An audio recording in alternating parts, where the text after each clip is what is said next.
Good morning.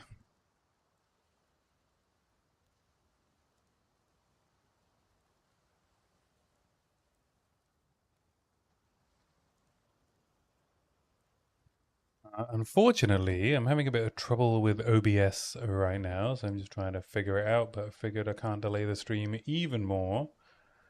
So I'm going to put on some music while I try and figure out how to display Path of Exile, because it's pretty hard to stream it when it doesn't show up.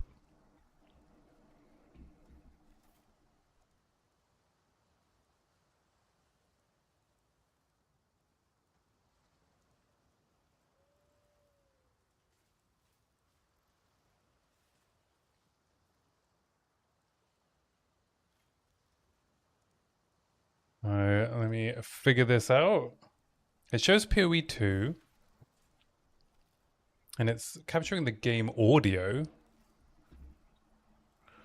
but not the game picture.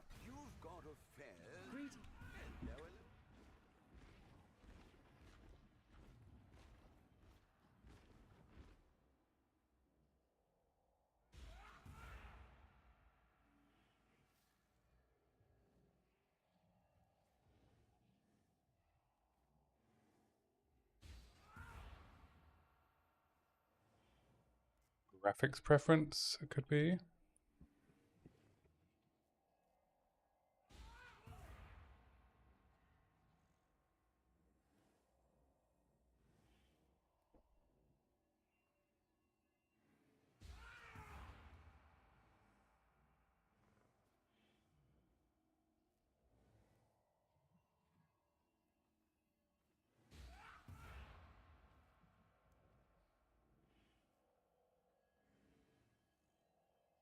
Let's see what I can add here.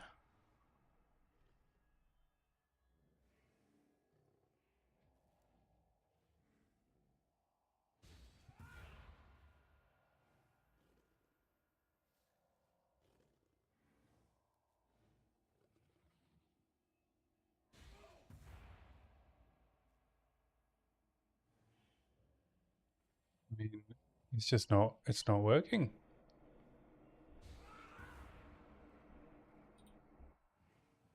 It's not even picking up capture any full screen application. I don't know what's happened to this update.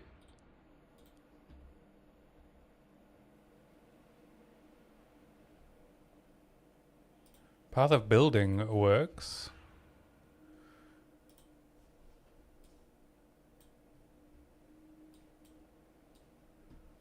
which is weird. So I can open path of building here so you can see that.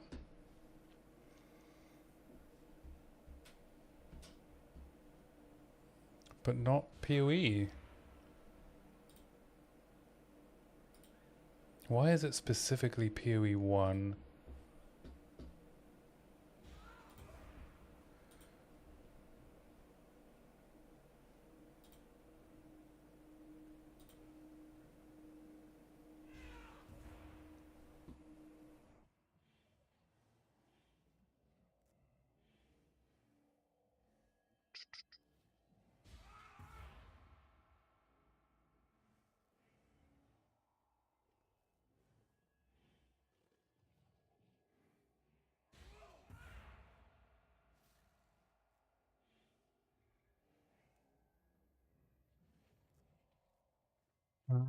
Okay. I've changed the setting. We'll see if this works.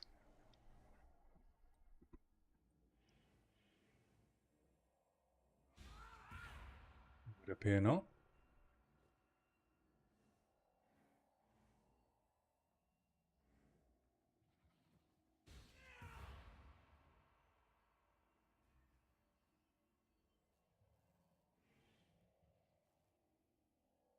Okay, what if I turn off optimization for Windows games?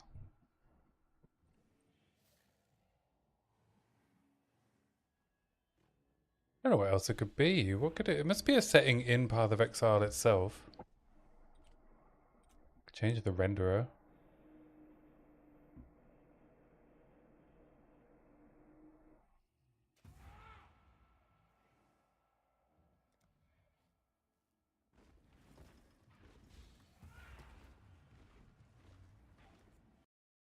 Right, restarting it. Oh, there we go. Changing the renderer works. So DX12 was an issue. Was the issue?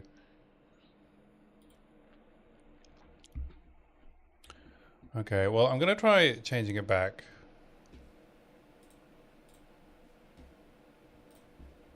So I changed it to Vulkan. So now if I change it to DX12, will it disappear?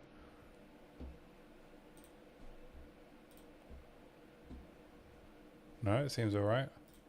That's weird. Okay.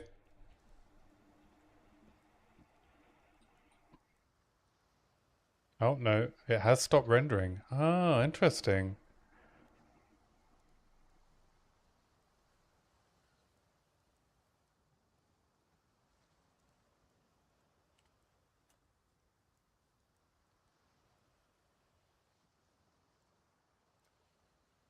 Yeah.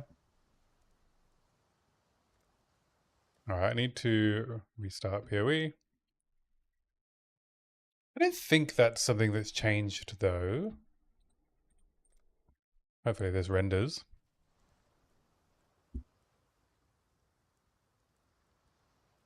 Alright, well, it's working now. It's working. Thank you for your patience.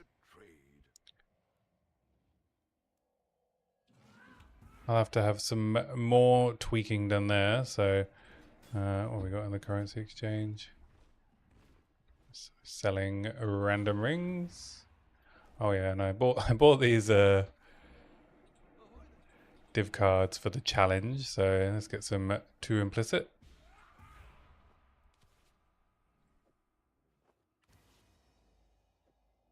See are these worth anything?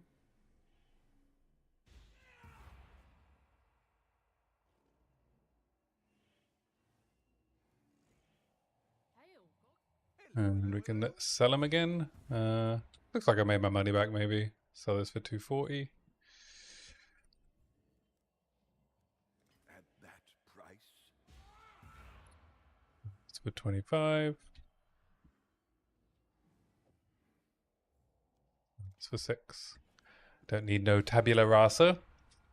Alright, so I've been busy this week. Probably too busy. And I mean with PoE, not with non-PoE stuff. Alright, let's reboot my laptop. So, lots of gear updates. I bought a Mage Blood, a 3 flask Mage Blood. I got my my best in slot plus gems Doryanis, but the next upgrade will mean I'll actually switch to a much cheaper Doryanis. This is a +4 for Absolution and Greater Spell Echo. Minions and AoEs was the best. I have upgraded one of my rings. This works out with 40% increased attack and cart speed and 81% reduced minion damage. It's still a damage upgrade, and that's before Aspect of the Spider. When I respec later, I'll be able to turn on Aspect of the Spider, but I need my Raised Spectre to have Congregation in order to be able to do that. So I can have 5 specters, and then I can get an Archdemon helm, 8 socket helm, so that I can then switch Doryanis and put the Raised Spectre setup in here. I'm just following Ronaray's like evolution of his build guide. I got myself a new pair of gloves, minion damage, really high life, strength, dex, high cold res, and these had already been rolled with the 0.4% life leech and 20% unnerve. That, I believe, that is it for my gear upgrades. The next thing I'm going to do, though, is I need 60-ish div so that I can put in Grand Spectrums, and then to do that, I'll need to respec into Cluster Jewels. So that's the next big upgrade. We'll see if I earn enough in this push to 100 to do that.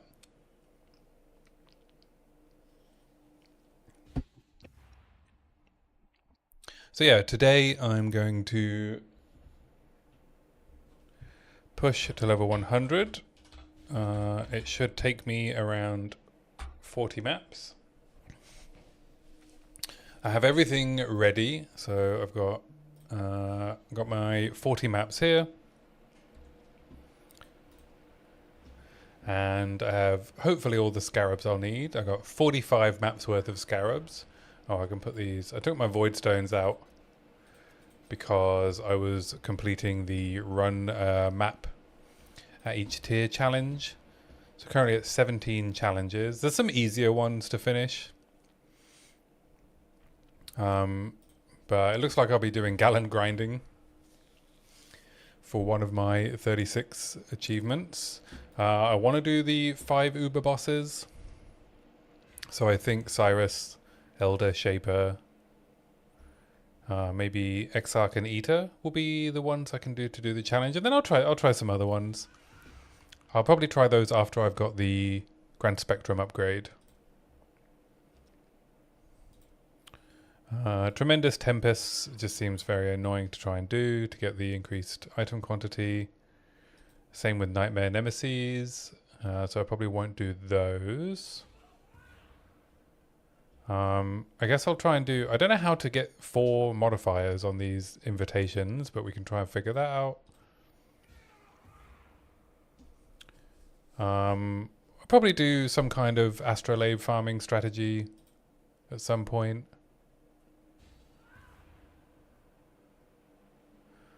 We could also do one of these, right? In the astrolabe thing. We'll probably get Sunswept Survivor just through normal map running. This is around 25 8 mod originator map, so we could also do that pretty easily, I think.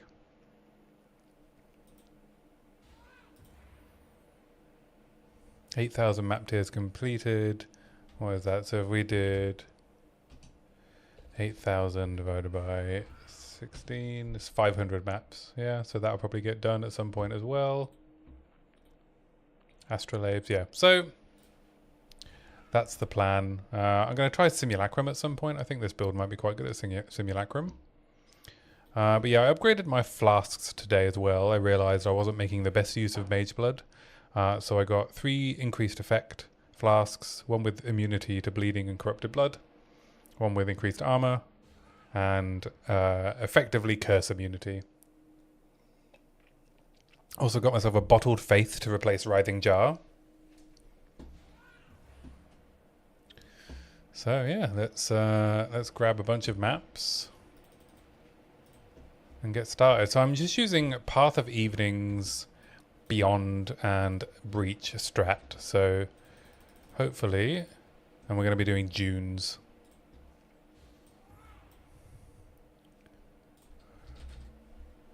Which is this map. So we put this in, and so it's 2 instabilities, Martial, Resurgence, Invasion.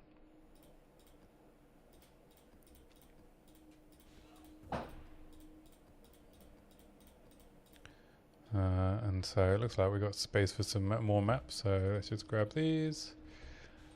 Yeah, so I don't need to worry about temp chains anymore. We do find some more 8 mod maps. Don't need to worry about vulnerability, LE weakness. Just need to make sure we don't have reduced recovery, and probably not reduced chance to block. Oh, this one has reduced chance to block. We'll see how it plays out. And obviously LE Reflect will just kill us and waste a bunch of time. So yeah, let's see. So if this is going to work, we need around 2% per map.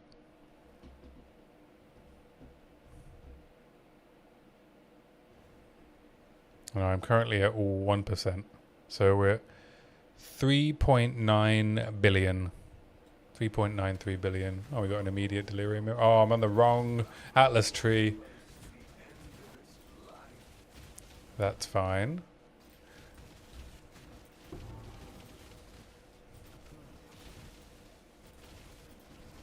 Top up our soul fight then with the first map. Just immediately messed up, eh?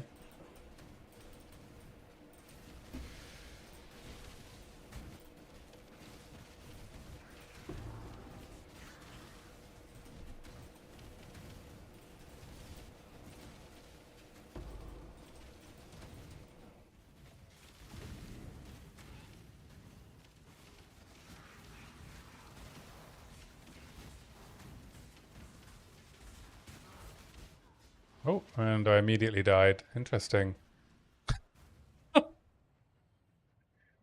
Yep, that'll be the delirium mirror, eh?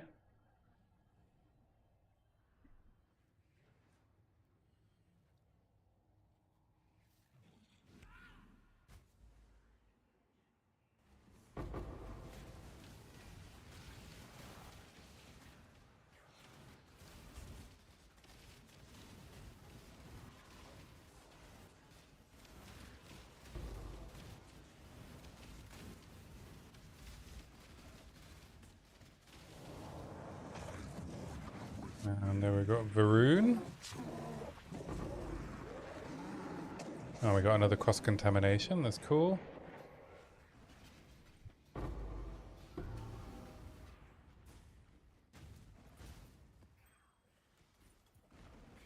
Well, now it's a real test of how much XP we get.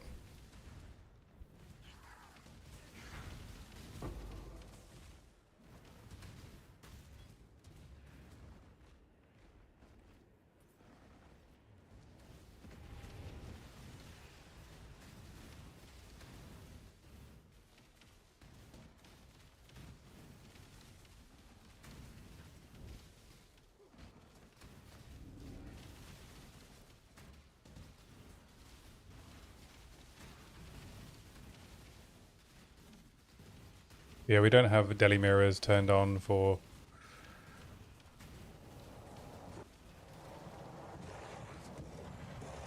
the actual strat.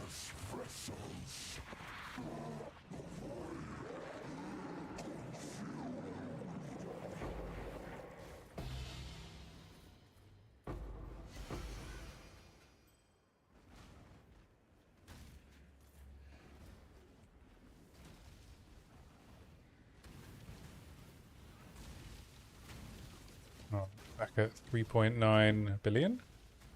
Yeah.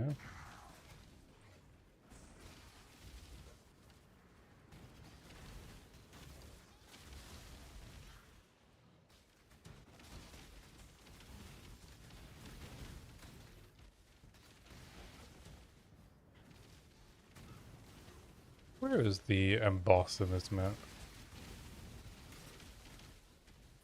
Wow, it's like so fast. Yeah, I definitely run much, much faster now.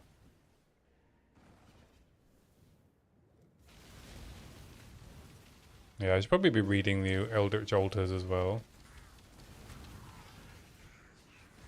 Minus cold, minus lightning.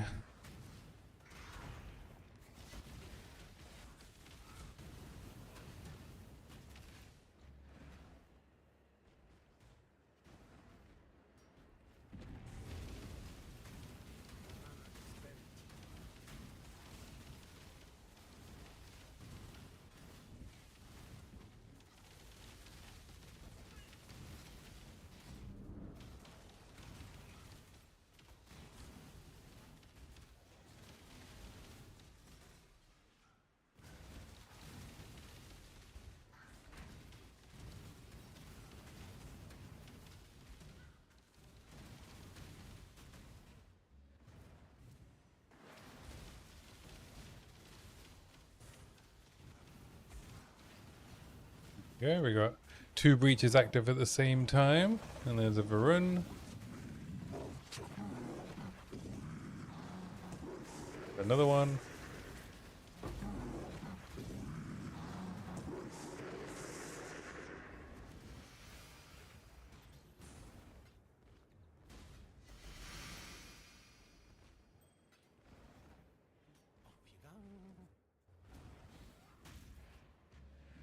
I don't even know if I've completed the map.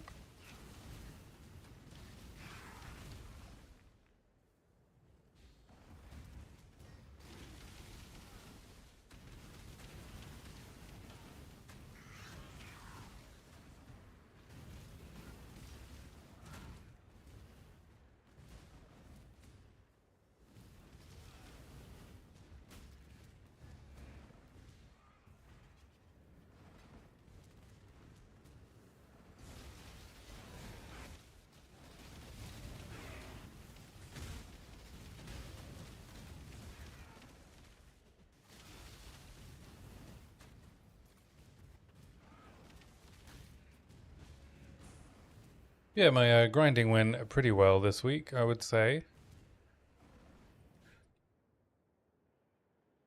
Made a couple of hundred div.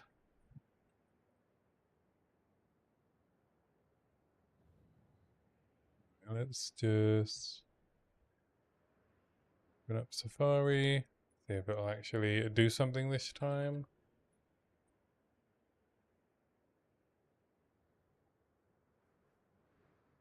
Probably need to stop using this laptop and be less lazy and actually switch to a proper laptop.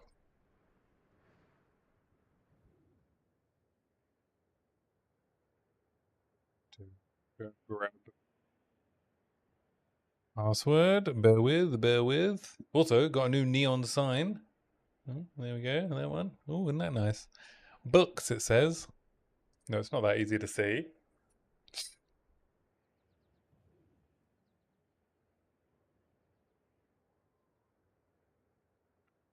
So,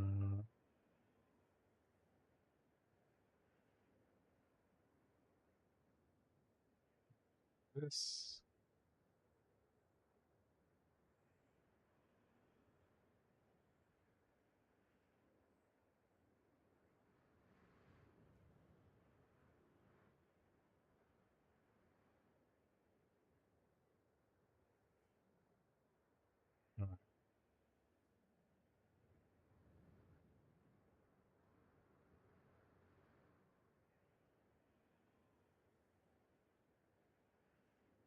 You almost, oh, I'm not getting chat notifications in my caffeinated either. Wow.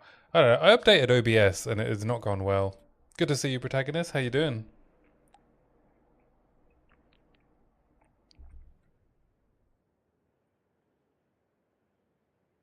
Which is weird because I'm displaying the caffeinated chat, but it's not showing in the in my OBS. Just the OBS update today is just has not treated me well.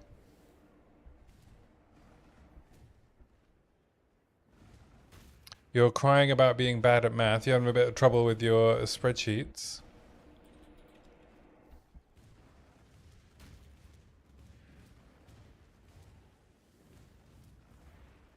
I'm doing pretty good. I've had a really good weekend. Non-POE related. Yesterday we went to the Royal Festival Hall in London, and I got to see Spider-Man Into the Spider-Verse in concert. So it's like a screening of the film, but without the music, and instead the music is performed live, and they had a live orchestra. The composer of the soundtrack was there, Daniel Pemberton, playing piano. They had the DJ that did the scratching on the soundtrack there, doing that live. It was just, I mean, I love that film. I love Into the Spider-Verse. I think it's one of my favorite films and probably one of the best animated films ever made. And just seeing it in that format was incredible. It was like such an amazing experience. And we didn't know that Daniel Pemberton was going to be there. So that was a surprise as well. It turns out he lives 10 minutes down the road from the Royal Festival Hall. So yeah, that was a really good day yesterday. And then today we went to a flea market and I bought a lamp. I got this sign, the book sign from the Royal Festival Hall. I saw it in the gift shop and I just had to buy it. I thought it fit the stream quite nicely. Plus I just really like it. I've always wanted a neon sign.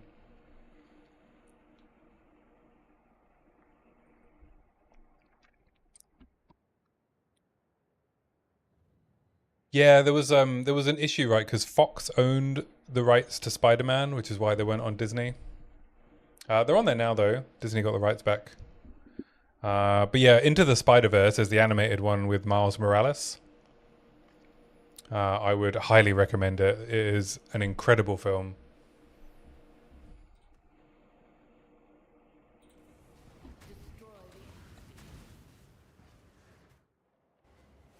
Yeah, I don't know how that worked either, in terms of the rights. But I know that was why. Or was it Sony? Was it Sony that owned Spider-Man? Maybe it was Sony. and they had to buy it back off that, right?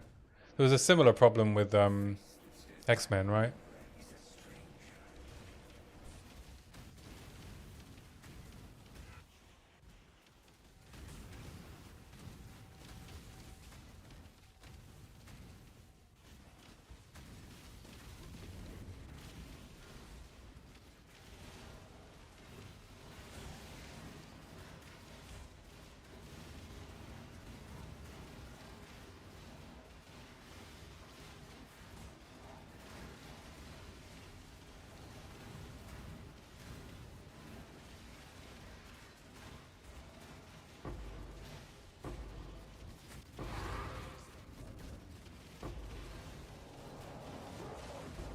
You've had the brilliant idea of incorporating chaos damage into things.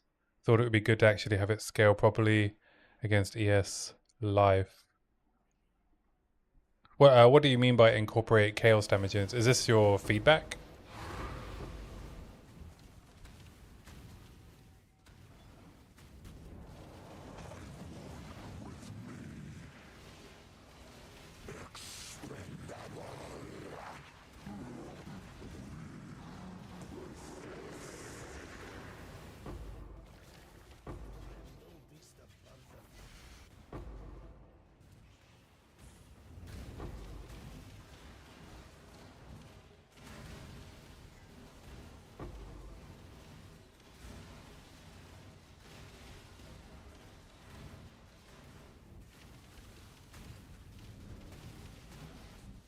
In PoE 1, chaos damage ignores, yeah, bypasses ES. In PoE 2, it gets doubled against it, yeah. Ooh, my tank. Ooh. Getting wrecked.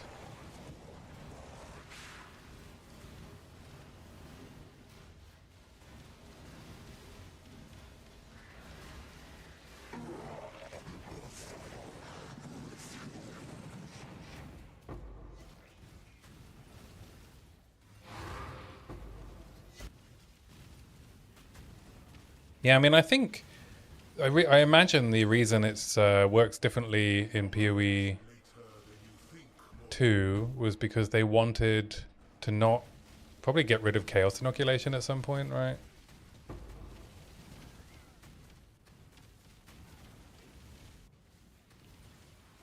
And so if it's doubled against ES, you don't need to have chaos inoculation. So basically I was trying to figure out formulas to make chaos damage scale against ES but not life, right?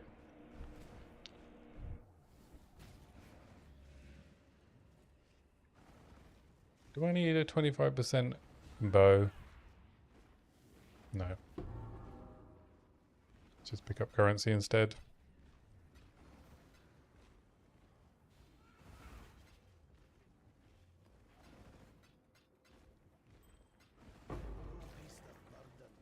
Alright, what's this? Ivory tower. Don't need that either.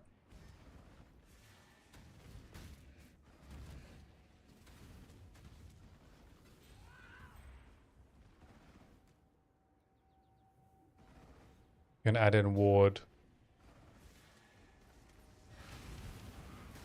Yeah, I don't know anything about ward in PoE 1. I found some equipment that has ward on it, but I don't know what that means, right? Is it similar to ES? Is it its own thing?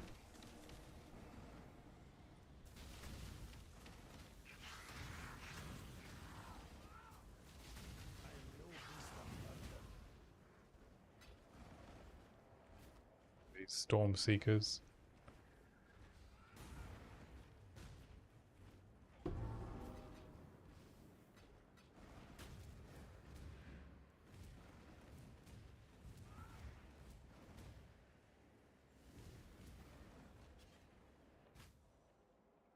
ES before ES, right?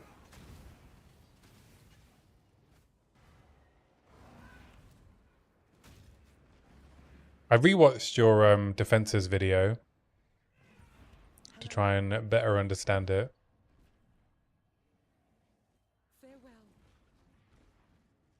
Alright, let's just put all the stuff we find in here.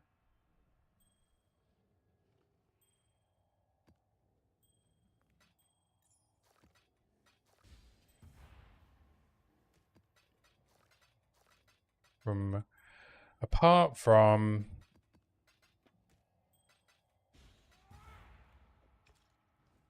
currency.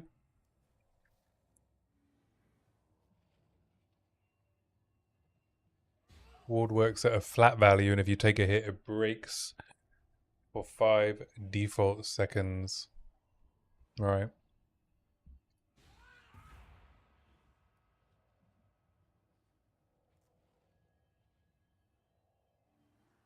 Oh, now my screen monitor decided it doesn't want to keep the window open. I'm just not having a good technology day today. No, I've never watched ward looping videos. That doesn't sound very interesting to me. Right, switch to Atlas Tree 2 because that's the one. How much experience did I get? 1%, nearly 4 billion experience. No, wait. Okay, we're at 1%. Okay, let's see with the right map, Atlas Tree, if we make more experience this time.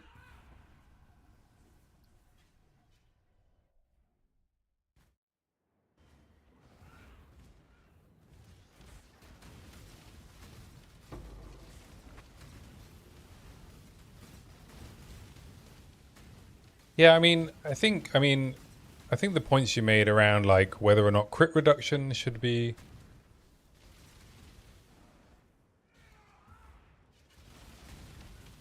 one of the additional layers of defense that you get with evasion. I think you have a good point, right? Because evasion is just a really hard defensive mechanism to balance. Because you can't just have it so you just avoid all hits, right? So you need some level of mitigation built into it.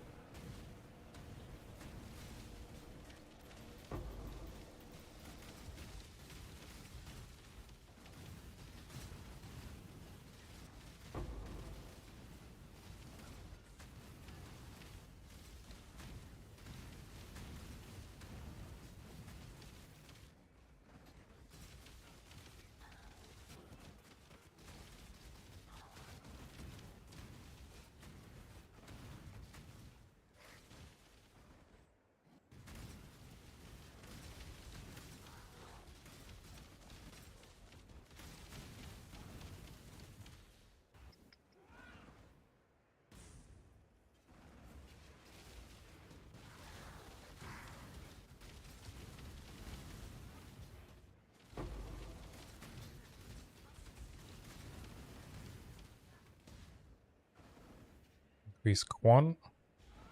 There we go. There's our Beyond boss.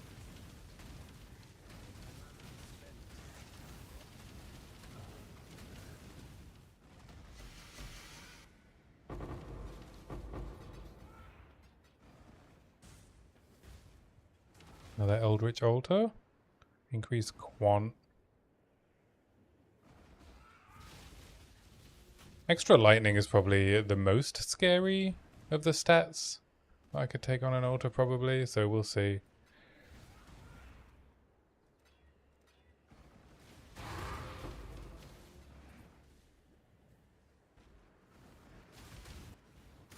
I'm the Beyond boss now.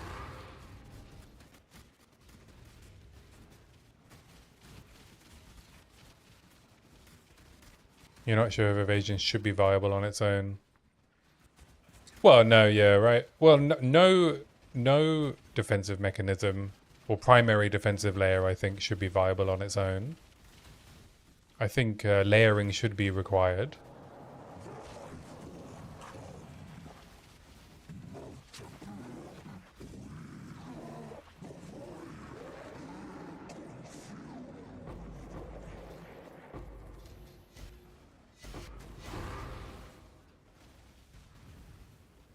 Bum, bum, bum, bum.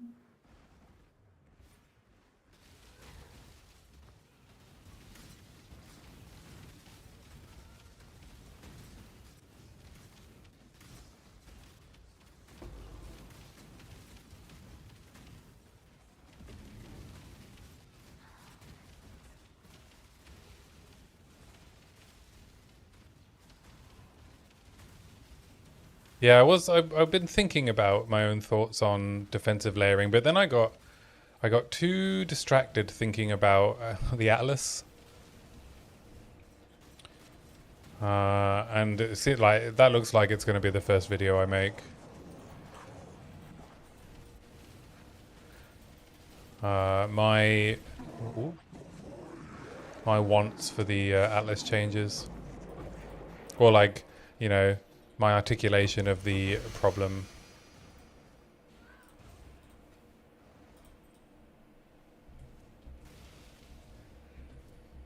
But yeah, I just, you know, kept having more and more ideas, and then running into problems with my own idea on how to resolve it.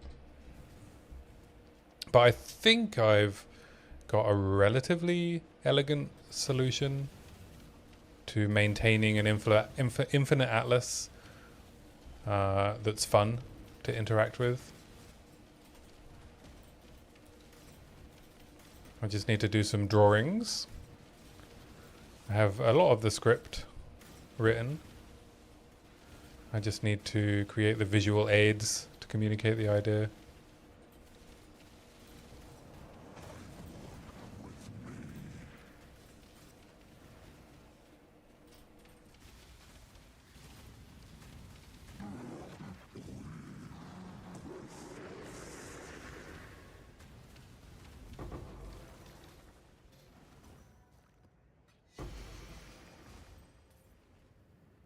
Got all that loot, wow. Probably need to make my filter a bit stricter.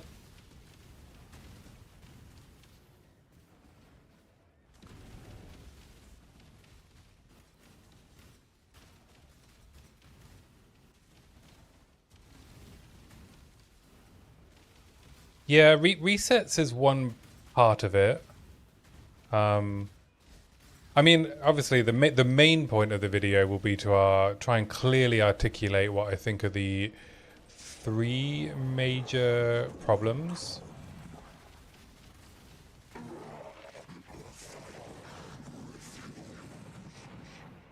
The first problem is that distance matters, direction doesn't, and I think that's incorrect.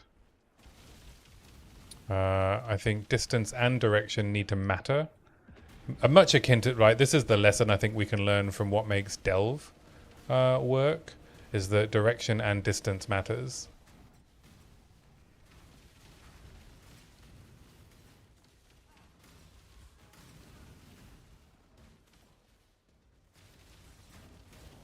And it's clearly signposted that direction and distance matters, right? It should never be the right choice, I think, in an infinitely progressing atlas to go backwards, or to go back to an earlier, you know, part of the atlas, right? If you are in a progressed area of the atlas, that should be the most rewarding and difficult place to be, right? Which is how it works with Delve, right? If you stay, the deeper you go in Delve, you want to stay at that depth that you're able to do.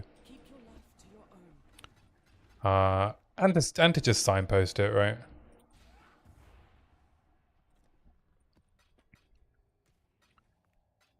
The other thing, clicking all these. I mean, I've got so many notes on this.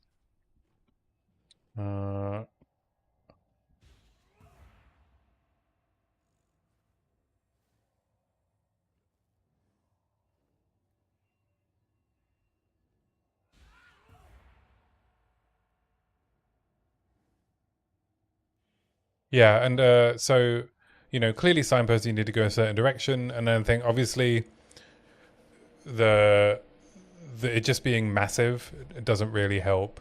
And so the other issue we have is like information overload, and things aren't, you know, easily passable as you're searching over the atlas. It's not very easy to see what does what, right? You need to go and hover over the nose. Like, how many, I don't know about you, but how many cleansed areas do you end up with that you're saving for later because you want to come back when they're the most rewarding? And then you don't know what's on each node. You don't know whether you should run them. So that needs to be resolved as well. So yeah, I think like 3 tiers of like Altered Atlas would probably work quite well, and it sort of progresses you towards Arbiter. So you reach a certain distance, you interact with your first like Citadel. That Citadel allows you to move to like the next iteration of the Atlas, and then the Atlas itself just has way too many nodes on it, right? Nodes you're never going to need to run because there are just so many that get populated, but you only need to travel in certain distances and directions. So the idea I have that I'm currently trying to flesh out, and that's what I need to do the drawings on, is have biomes be individual tiles, right? And if you're tiling it, you could tile it similar to like, you know, Catan tiles, right? Hexagonal tiles that fit together.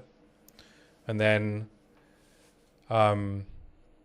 you jump from biome to biome, right? And within that biome are a certain number of nodes that you can run. So you sort of go into the biome, and then you have to do a minimum number of biomes to be able to progress, but you can do a maximum as well. And initially in the Atlas, like I don't think, you know, allowing people to just run the same map over and over again at the very start is very good. I like that we have to do all the different kinds of maps and layouts as you're progressing. It adds to that feeling of progression to me. So you go into the biome, you know, there are modifiers to that biome. It has a certain number of nodes you can run. Later on, you can unlock the ability to, within a biome, just run the same map if you want to. And then that progresses, right? Events can happen to those biomes, right? Like you can have a corrupted forest, a corrupted desert, whatever they want to do. Anomalies can spawn. Citadels are their own area as you come later. New types of content appear as you get through the tiers, right? So at the moment, you could progress through the entire Atlas doing tier 1 maps, and you can come across anomalies, but you can't run them until you can put the right tier into it, right? So just have them only spawn in the next area that you travel to. Because I think one of the challenges I ran into was the interaction between linearity and exploration. And so if we look at the POE 1 Atlas, it is bound, right? And so, yes, there is some level of exploration, but then you reach the edges, you've unlocked all of the maps, and then you have to then you just have a really annoying menu to deal with to run the maps. Like once you've completed the Atlas, it ceases to serve its purpose of being an Atlas. It's no longer interesting. It's just like, oh, I have to type the name of the map I want to run. That I don't think is very elegant. And so then I was like, okay, well, if you need to travel to the edge of an Atlas to progress to the next tier,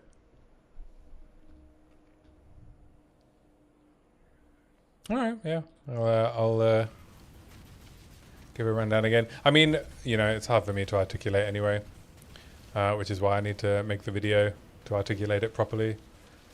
It's just pages and pages of notes at the moment.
Is there another Varun I'm missing? Oh, there we go.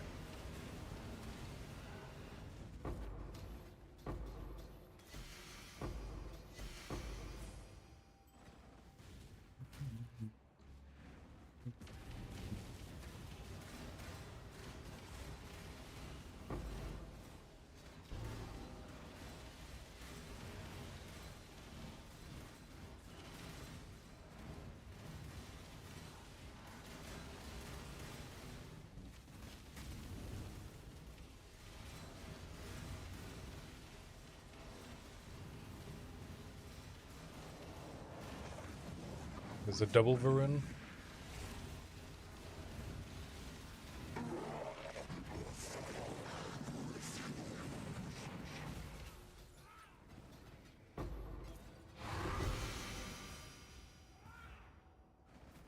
Ooh, what are these? Storm's Gift. Yeah, worthless. Femur of the Ancients.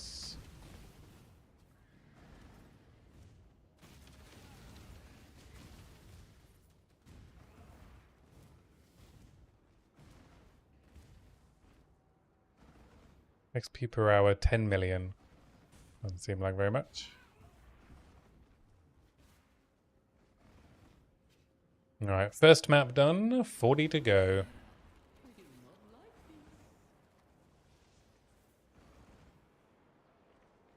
Alright, bear with me a second. I'm just going to swap out my laptop.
Alright, we are back.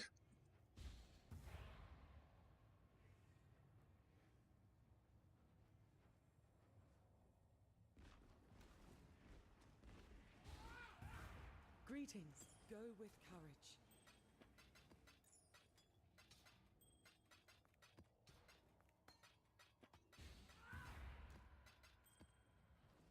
Okay. Next map.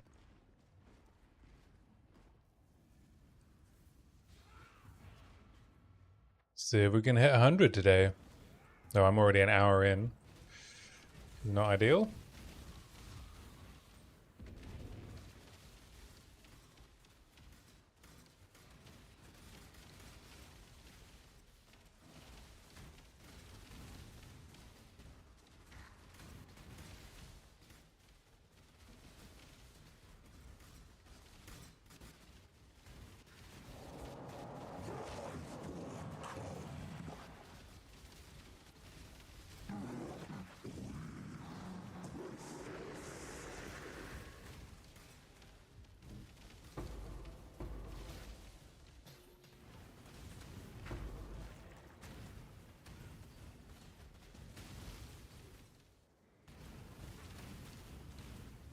Had to deal with a dog delight. Yeah, well, yeah, I can't. I also cannot resist a polite dog.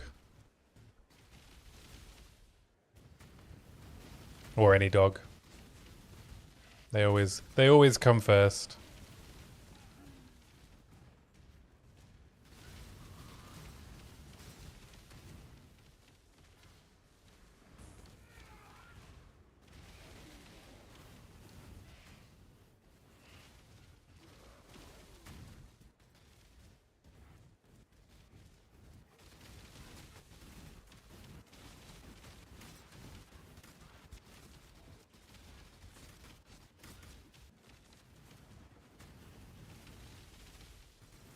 So from the top.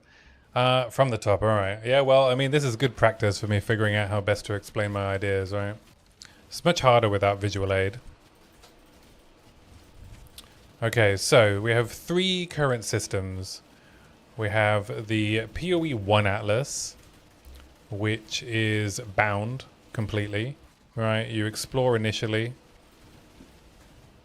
There is like some feeling of exploration with the POE 1 Atlas, but then once it's done, you just end up with a very awkward menu, right? A menu that is not particularly interesting or fun to interact with, right? Once you've done the thing.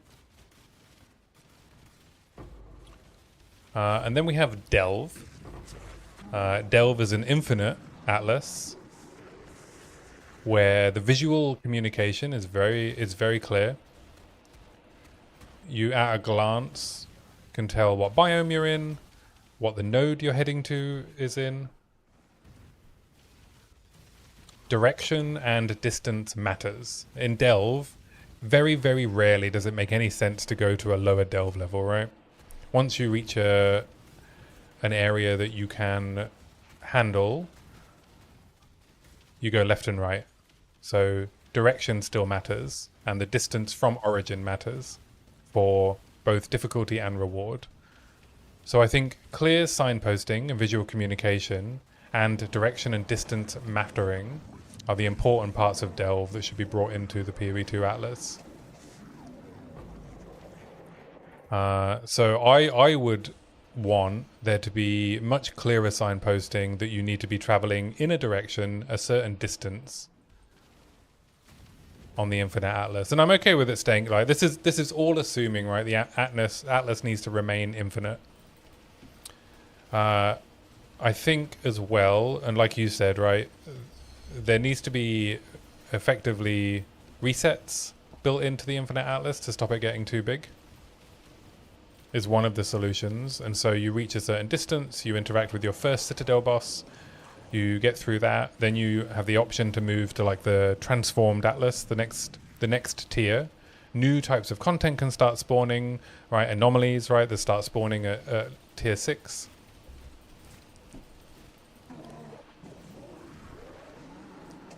And so there's 3 tiers of that, right? And then after you've done your 3rd Citadel, you can go and hunt down the Arbiter. Right, you have a clear direction, you have a clear goal.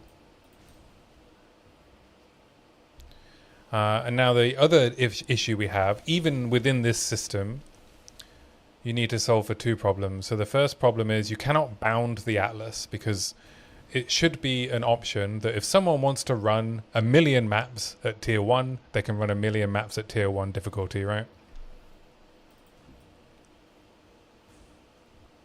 So you need to build in some mechanism that you can just keep traveling around the Atlas. Now the other option is the other issue is there are just too many nodes. Yeah. So there are too many nodes, right? It's information overload when you're trying to pass the Atlas. And so my solution to this is have a node not be an individual waystone, but a biome. So you have bigger jumps, effectively, or less jumps on the actual Atlas. How do I reckon that? No, that's my point. That there needs to be directionality built into it, right? The whole starting in the middle and being able to go out in any direction, I don't think is a good solution.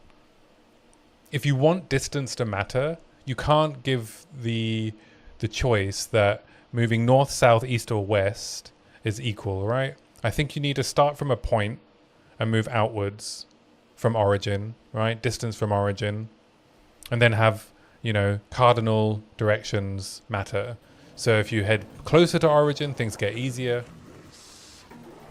If you, move left or right, then things stay the same. And if you keep moving further, things get more difficult. And so I think the solution I've had is to have these if you're tiling it, you have like hexagonal tiles that each represent a biome. As a player, you enter the biome And you have a set of nodes within there that you can run that represent the various map layouts. At first, you know, you don't get to choose, like you can only run one of the layouts once. Later on, you can run the same map within that biome again and again if you want to, right? And like maybe some kind of terraforming to change the biome. And you have a minimum number of maps that you need to run before you can move on.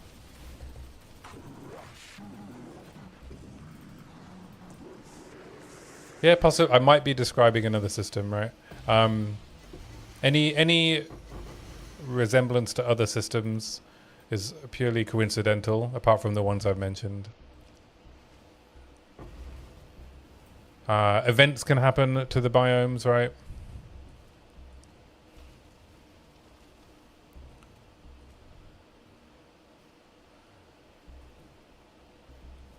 And then they get, you know, you can at a glance see how many nodes you have left that you're able to run within the biome, plus whatever modifiers are on them or events are happening to them. And that's my solution to make the Infinite Atlas more fun and more manageable from a information reading perspective. Choose what you wish.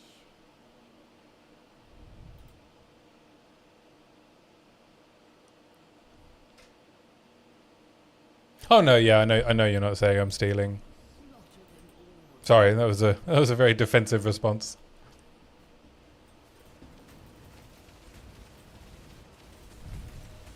Are monoliths the which? The name rings a bell. Is it Lost Ark? I've never played it, but is that the Lost Ark system?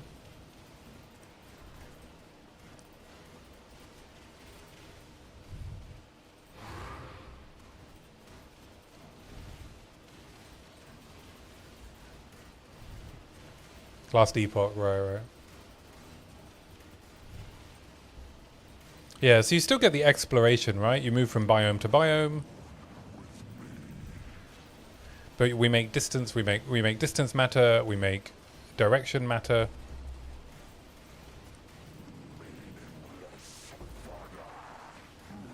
Where's the fucking boss?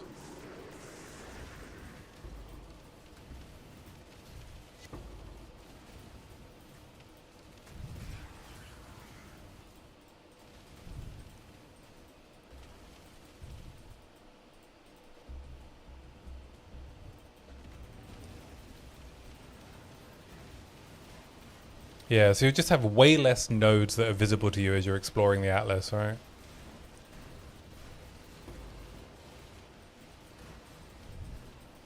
You can, you know, infinitely go left or right, let's say, if you need to. So you can run as many maps as you want at a lower difficulty, if that's what you want to do. Or you can progress to the next level. And then once you get to the last level, right, you can infinitely go away from your origin.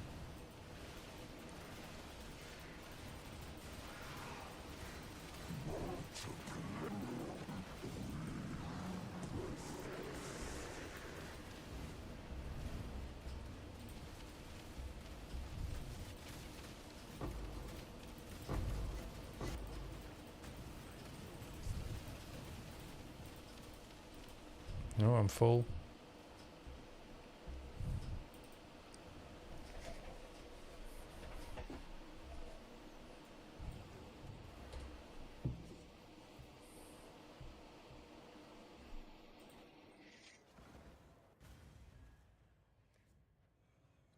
So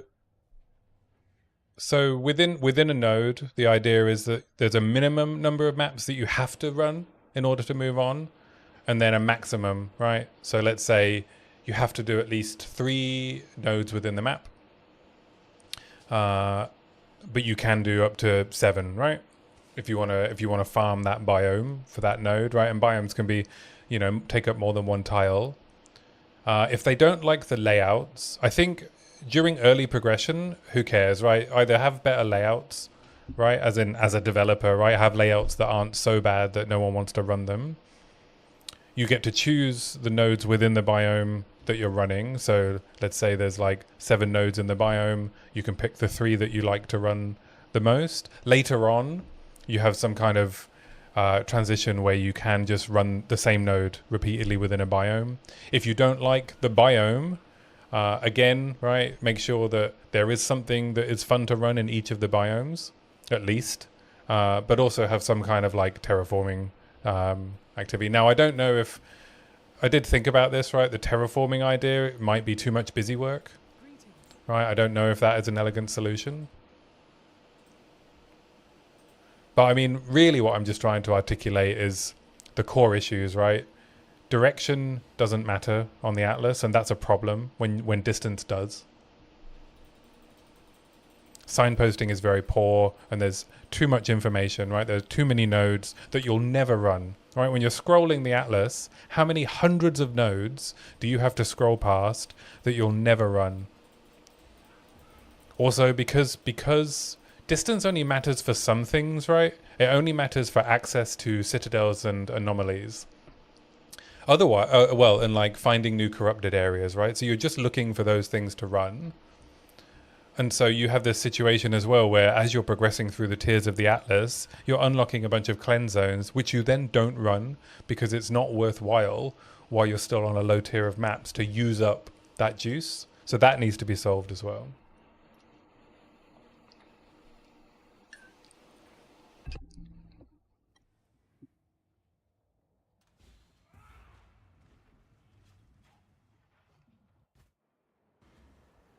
Now, this is also from the perspective of like, you know, I don't care if like, you know, POE players just want to run Strand a million times. I don't think that's particularly fun or engaging gameplay. It's just literally pulling the lever on a slot machine, right? It's doing the least possible effort to see tinks. If that's how the game ends up, then it probably won't be a game that I'll play long term. Which is fine, right? If that's the way it goes.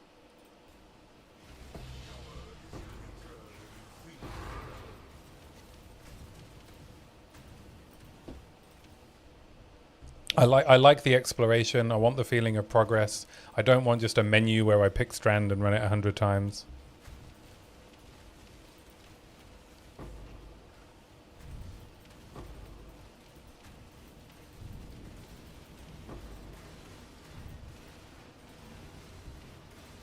I don't have all the answers, right? I realized what I didn't like about the Infinite Atlas, and I've tried to come up with a suggestion of how it can be solved that I would enjoy.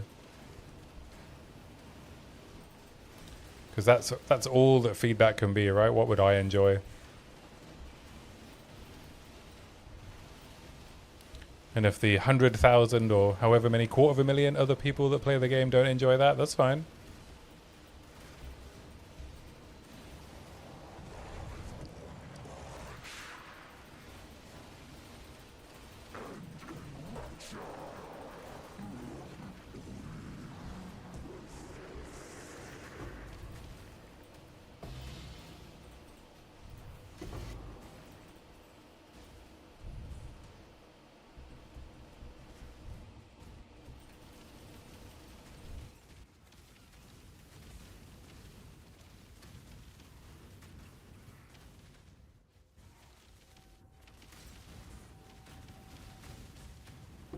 Yeah, I need to draw it out, right, to sort of articulate it better visually.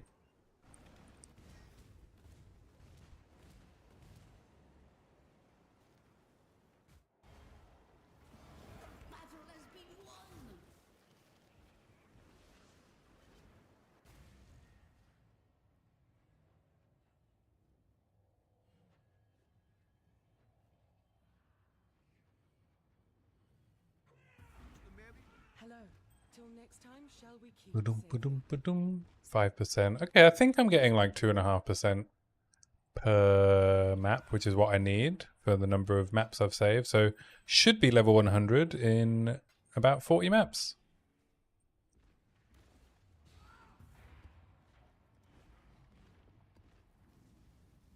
I mean, I'm like, you know, I say I don't like the slot machine gameplay, but, you know, can't stop playing this slot machine, can I? That is PoE 1. But that's fine. I'm okay for PoE 1 to remain the slot machine game.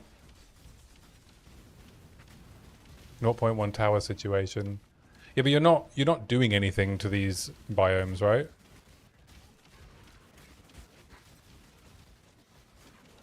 You don't have to set it up. It's just built into the progression of the atlas.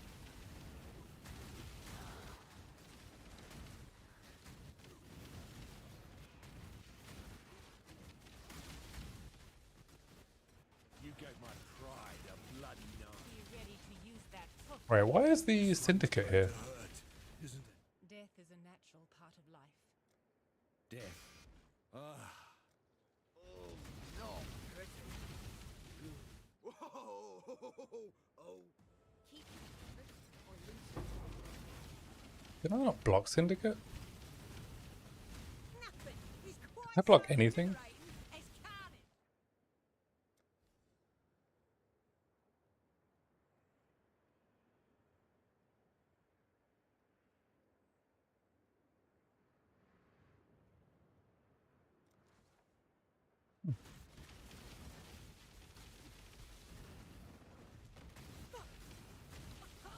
You've won the battle, Exile, but the war, take them. They're yours. There's plenty more where that came from. Yeah, what reminds you, or what makes you think of 0.1 towers?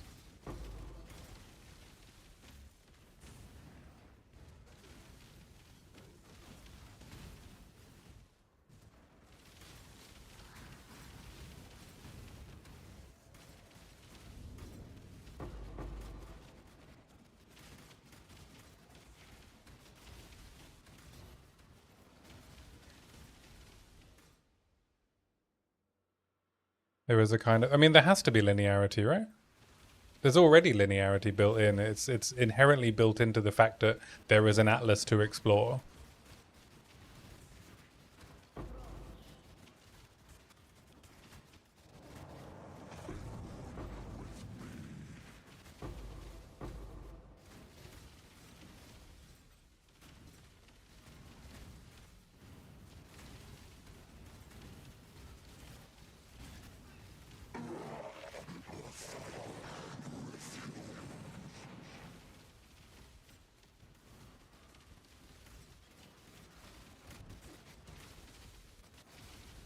If meta progression is no, it's the meta progression is simply just tied to progressing, right? Moving a certain distance in the same way it is now, right?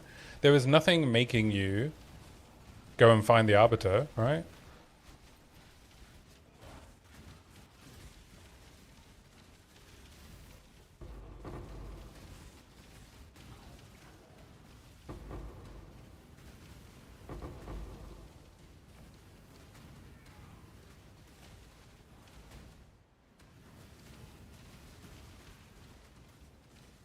Otherwise, the solution is just a menu of maps to run, right? Which I don't find particularly interesting.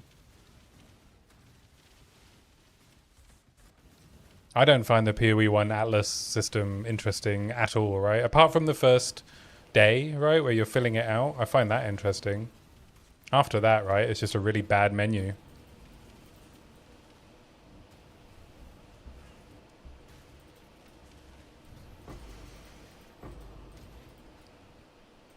Alright, let's look at it. This is the menu. Which map does what?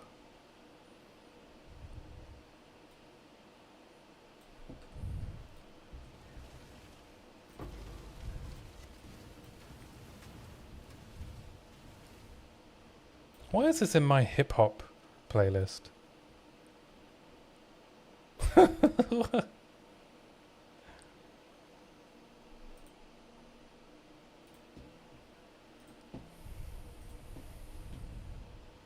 Did I like? No, I don't like any of the POE 1 atlases.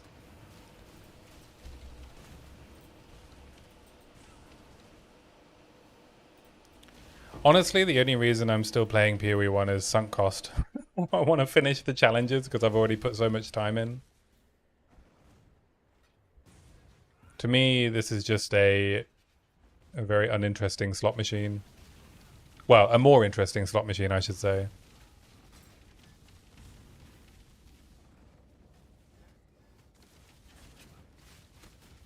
I think it doesn't help that I don't have the game knowledge to make my own builds, so the sense of satisfaction from getting something to work isn't really there, like it is for me in PoE 2, which is fine, right? It's okay for it to not be a game for me. A savage slaying if I may say so. I seek to circumvent a similar sentence. Bargaining and interrogation. With this particular, I mean, the problem, this the same problem that we currently have on POE 2, right? The information communication on this atlas is incredibly poor. It doesn't tell you anything, right, by looking at it.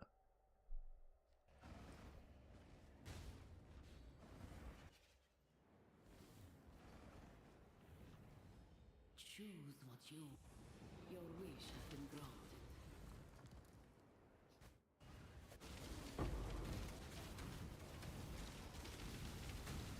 It's a combination of both, right? So all I'm looking at is the how you progress through the atlas when it's in an infinite system, right?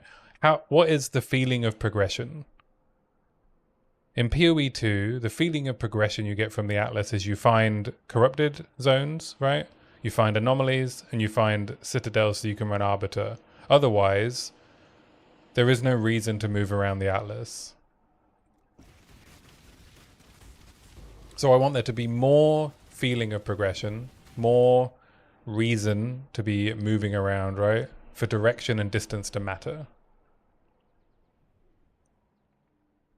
On top of that, there is a UI issue. Within PoE 1, it's poor visual, it's poor communication, right? It's just a very poor menu. In PoE 2, there's too many nodes. So when you're passing where you want to travel to, there's too much information being given to you.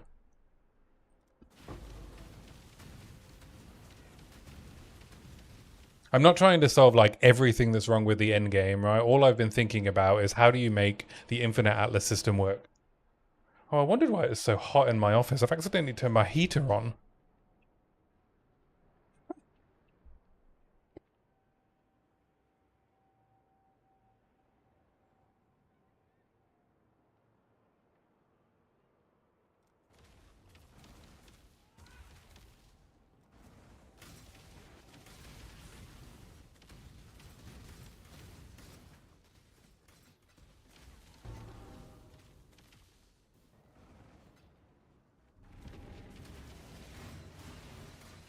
So I think reducing the number of visible nodes, right, by moving to a biome-based system, but still have the exploration around the world, and then also have more control over what distance means.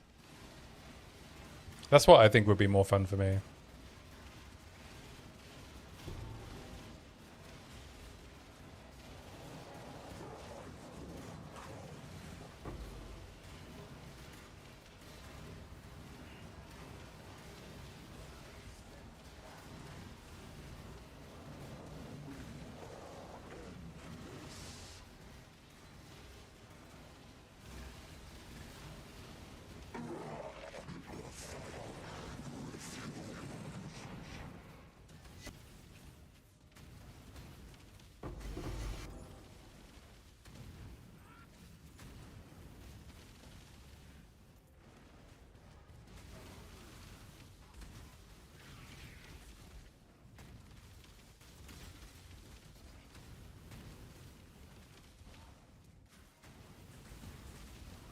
But yeah, I imagine I'm going to get, you know, when I put the video out, I'll probably get a lot of comments, probably similar to yours, right? That this is just X system, or they should just implement the PoE 1 system, or get rid of the Infinite Atlas. But that's fine, right? That's what it is. What it is.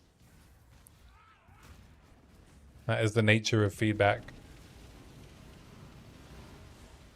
and subjective opinion.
Oh, I got an exceptional gem.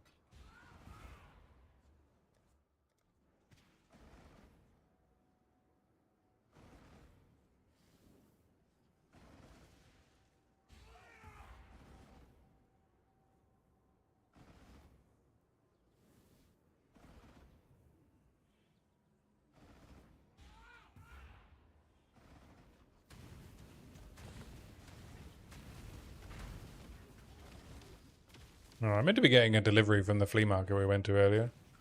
But I just realised he's not actually confirmed if he's coming.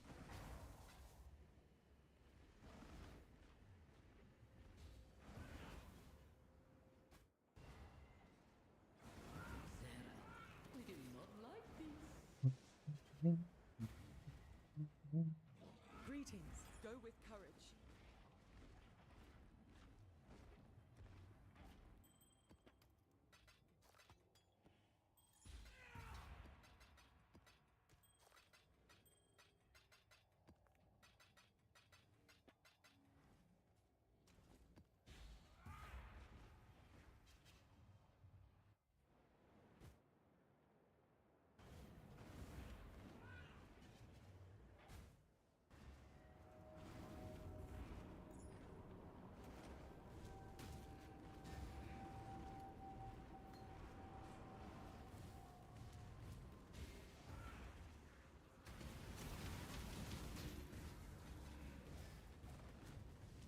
Are we done in here? I think we're done in here.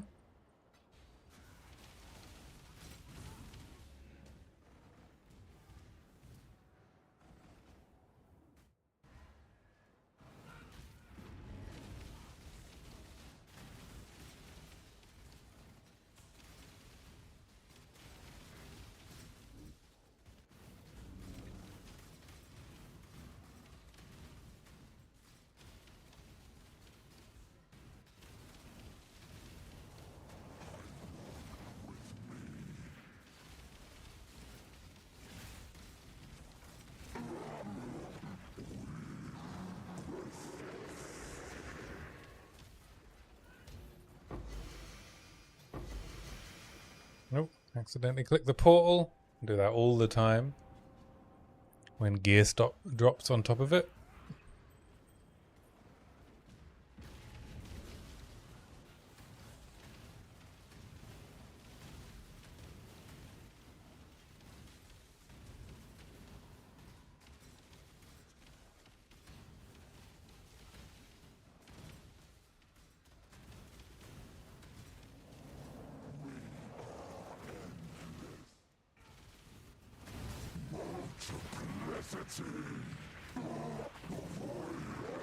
Let's turn up the master volume on the game so I can actually hear my tinks if they drop.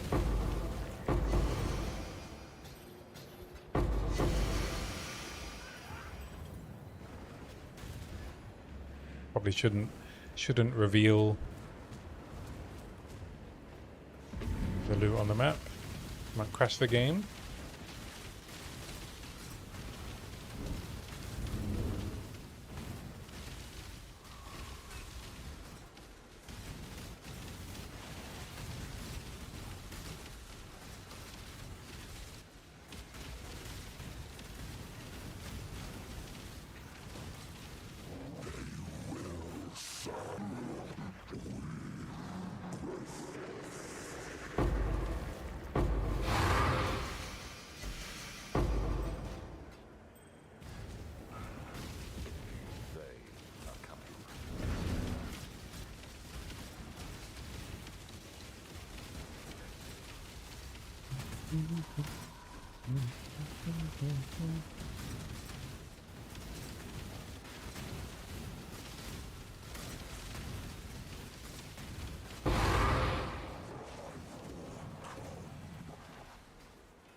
What the fuck? Oh, your mother.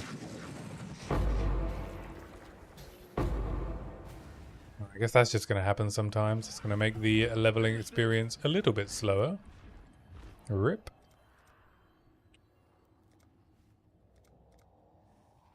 All in order.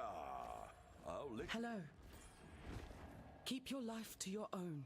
I'll undo a map, I guess. Each death is basically one map wasted.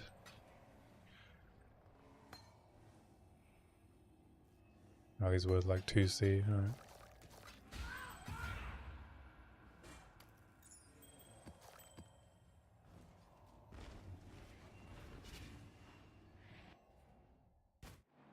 Varun is quite dangerous, I guess.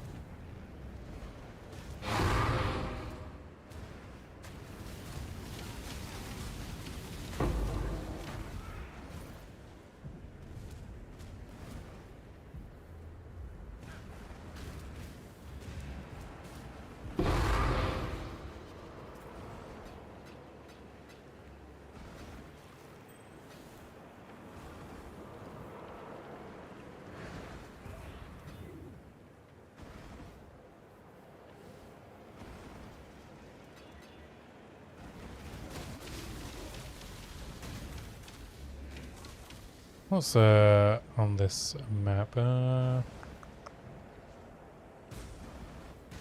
Extra dam, max res, right. Yeah, maybe I need to not run minus max res maps. Might be a bit too dangerous.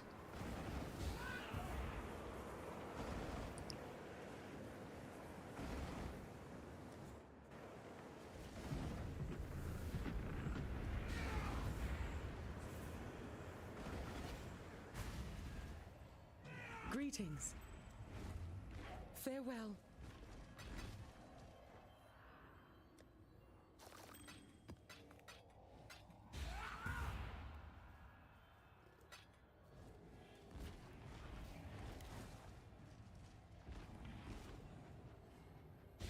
This one seems fine. Yeah, I'm just gonna have to check map mods a bit more carefully. Shifting, morphing, expanding.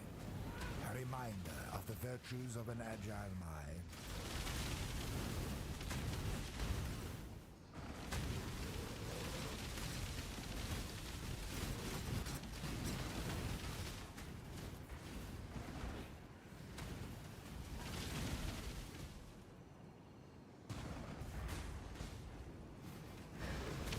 Oh, my delivery is 17 minutes away.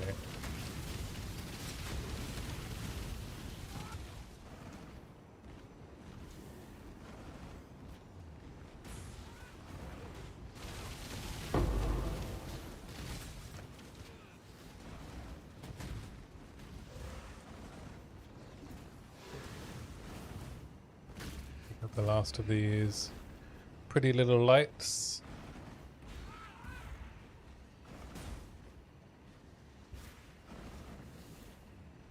Do do do do do do do do do. Shake my hand. Bum, bum, bum, bum. Yeah, I think that previous map had 2 damages extra and one and 16% max res. Very dangerous.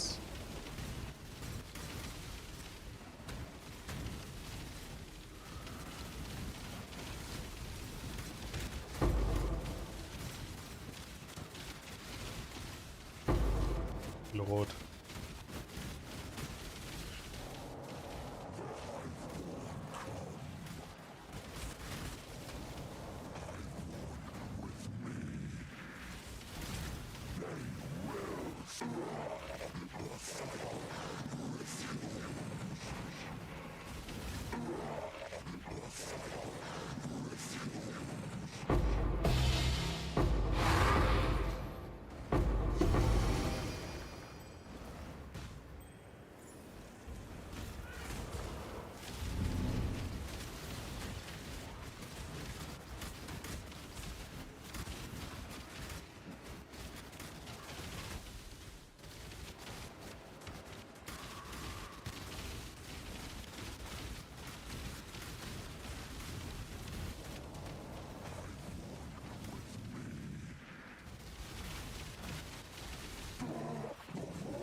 Oh, there's another Varun coming after me.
Nice.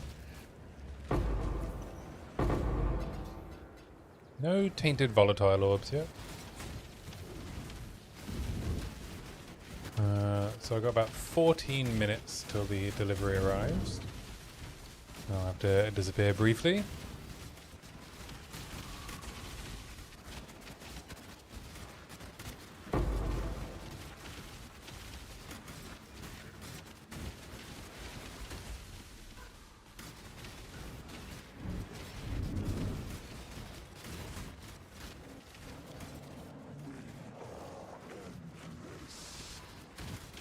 Nearby enemies gain extra cold, reduce lightning res.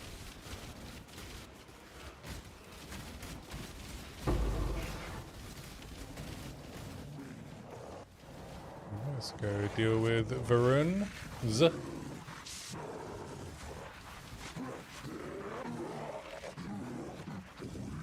Yeah, I mean, I don't know how I'm gonna, you know, actually see something bad coming. I'm just gonna have to hope that I haven't got super dangerous mods and that my block takes care of everything.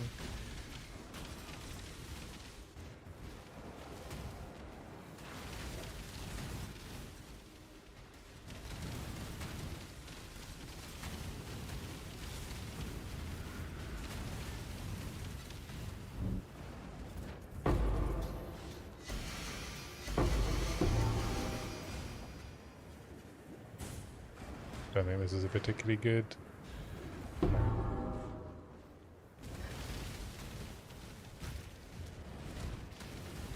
Time together.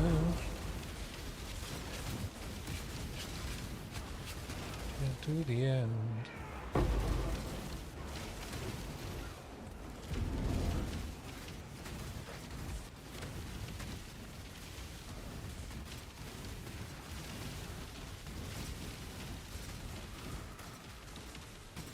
My next upgrade for this build is a 200 Divine Helm, but I really only need to save up like 100 div because I'm wearing a 100 plus div chest at the moment, which I won't need anymore. Welcome back. Ready yourself.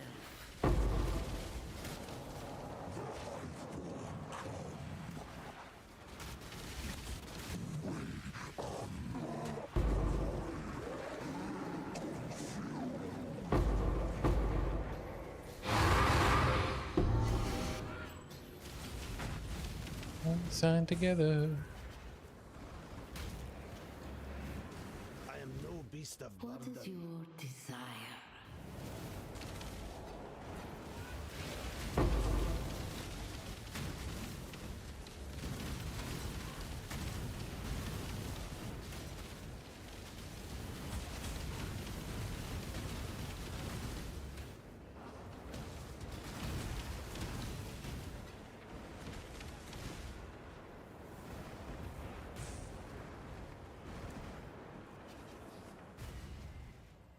Greetings. Journey well.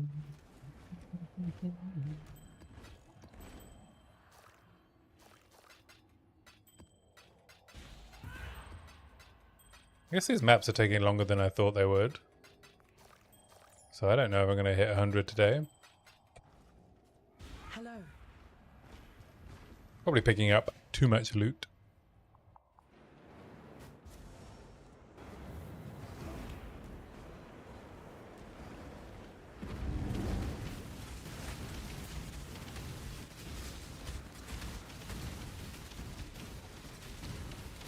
Check out the Ellie monolith system. I think I'd rather not be influenced by another game's system. I mean, I know what I need to draw. Yeah, maybe I need to look at it to make sure I don't just draw. I don't draw that.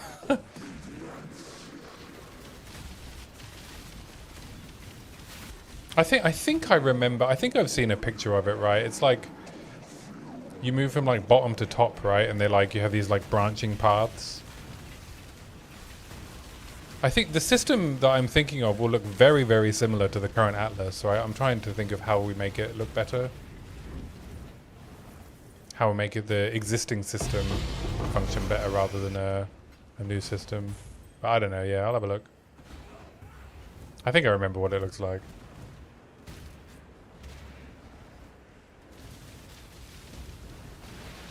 But yeah, I mean, I take your point, right, about players will want some level of agency.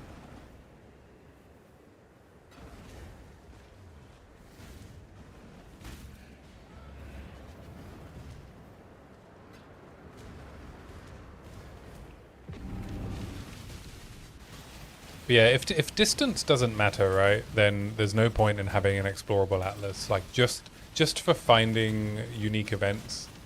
Yeah. Can you go left and right in the monolith system? To, like, maintain difficulty?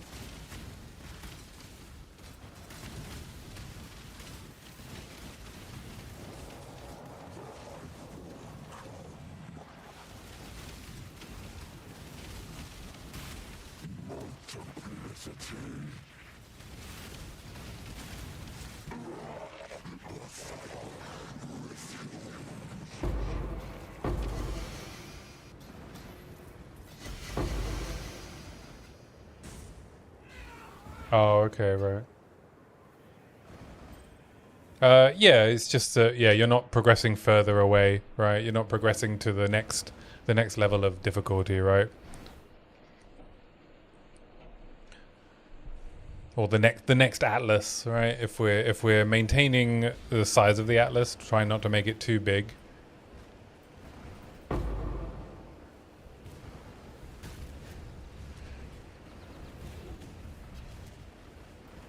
But I mean, I guess the primary communication that I'm going to try and get across, right, is what I see as the issues that we currently face with the Infinite Atlas and how it interacts with the way that we play the game. My solution may not, and probably isn't the best solution, because I'm not a game developer, but I put a lot of thought into it, right, because I think if you're going to give feedback, having some idea of an example of what might be better, in my mind, I think is useful. Rather than just articulating, you know, a problem.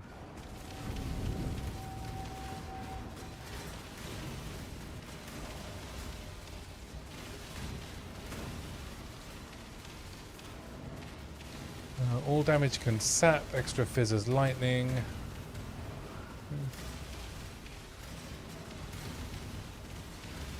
I think I'm not going to take the extra damage as lightning nodes. Oh, fuck.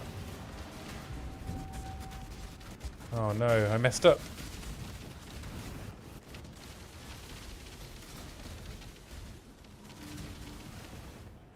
Oh, stupid Eldritch Altar. Don't give me something to read in the middle of a time-sensitive activity.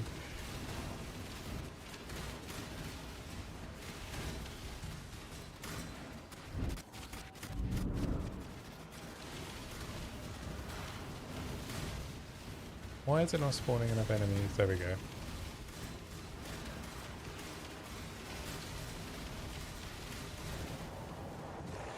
Map to scaling, no? All I'm saying, right, is that this screen is meaningless. Oh, you mean, right, the tier scaling. No, the tier scaling is fine, right? I think it's a fine system. Sorry, I know you said it aside from the UI, and then I immediately went back to the UI.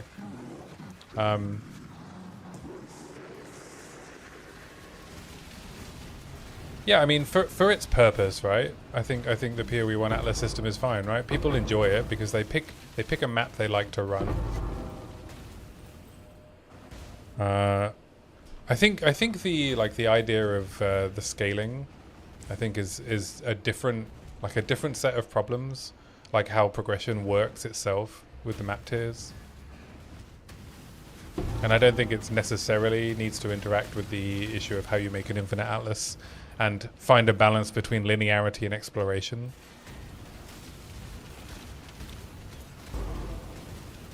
Like finding interesting things to do along your way. The corrupt shall fall.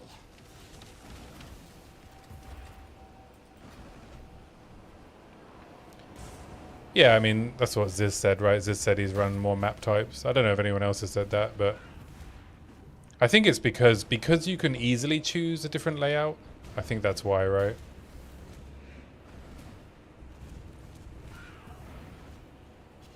But they're just the layouts that are easy to run and have good diff cards on them, right? Or interact well with the Mirage mechanic.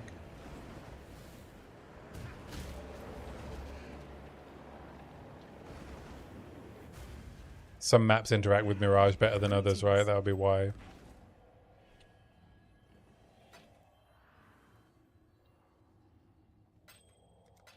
Journey well. Yeah, I think previously, right, if you wanted to run like a certain map layout, you would buy like tons of that map, and then if you wanted to switch to a different layout, you would need to then go and find tons of the other map. In this system, you just choose it, right? You just choose it on the atlas. So the barrier to switching when you've got all of the maps themselves that you want to run is much lower. So you can just bulk buy all of the waystones you need. So it's just easier to run different layouts than it was before.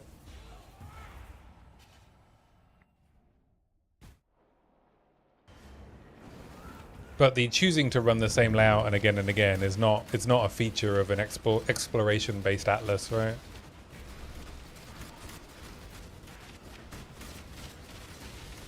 If you want to give the players that agency, you need to add currency that alters the map.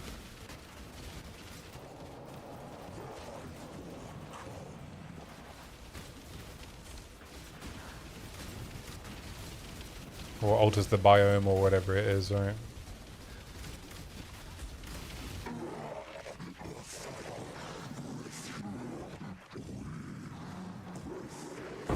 Oh, I realized I didn't actually look at the mods on this map. Extra damage is cold. More pack size.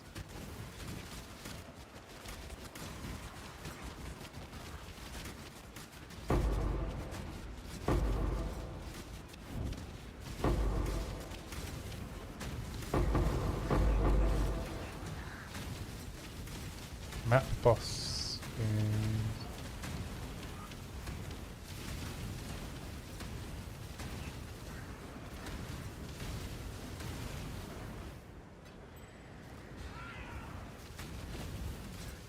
Alright, what do we got here? Jeweler's orbs. Scarabs are duplicated. Extra damage is lightning. Hopefully that won't be too bad. The map doesn't have any Ellie Pen.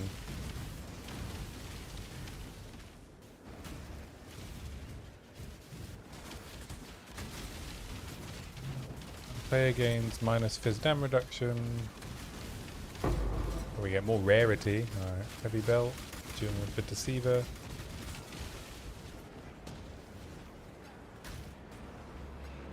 Yeah, I mean, I'm also still coming at this from the fact that POE 1 and POE 2 are fundamentally different games that serve different purposes. I find POE 1 to be a hyper addictive slot machine simulator. Like, you know, I can't say I find this gameplay, you know, end game gameplay to be very engaging, but it is very addictive. I don't think engaging and addictive are the same things.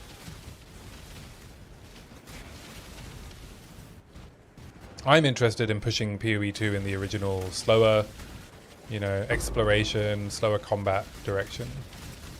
And I know many people disagree with me on that.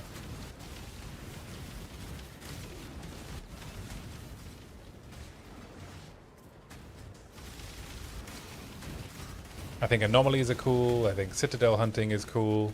I just want it to be less annoying.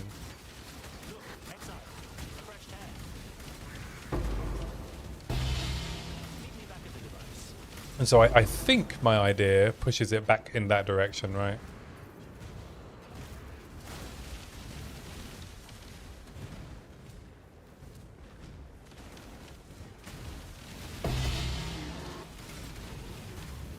I don't know if it does, you know, and I don't know if what I've come up with is any good, and maybe it's just, you know, an obvious solution to the problem, which is why it's similar to another system.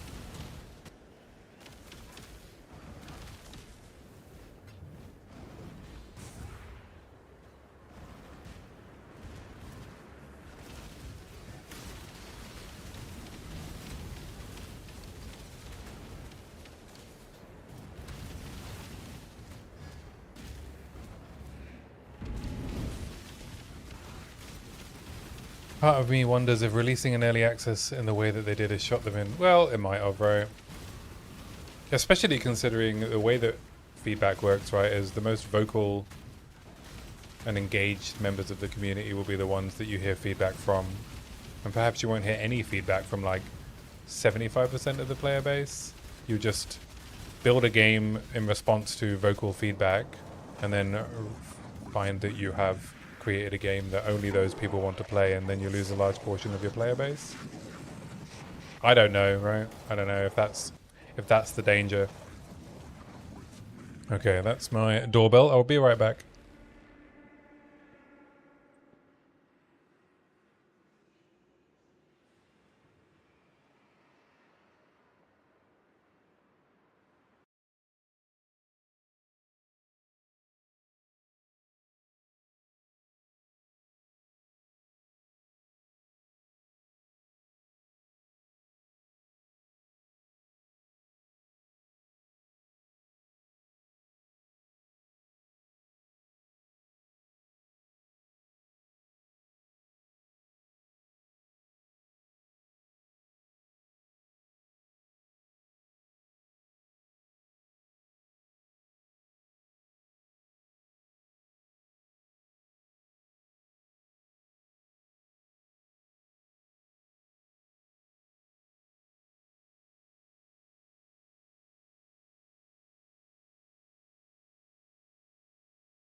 I'm back. With 0.3, I thought they were purely moving in that direction, in the direction of them, in the direction of POE 1. Yeah, I agree with that. And then in 0.4, they dialed a lot of things back, but it's still more like POE 1. Yeah, I mean, I thought the effectiveness, right, change is definitely a step towards the possibility to make things more slower, just slower, right? The word is slower.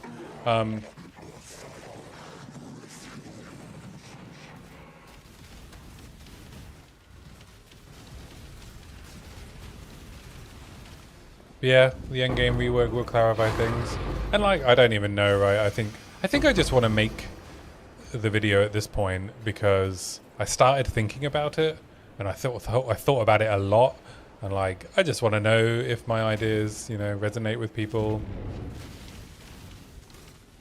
I think I'm giving useful feedback to the developers in terms of articulating the problems. It's slower but more, yeah.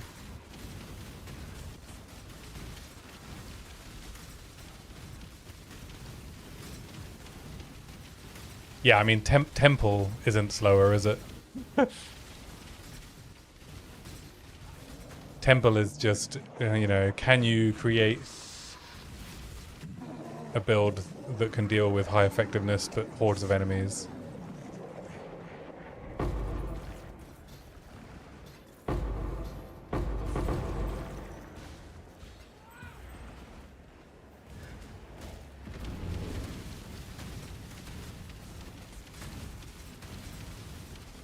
But that's okay, right? Like, and I think this also comes back to the type of content that you should be able to choose that you interact with.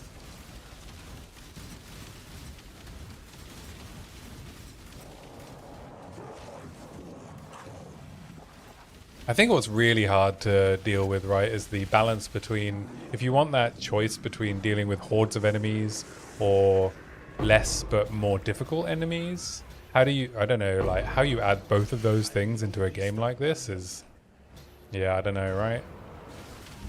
It's like saying, oh, we want to create a game where the player gets to choose between whether they're playing POE 1 or No Rest for the Wicked.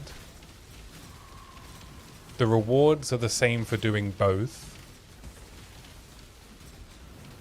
And it's difficult to make a build that can do both. Like that is not an easy problem, right? So, you know, what is it they say? I mean, I think I heard Josh Strive Hayes say it the other day. If you make a game for everyone, you make a game for no one.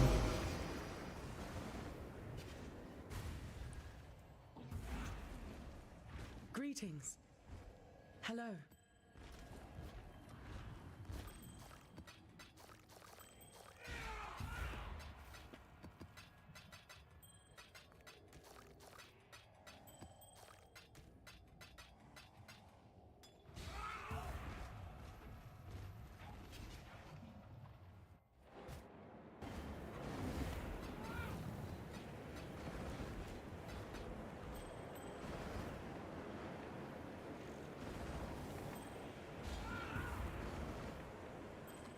Oh, it's Death Rush. Got excited there. I thought I'd found a original sin. Imagine. It's like 2 mirrors.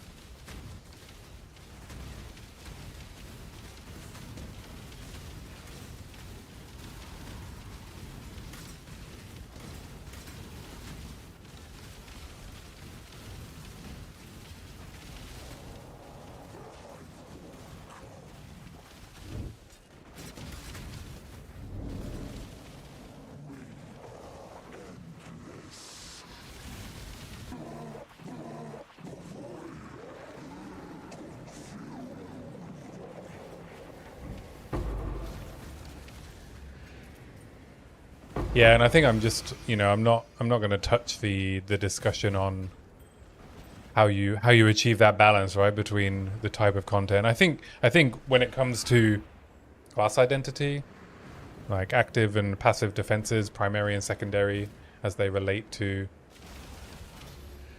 the way that you play the game, I think there's something to be said there. But then how you create content, right, that meets those two things.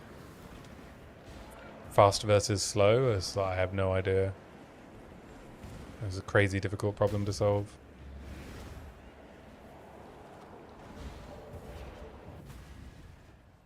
Greetings. Farewell.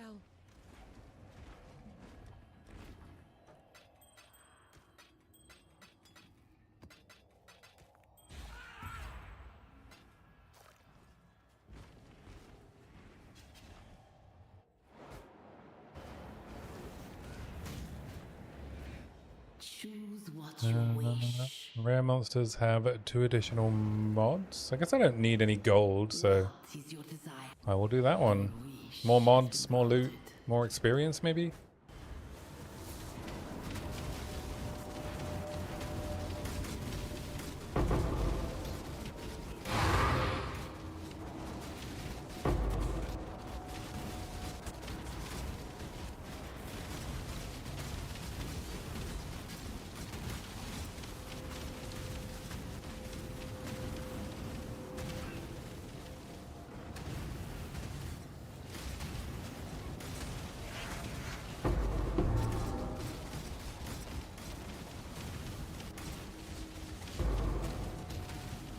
You think slower, more methodical gameplay is possible, but if they want it, then the endgame maps are too large, which I don't think Jonathan wants to hear. Yeah, I mean, I agree with that.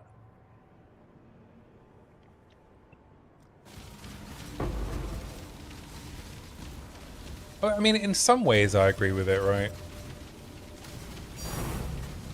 Ooh, Volatile Varlorb.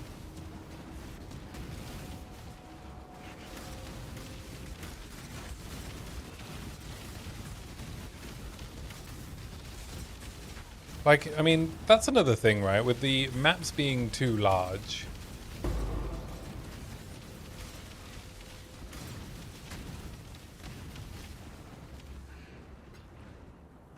And let me formulate my thoughts. If the thing you want to do is get rewards from the map, and the map contains the thing that you enjoy doing in sufficient density, then map being too large shouldn't be an issue, right? Providing it's not like, you know, providing you don't get lost and have to backtrack through an empty map. You disagree?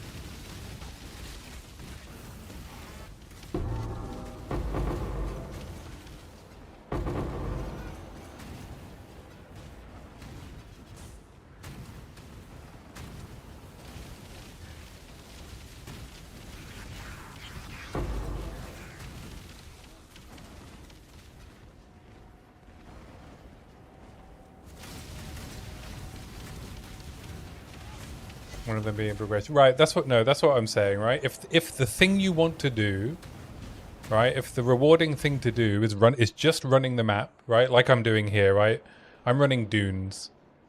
I'm running dunes again and again and again and again and again. If this was just an endless dunes, what would be the difference, right? I'm getting the loot I want, I'm getting the rewards I want, I'm getting the experience I want. But the thing that you're doing in PoE 2 is not just running the map, right? The map is leading you somewhere as part of the atlas, so I agree with you, right?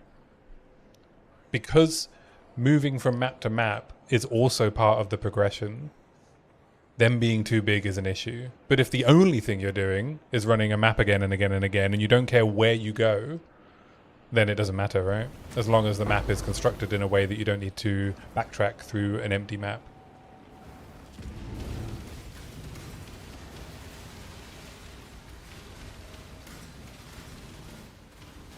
Now, the not having to backtrack through an empty map in a sufficiently large map, I don't know if that's possible, right? Unless it's linear from A to B.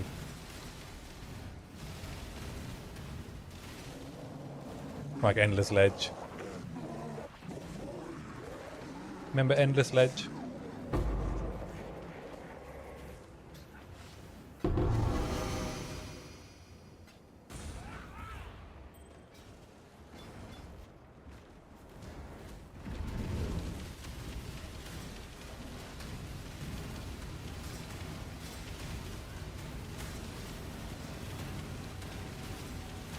There's more nuances, of course. There's more nuances than everything, right? But yeah, I mean, I agree that big maps within the current endgame system of PoE 2, where you want to be traveling around, finding other things to do on top of the mapping, you know, and even in my solution, right, where distance traveled equals juice, then you don't want giant maps. Because you will always want to be moving to the next node. In the same way in Delve, right? You don't want each node to take too long because you want to get to the next node that has more rewards, is more difficult. I don't know why I picked up these gloves. These gloves suck!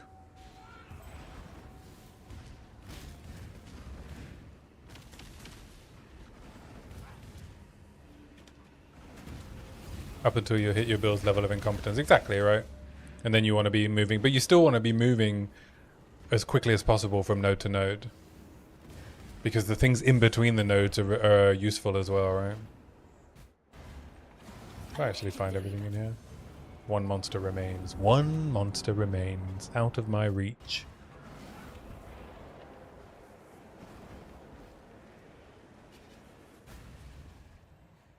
Greetings. Farewell.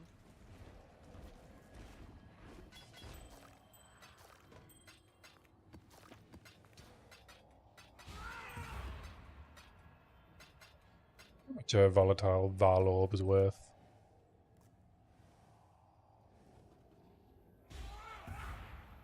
One divine. Godslayer. You like the idea of people target farming maps? Yeah. I mean, my solution to that would be like, I was thinking about that as well, right? Like, how do you make biomes more distinct? And I think div cards is probably the answer, right? I don't think it should be currency or, this biome drops more currency, this biome drops more of X. I think it should be they drop their own like related uniques or div cards. And that's where like I don't know if you could get away with like having like terraforming of some kind, so that people are more able to do that. And you would have the div cards apply to the biome, right? Not the individual layouts. So you're incentivized to explore to the biomes, but then it doesn't matter which layout within that biome you run. I don't know. There's not a way to stop the most sweaty players from optimizing all of the fun out of the game. Or all of the, optionality out of the game, where they're like, well, you must run beach because it is the fastest way to farm this div card.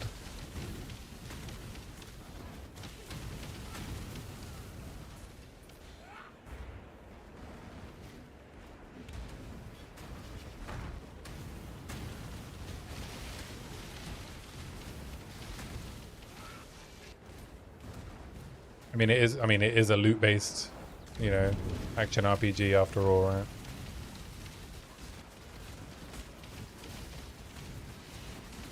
I mean, yeah, it's a problem with the player-driven economy. The idea that, currency generation is your meaningful representation of progress.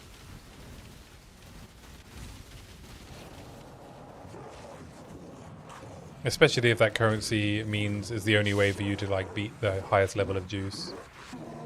I mean, now I'm that's the POE 1 loop, right? That I'm trying to do, right? As well as hitting 100, I'm just farming up more currency so that I hit the breakpoints in order to be able to kill uber bosses.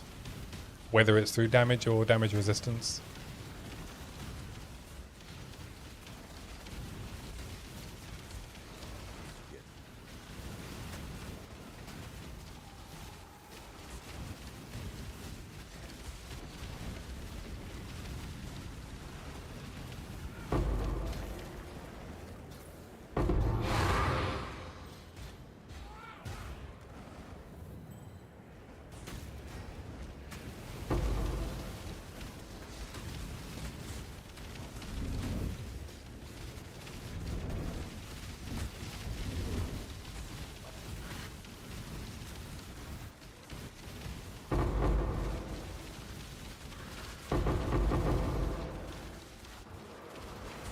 But, one problem at a time.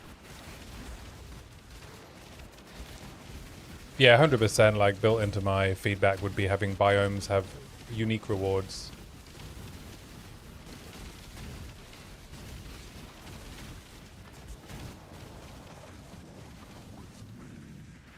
But not in a way that means you end up with and in some ways as well, it's not just a problem of a player-driven economy, but also an issue of a content creator-driven, gaming, content creator-driven meta.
You got the ward formula working with Chaos and ES. Cool, well done, man.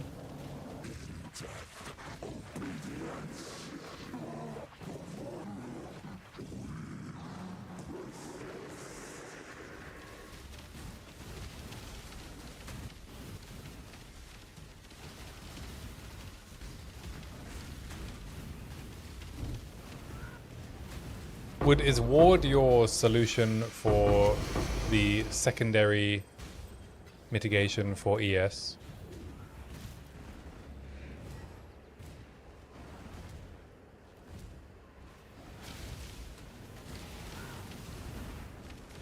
Because ES doesn't have a secondary mitigation layer at the moment, right? Which is one of the reasons, I guess, it's just stack lots.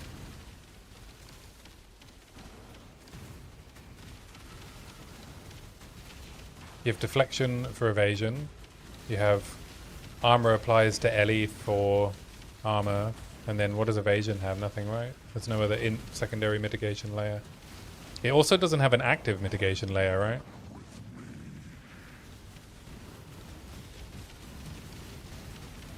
Evasion has parry. Armor has block. Or strength has block. Dex has parry. Int doesn't have anything.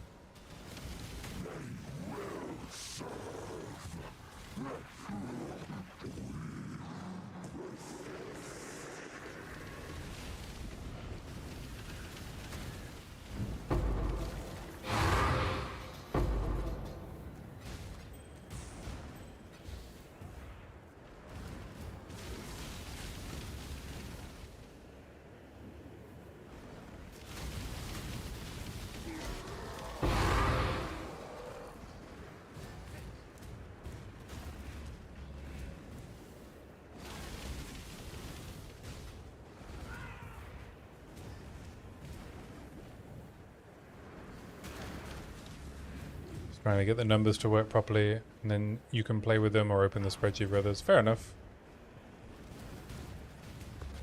Where is the source of ward in your idea?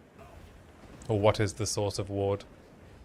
What is your desire? Bronze jewel cache, cache of scarabs, astral monsters. Alright, let's do astral monsters. Why not?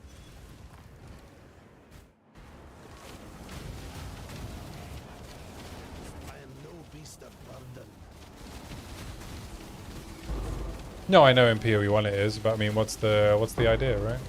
What's the idea for it in POE 2? Yeah. Is that the idea for POE 2 to have a new gear type?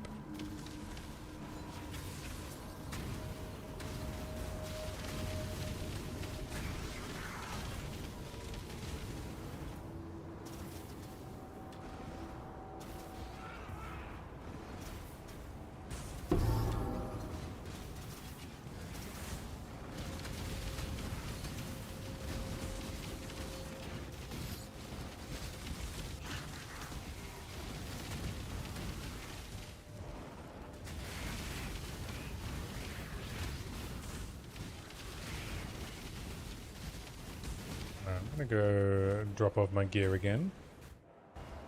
Drop off my bags. Like a Dakara. Greetings, farewell. So even like, should I even be picking up these rings? Probably not, right?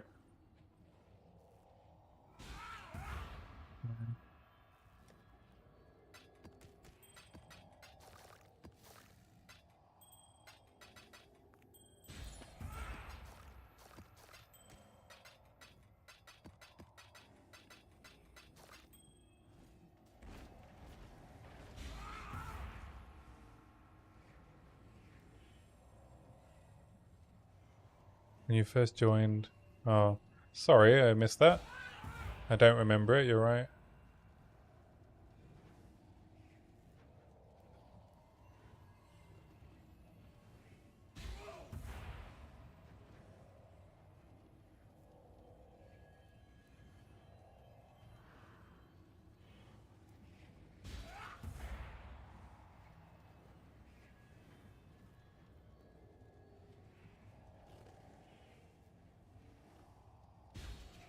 No, you didn't mention that, actually.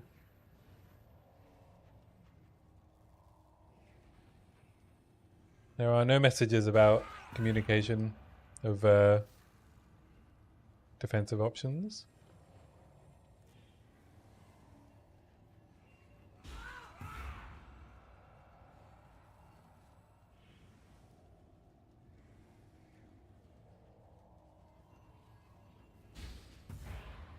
We have not had that conversation, it seems.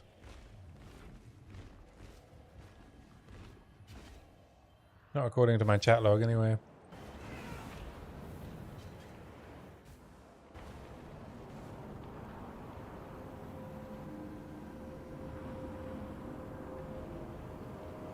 We could use other archetypes like plus life hunger, non-affix.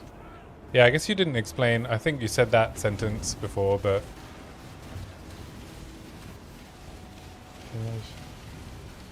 Right.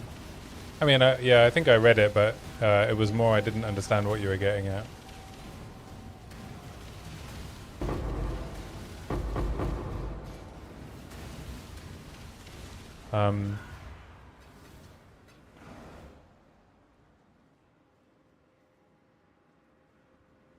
If that's the case,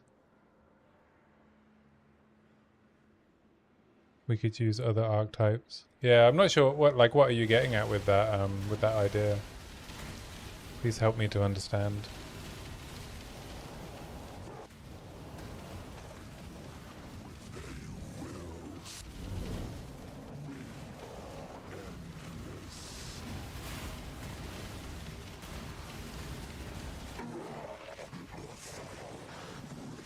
Hybrid life evasion, right.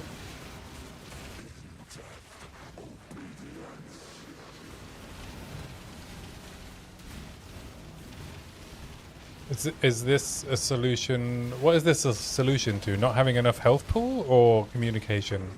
Because that doesn't sound simpler.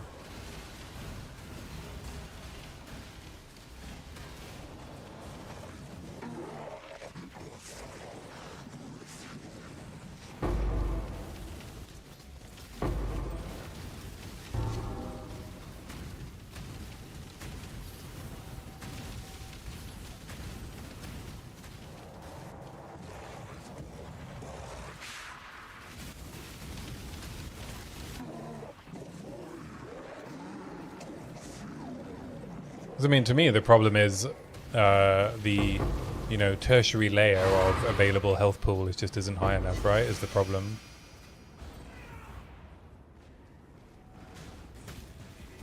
Is the problem we're trying to solve.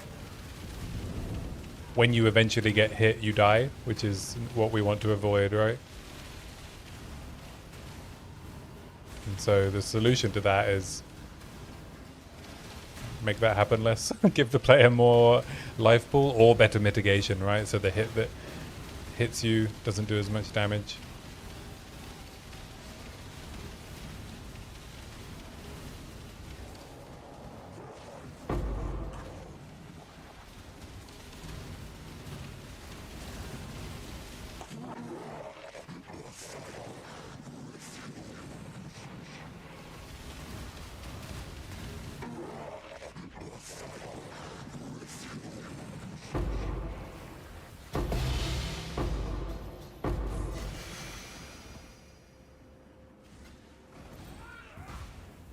These worth anything? Maybe. Maybe. Guess I'll just pick them up. This is a white wind.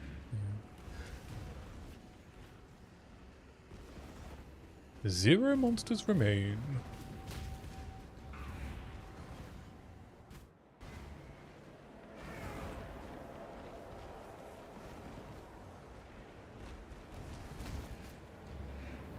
Yeah, I mean, it also comes back to the type of content that you're running, right? If you're running content with hordes of monsters where it's impossible to tell what's going on enough to be able to avoid damage and rely on active mitigation, then you need to rely on passive mitigation, right? But I think that's a problem in itself with the philosophy of the game.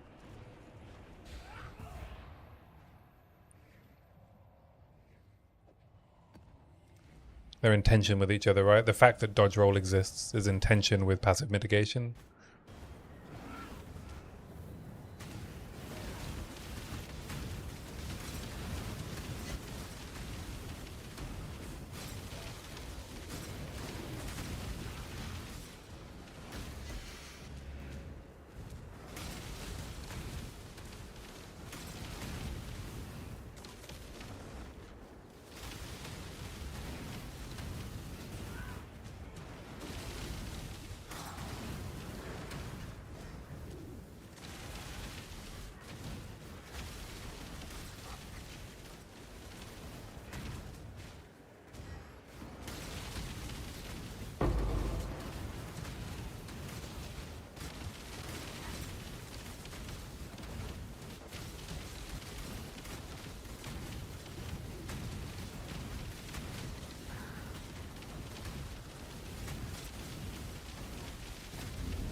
My mana is spent.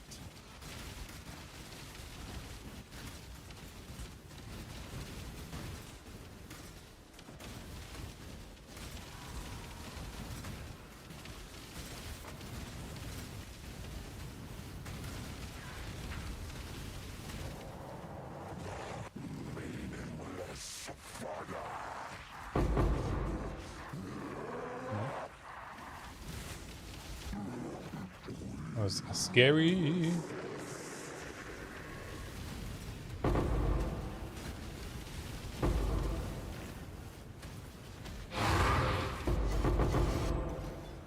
Ooh, a Doryanis.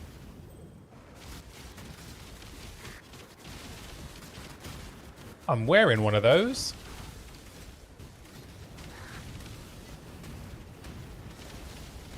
Final boss drops unique weapon div cards, map div cards, other div cards. Okay, let's do.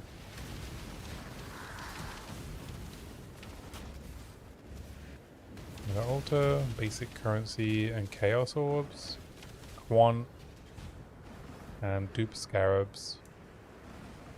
But I don't really want an Ellie pen.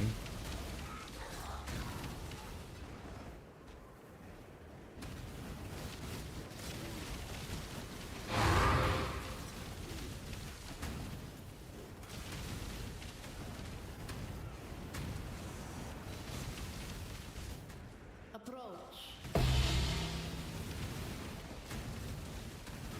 Oh, I don't know what I just found, but I think I found a part of the Headhunter div card chain, I imagine. I think I've turned off my recovery somewhere. Probably with an Eldritch Altar.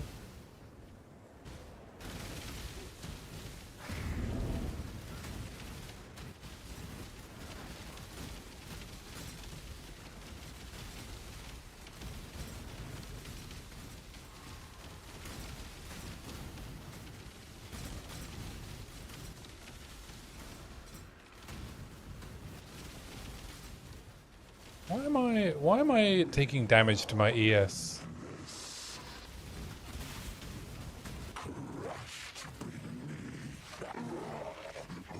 Oh. That was close to a rip.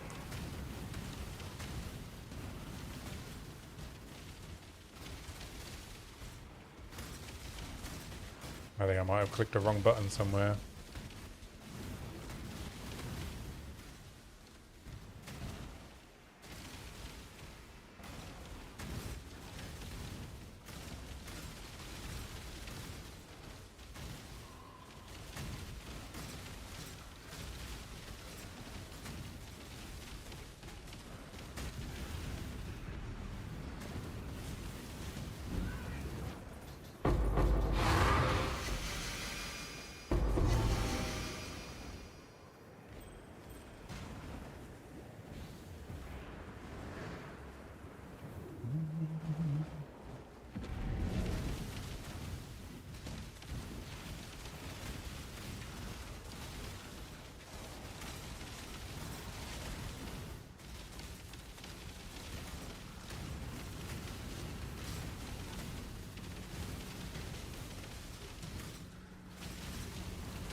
Thankfully, I don't need to be casting all the time, so the fact that I'm not recovering ES is only a small problem.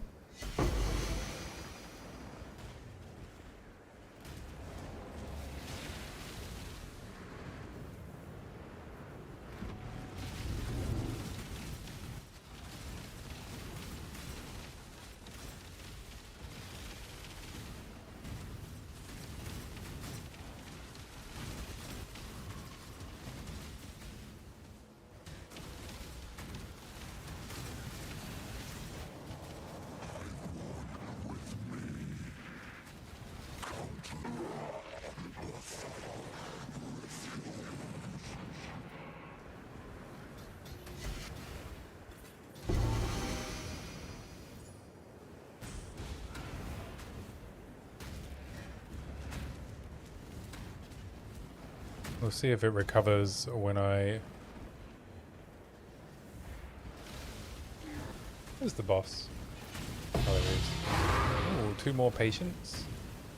So the patients give me the nurse, and nurses give me doctors. I assume is the chain there.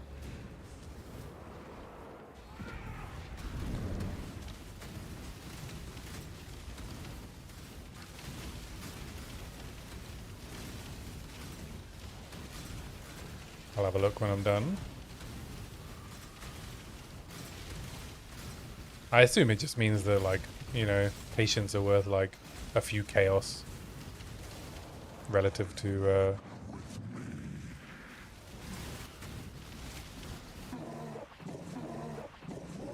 the cost of a headhunter.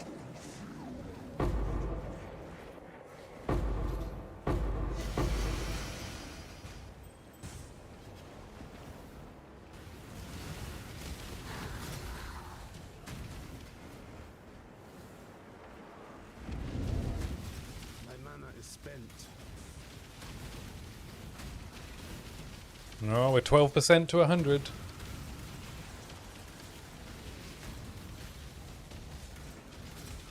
I don't know if I'll play the next POE 1 league. I've found it significantly more addictive than POE 2 somehow. And I don't know if that's a good thing.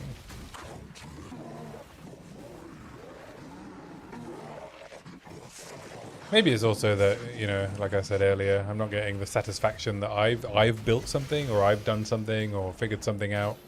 I've like figured a couple of things out for myself, but not much.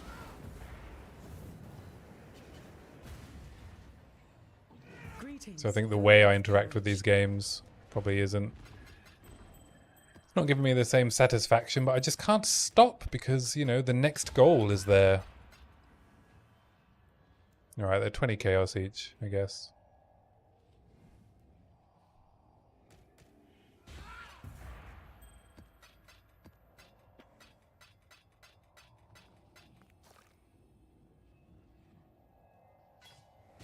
I'm going for 36. I just want the cosmetics. And I'd like to hit level 100 because I'm so close. And I can do it in a few hours. And I want to try the Uber bosses, so one of my challenges will be at least taking down a few of the Uber bosses. Let's see how that turns out for you.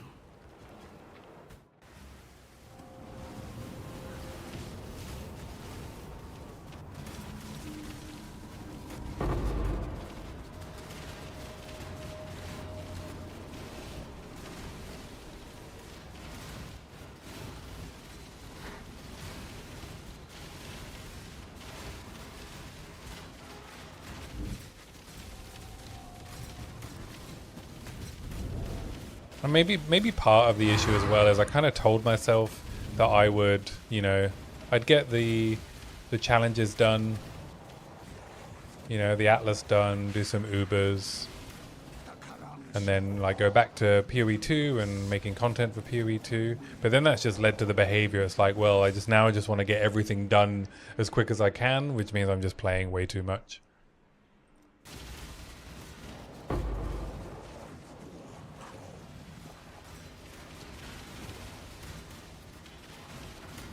Too much. Alright, it was an Eldritch Altar that was sapping all of my ES.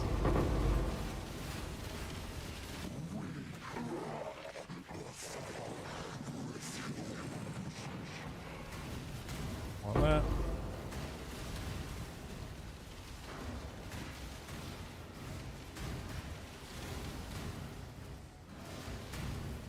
Yeah, I think I can probably do like Uber Elder, Uber Shaper, maybe Uber Cyrus, Eater and Exarch will be the ones that I try first. I think those are the accessible ones, right? I say accessible, you know, the ones that require less scaling.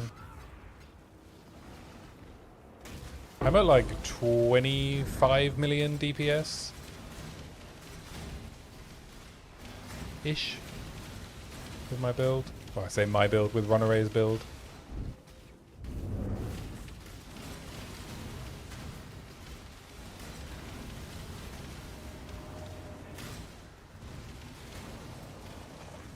His latest update, he's doing 120 million DPS with this build. My next upgrade is like 60 divines, and it will give me another what, 3.5 million DPS?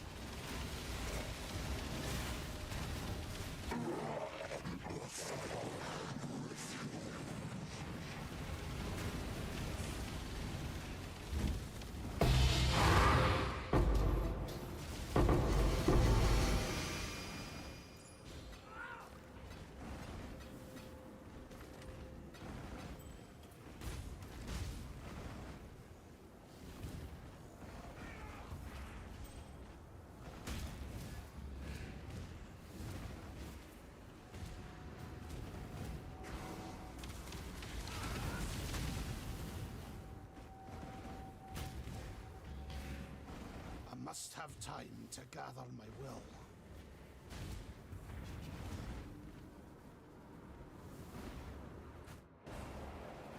The battle has been won. I think our discussion on, you know, POE 2 feedback is a really good example of, you know, how nuanced, like what different aspects of the game and what things we find interesting, what things we think would make things better, right? I find it really interesting that we probably mostly agree, and then there's always going to be points of contention.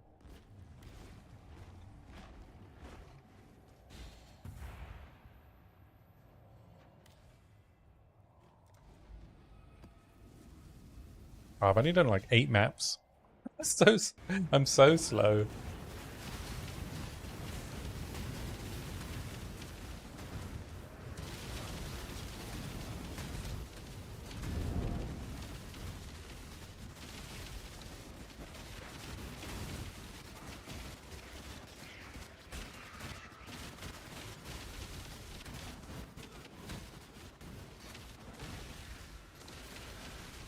I'm going to change this song. I don't know what this is. Oh, I was just playing random music. Alright.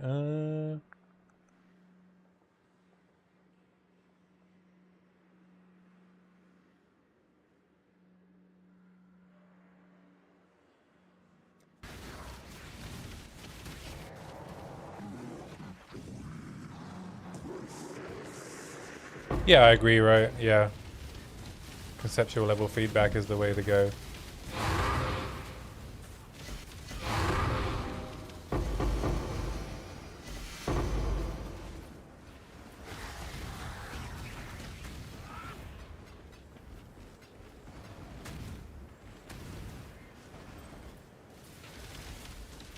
I hope my feedback also meets that expectation.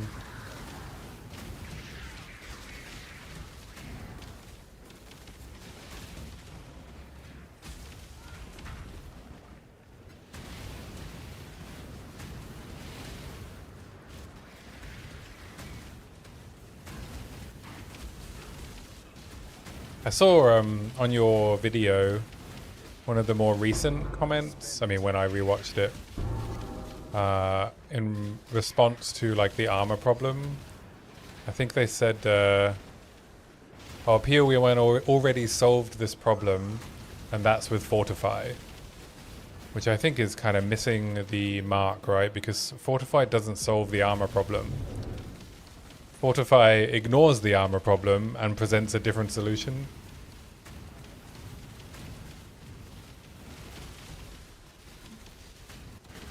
Like, Fortify doesn't interact with armor in any way, right? It's just, oh, well, we couldn't get armor to work. So we added Fortify so that you have actual damage reduction. Flat like damage reduction that doesn't scale with hit.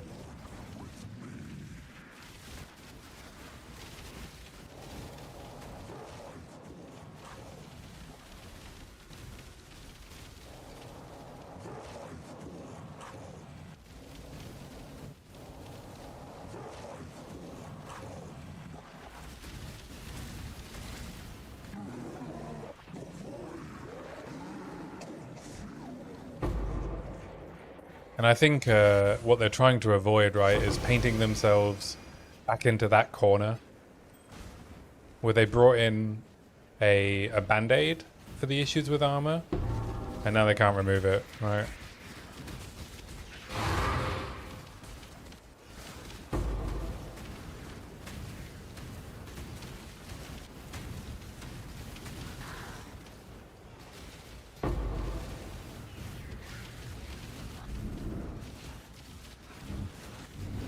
I gotta respect that they're attempting to do that.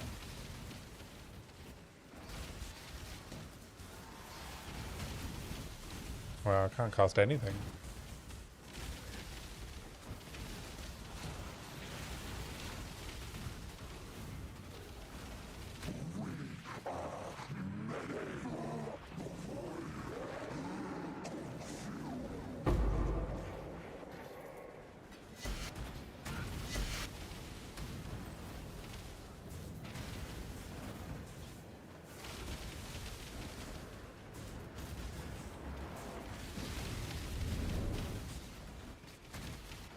I really need to be reading these Eldritch Altars more carefully. At Divide, yeah, I mean, I agree with you, yeah. But I just thought it made me just think about the way that they previously approached solving these problems in the game that they're trying to avoid repeating. And a lot of the player base has this idea that that is the correct solution, right? The problem has been solved. Why aren't you just doing what you did in the first game, right? Where we don't have this problem. But I think what it misses is that the problem does still exist. It has not been solved.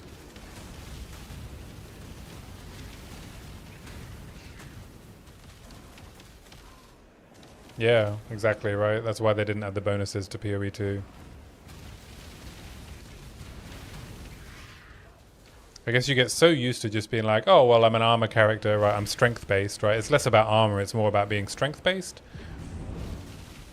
Therefore, I add endurance charges, I add fortify. Then does it really matter if I have armor? Probably not. My mana is spent. Well, they didn't change defenses yet.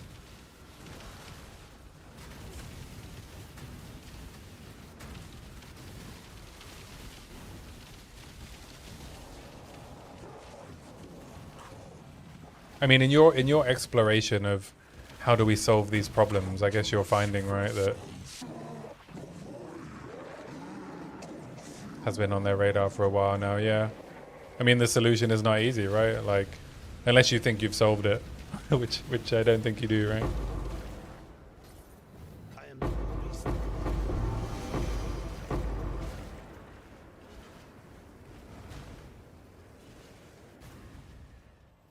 Hello. Yeah, I mean, I just don't envy them, right? I imagine their to-do list is so incredibly long, and they only have so much capacity.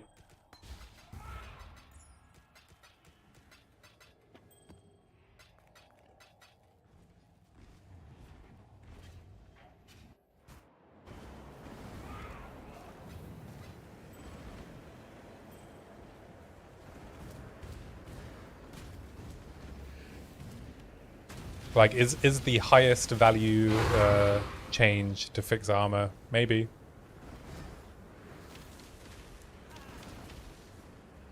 Yeah, recovery is another piece.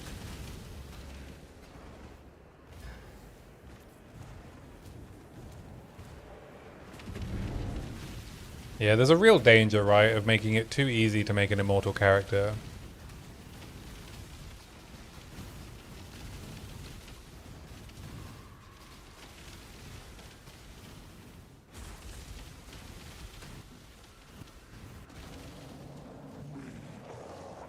I think that is one of the big challenges with life because of leech.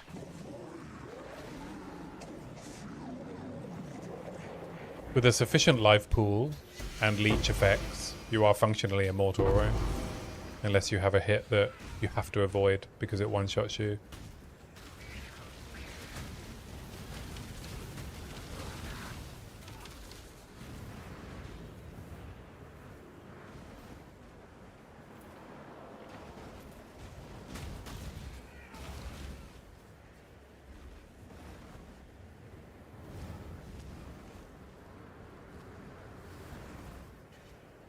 Poor issue you see is that since armor is the only thing which actually mitigates fizz damage, that makes fizz scale so much harder against evasion characters since ES has higher HP. Yeah, I agree with you.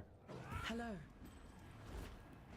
Yeah, I mean, that was the thing. When I rewatched your video and you were talking about crit and spiky damage and, you know, deaths when you're running evasion, one of the challenges is do we know that crit is the reason evasion characters die more often? Is it because they're being crit? Are one-shots always crits, I guess, is the question. And would crit reduction, like if you had 100% crit damage reduction, how much less would you die in a similarly juiced map?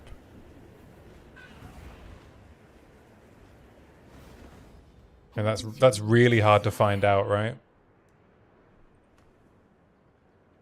Oh wow, this is really rare, right? Additional coin of skill.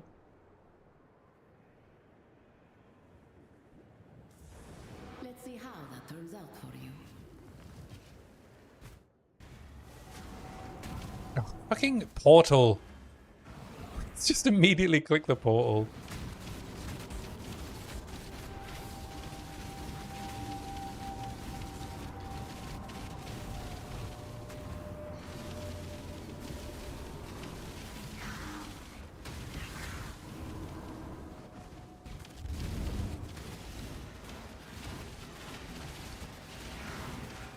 You don't think all one-shots are crits, but for evasion they have lower health maxes than armor, so I was trying to solve for that.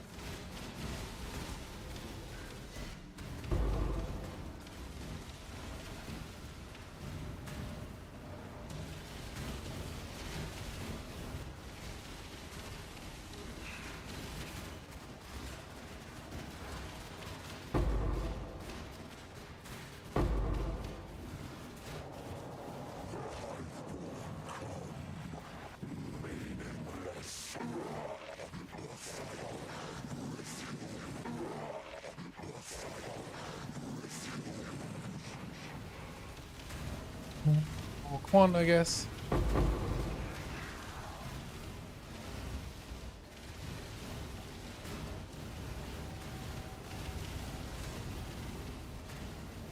We are 1/6 of the way to level 100.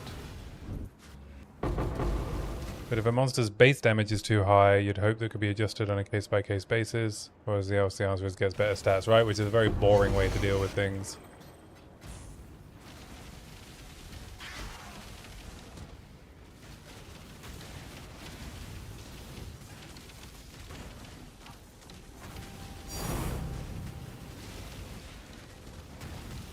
I mean, there should be some level of get better stats, right? I mean, that is, I do concede that the point of a game like this is, you know, meaningful progression of stats.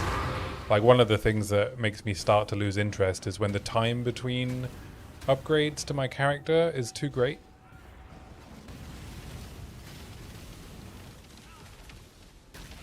Or meaningful upgrades, I should say.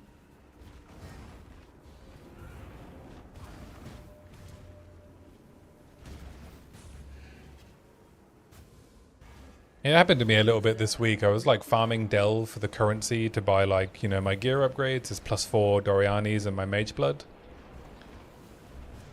And in fact, you know, the next upgrade for me is 60 div. And so that takes time to grind, and then it's just, you know, it's grinding isn't that interesting, right? The interesting part is the progression of the character.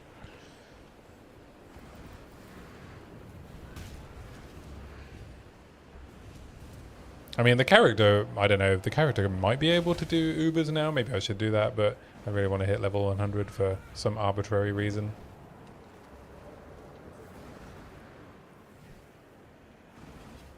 Because of the stupid challenges, maybe. Hello. Journey well.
Oh, there's a Beyond boss.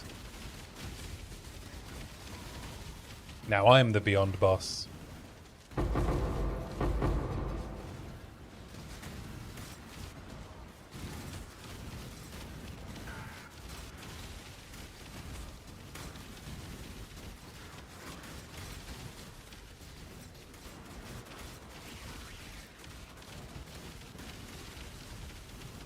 Oh, it's sap. Is sap the thing? Maybe. Maybe sap is the thing that's making me lose all my energy shield.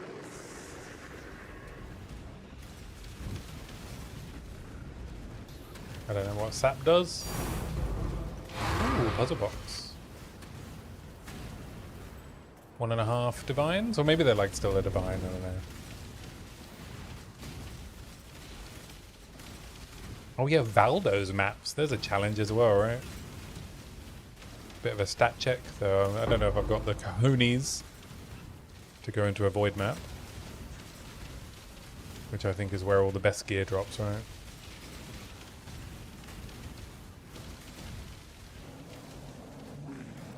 Get a notification every day of a level 100 character being sent to the void.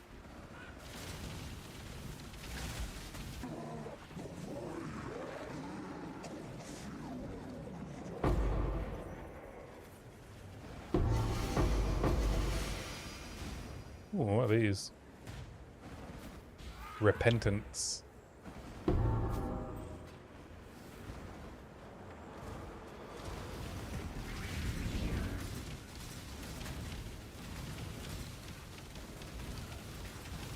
Prevent spell suppression. Oh, it's just Eldritch minions. Alright.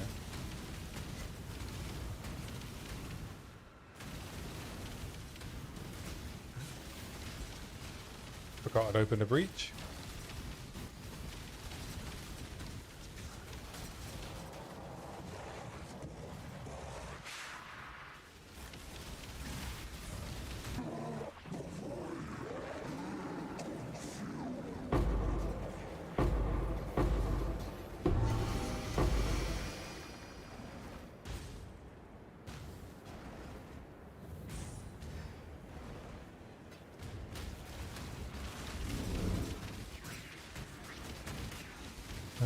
Extra cold. Orbs are fusing. Currency is doubled. Ready yourself. Oh, 1 sec. Man, Firefox is not a good browser anymore, is it? I mean, I've heard that's been true for a while, but it's really starting to make itself apparent to me. I was doing just fine with it, but recently I've had a lot of problems with Firefox.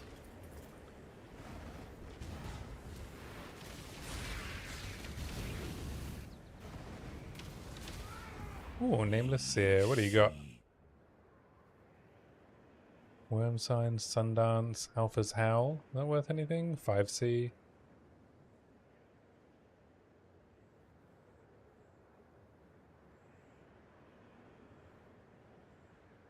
Stephen Turdler is the first character to reach what depth? 8,000. What flavor of chromium would I like? Choose what you wish. Oh, right. Yeah. It took me a second to realize what you were talking about then. I thought you were talking about food supplements.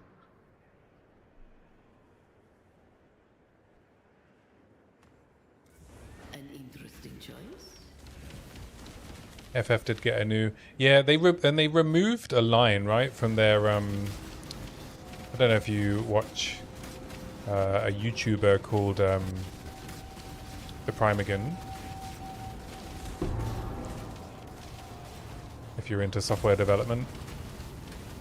But he had a video where he showed they'd removed some line. I can't remember what it was, where they promised they would never do something, and then they removed that line. It's like when Google got rid of the "do no evil" clause in their thing.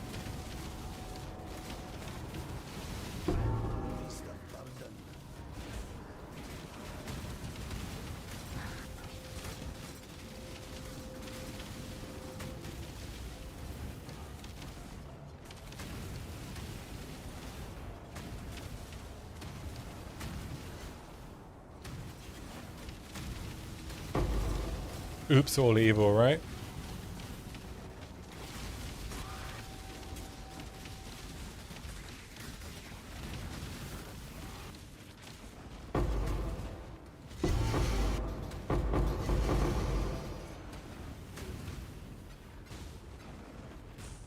Oh, sorry, we did an evil. We didn't mean to, but we didn't say we wouldn't anymore.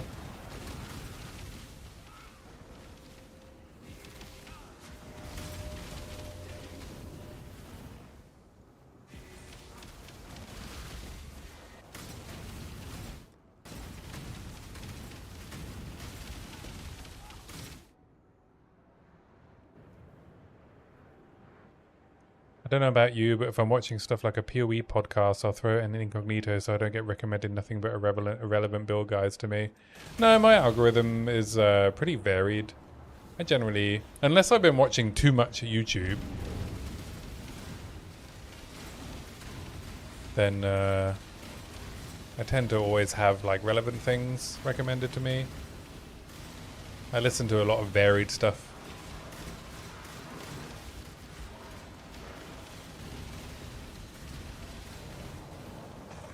If you look at PoE stuff in incognito, there's only a few recommendations in that.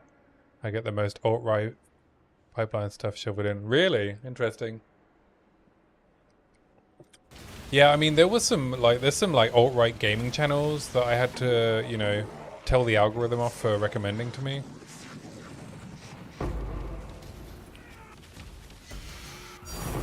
Ooh, another puzzle box. Yeah, and I didn't even like... You know, initially, right, it appears to be just another gaming channel. And then, Hello. you know, then they say some stuff and you're like, oh, this is not just a gaming channel. You are saying things that I strongly disagree with.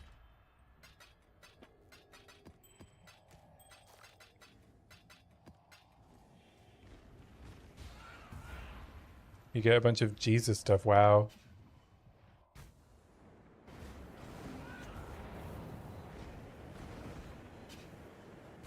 Yeah. Maybe it's, I don't know, maybe it's your location. That plays into it, right?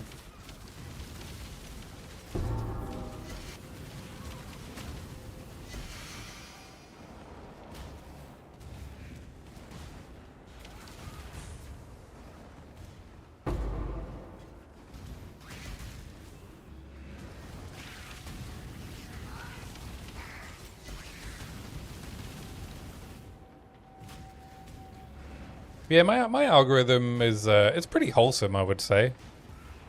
Sometimes there's shit I don't care about, but for the most part, I tend to nip in the bud any, like, you know, when it starts trying to tempt me with extreme stuff.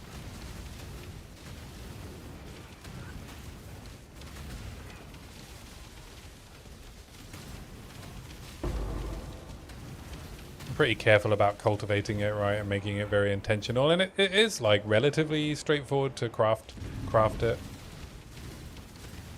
Your algorithm is extremely curated, hence watching in incognito. Yeah, I mean, I don't feel the need to do that.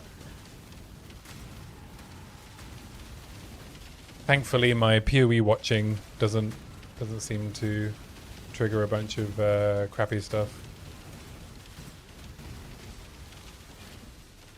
I mean, I say that. Maybe I just don't see it. Let's see, what's on my home page?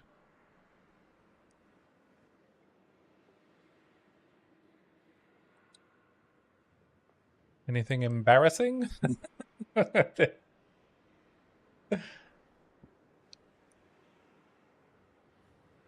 do we got? Josh Strife. I like him. Sad Boys podcast. Jorgen. Buffalo Baron. Primetime. Man Carrying Thing. Gotham Chess. Big Tug. Hank Green. Eddie Burback. Yeah. Pretty pleased with my homepage.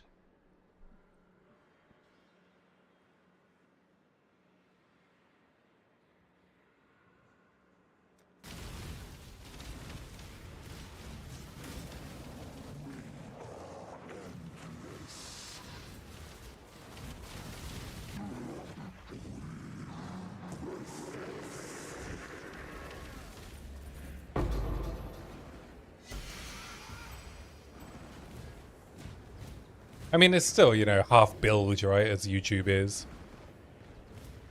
I don't even get the POE clip channels recommended all that often. Sometimes I do.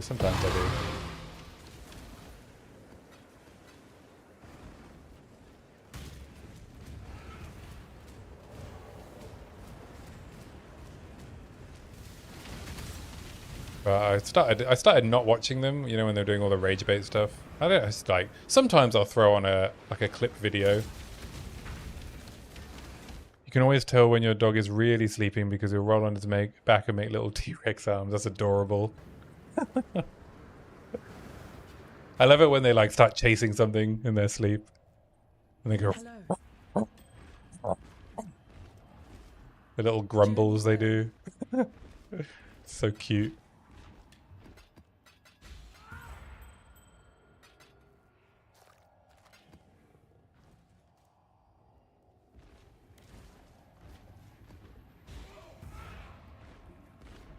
Yeah, when I had my golden retriever, yeah, I was very worried at first, you know. I was like, oh no, what's wrong with him?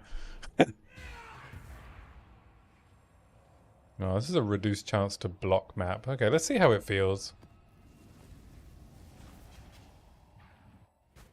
When does it reduce my chance to block 2? Wow. 28, 25. Oh, because of map effect. Right, okay, I should not be running reduced chance to block maps. I'm going to run it anyway.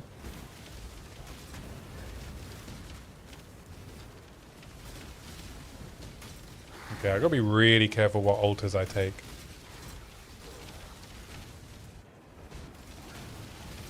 Okay, I'm going to have to check the maps I've saved up. Make sure I haven't got a stash full of block. Now that's the kind of sentence I hear right before someone lost their hardcore character. Yeah.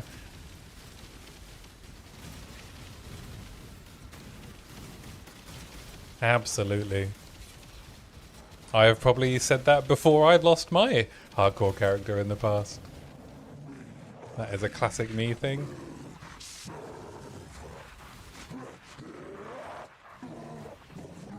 It's like, yeah, this Citadel does have Ellie Pen and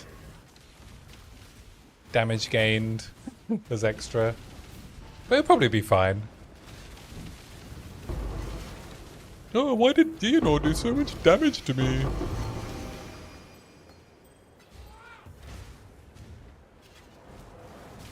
It's not fair.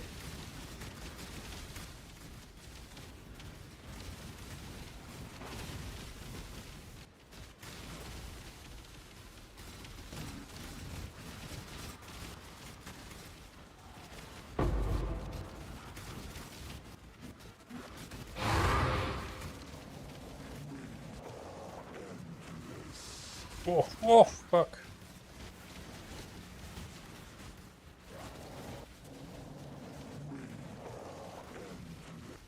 Minions, do your job.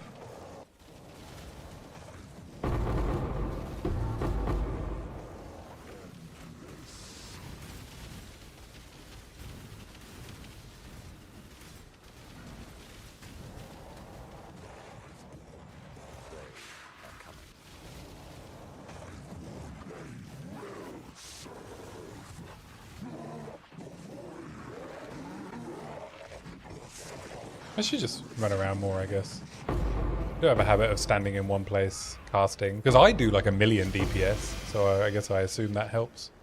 But maybe it would help more if I didn't die.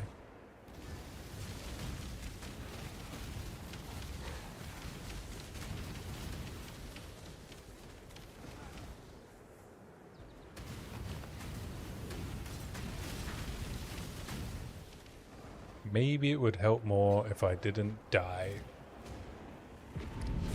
I'm here to get your excellent gaming advice.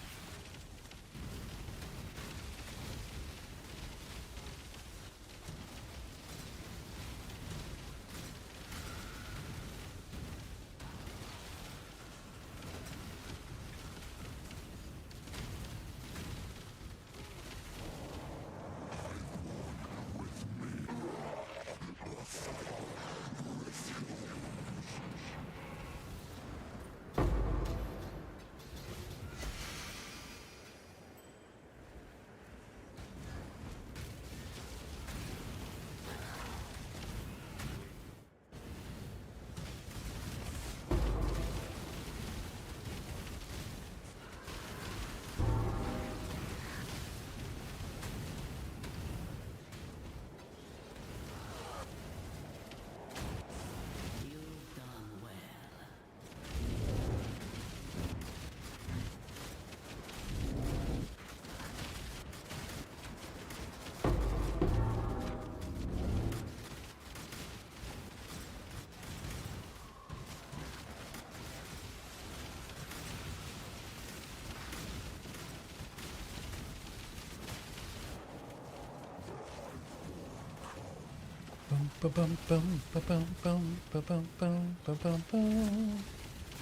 Oh, fuck. Alright, minions, do your job.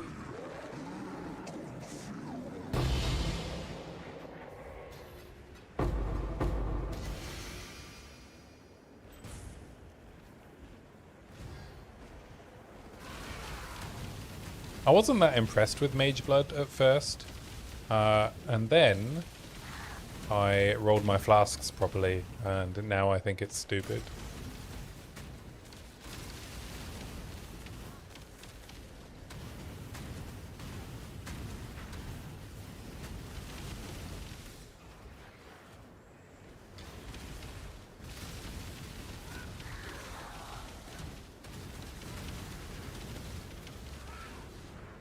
I mean, it's cool to have like a, you know, surprised I weren't using roomies for defense. You know, I like looked through the list of all unique flasks, because I remember you said there was a unique flask that would help me with defense. Because I was thinking, you know, what should my second flask be? My unique flask. And I can't remember what it was you said I should use.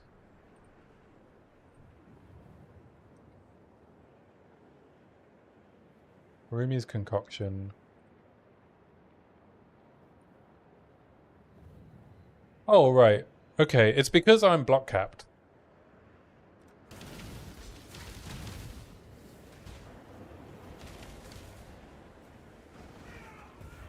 That's why I'm not using Rumis.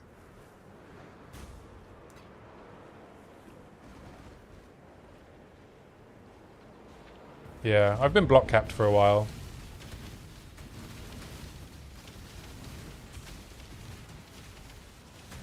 Oh, you told me before I was there? Oh, possibly. Yeah, but I wasn't running content that was hard enough, right? I wasn't dying.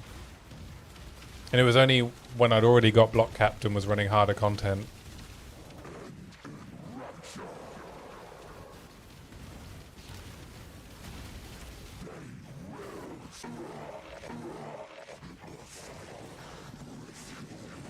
Still gives armor on top.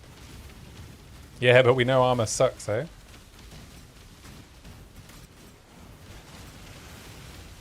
What's 1500 armor gonna give me, eh? Compared to consecrated ground and 10% more damage taken. Yeah, and I also getting Absolution minions out more reliably, which was the intention behind armor is the only thing, yeah.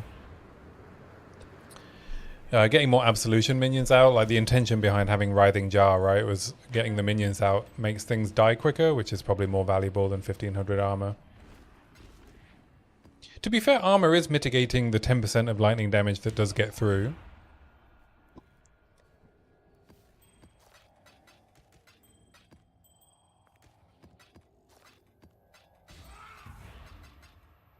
And I do have increased armor on my Ruby. So what's my armor at? It's only at 36k.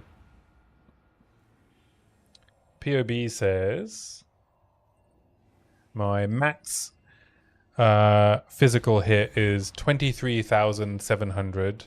My max fire hit is 86,000.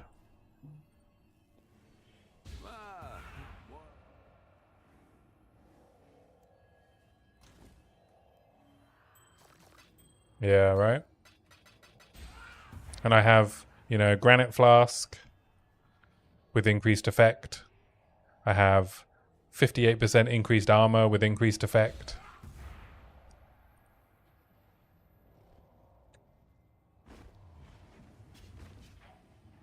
I mean, a lot of the damage that comes in isn't physical anyway, right? And at least PoE 1 has ways to take damage as more different types. Oh, more experience, please. How am I doing on my wish challenges?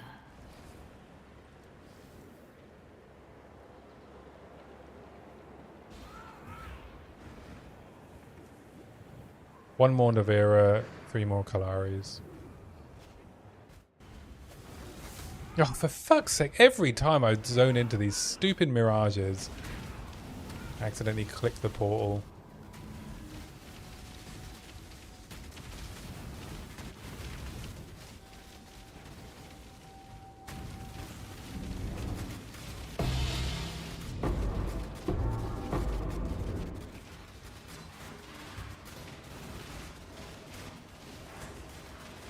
Oh, something hit me hard. Oh, is it? Oh, what's happening? Oh, I died. Rip.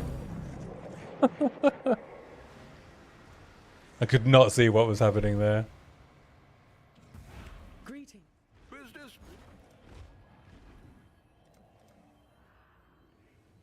I mean, it doesn't really matter if I pick up an amelioration because it can't go off again. It's got to be more careful.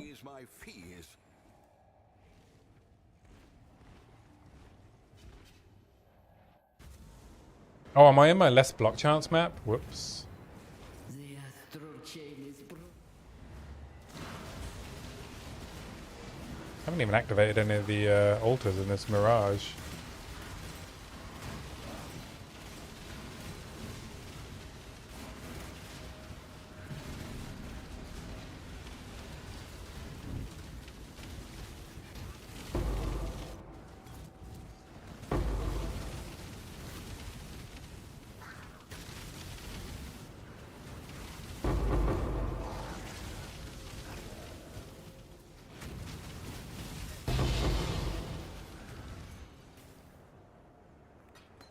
There we go.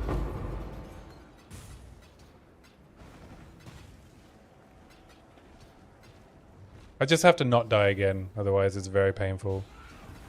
If I lose 10% XP, ooh! That would be most of the last couple of hours lost. Seeing as I'm at 16%.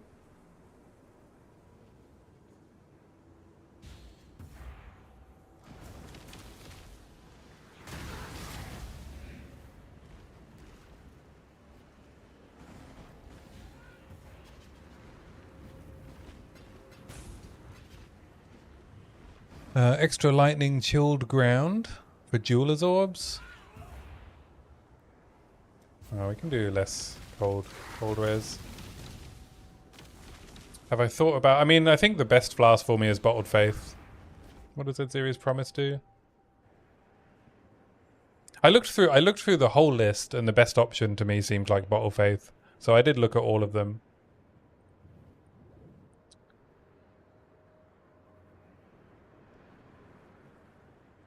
Yeah, I'm not scaling chaos damage, so Aziri's Promise doesn't do anything for me. Progenesis.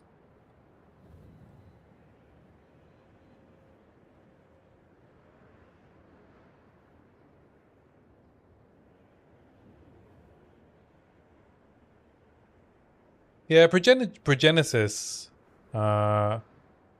might be an option, but it would involve me pressing it all the time. Because you have to react, right? Whereas Bottled Faith, I just press when I want something to die faster.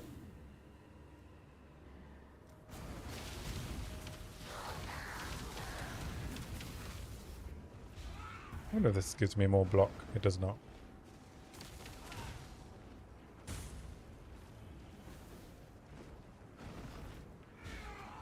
Yeah, I'm not going to click that one.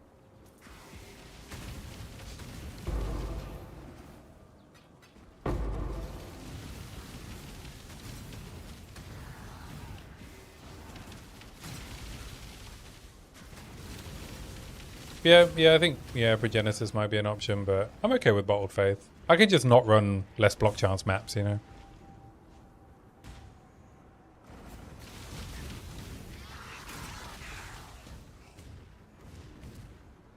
Actually read the maps, make sure they're not too dangerous.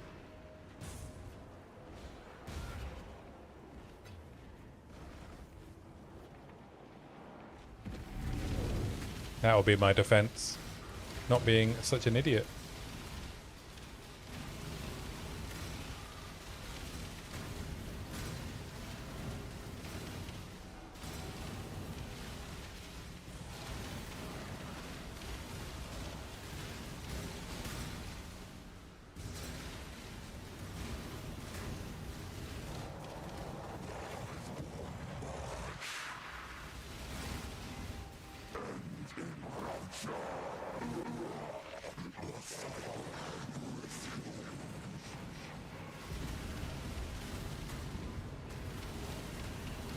Enjoy your lunch.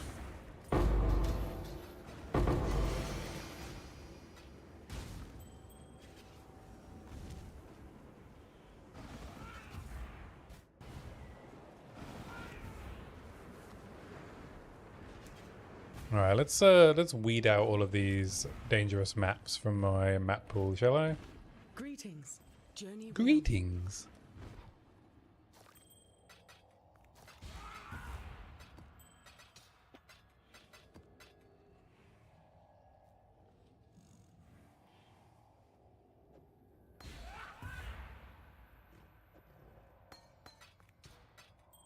I also need to go and get some more water. I'm very dehydrated. So I will also be right back.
Alright, I'm back.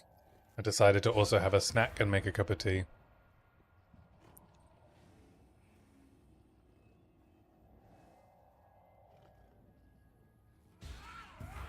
Alright, where are we at? Let's have a look at these mods. Reduced chance to block. No thanks.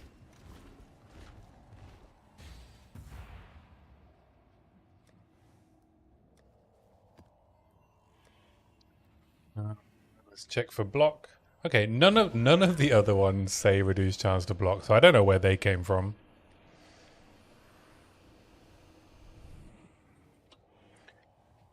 Recovery. Oh no one. Mana. Okay, none of them say cannot recover mana. Oh, life and energy shield though.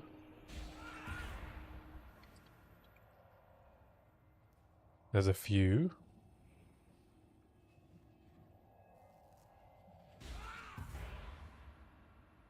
Okay, just these two. So I also can't run these because I can't cast.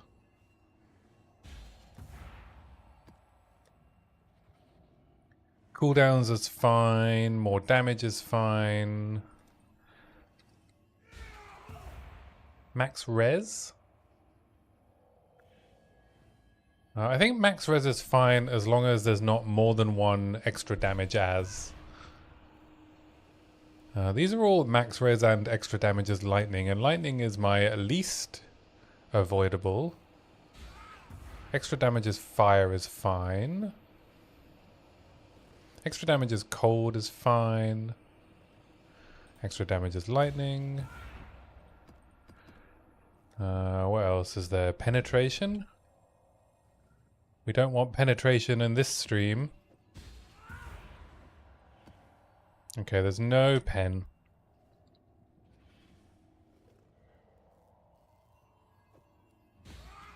Okay, so these should all be fine. So let's grab a bunch of them.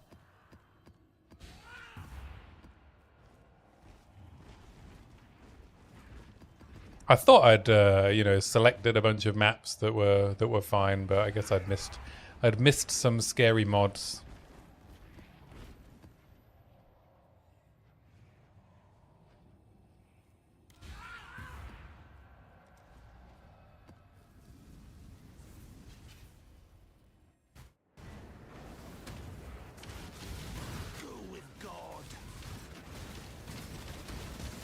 Wow, I thought I was going to hit 100 in this stream, but it turns out I am 1/6 of the way there after 2 hours.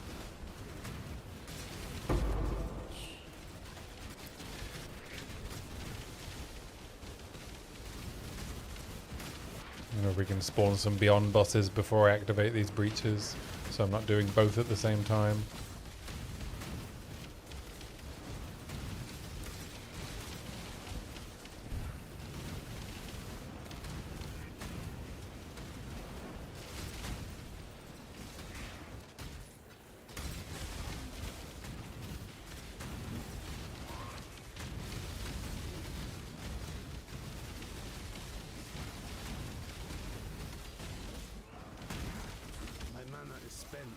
There we go, there's the 2 bosses.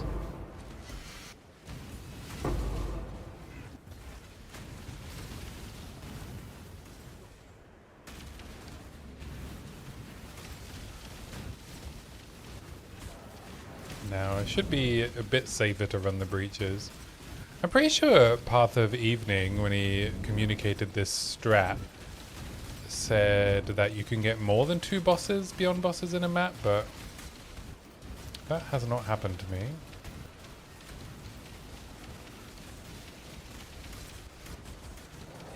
Shocked ground is fine because I am shock immune.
Those are south downs, right?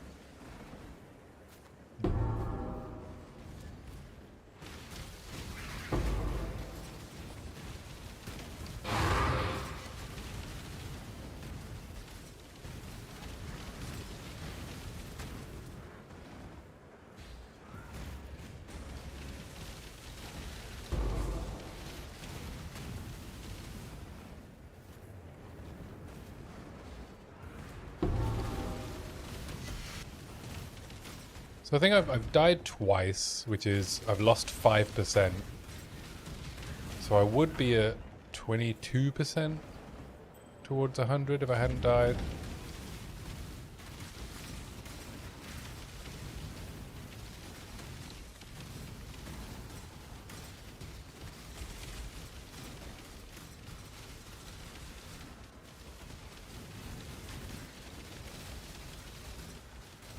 And we are like 1/4 of the way through our scarabs. So I kind of almost, I'm like almost getting the XP that was promised to me.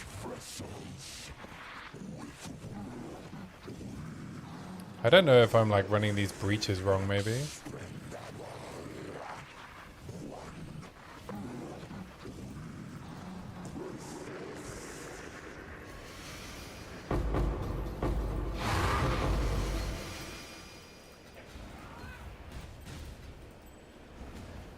Well, we will see.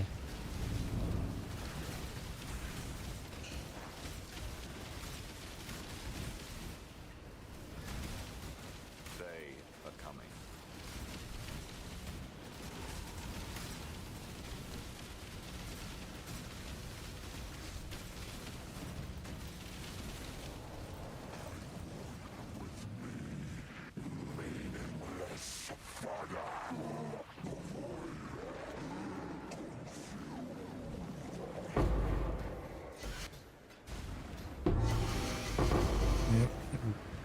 And I mean, I guess I haven't cashed in yet, so I don't know how the currency is going to be. I don't know whether I'll just sell the ancient womb gifts or if I will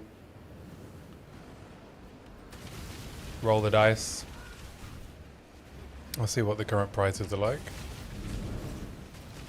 I think they're like 13 chaos each. But hey, you never know, I might get a mage blood. Or one of those really expensive unique jewels.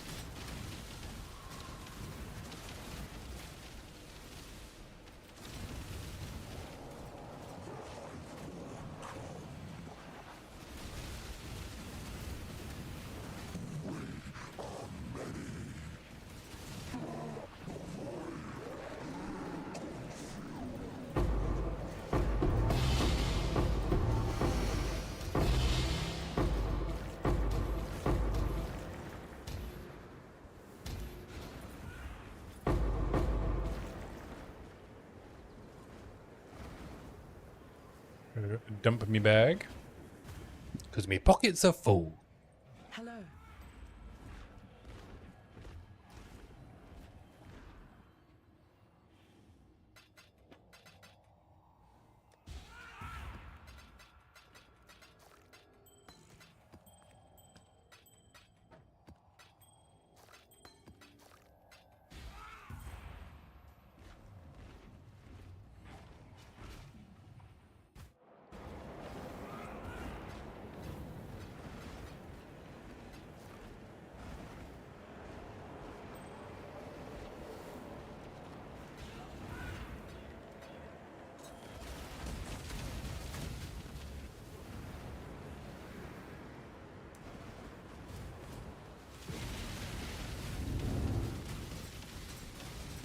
I guess the idea is to clear as many breach mobs as I can before My mana is spent. it stabilizes. So so I just need to get to each end, right? Or to like let it expand a bit more. Maybe I'll get more mobs that way before I murder them all.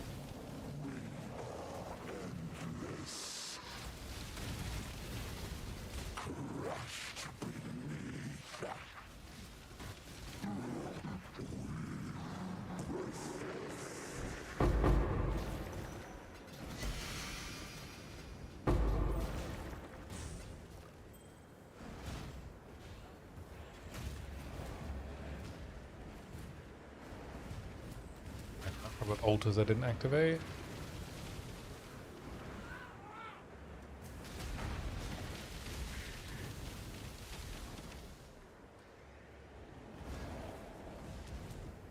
And there's one monster left.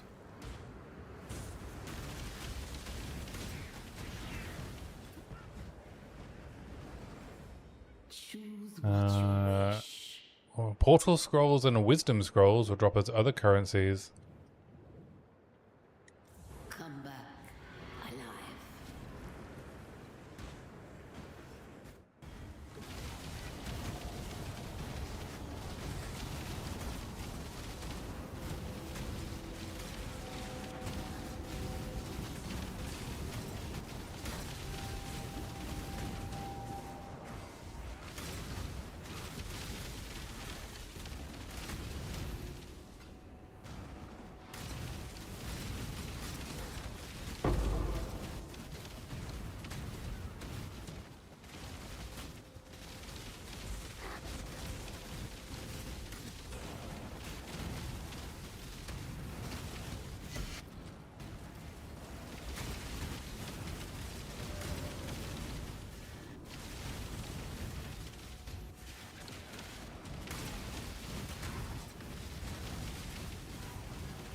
Where are my divs? Give me my divs. You are accomplishing nothing.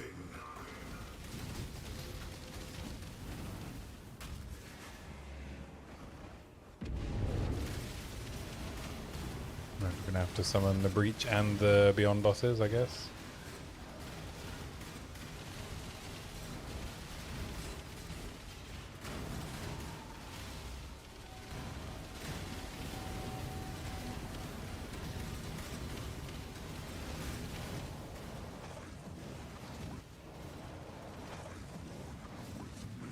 Countless vessels with one will.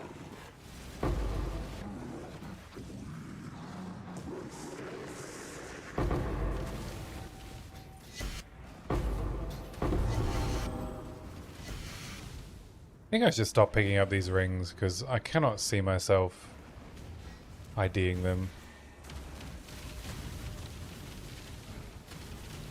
and looking through them. I mean, I guess I could just put them all in a tab for one div, but then I still have to click so many times to do that. Give us tab pricing, you cowards.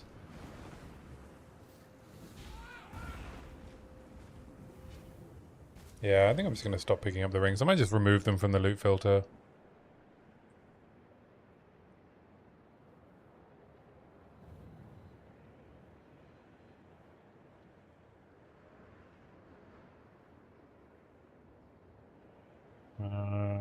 End game. League specific. Let's turn off breach rings.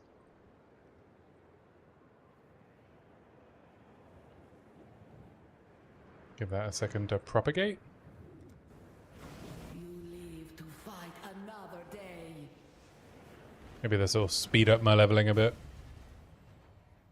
Hello. In nowhere did the video about this strategy and how it's rewarding say, and it's rewarding because you'll pick up 5 billion rare rings.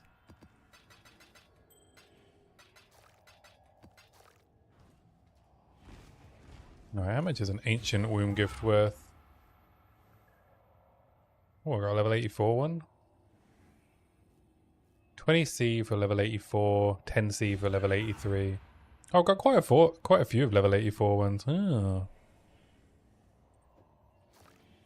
So, a couple of div sat there.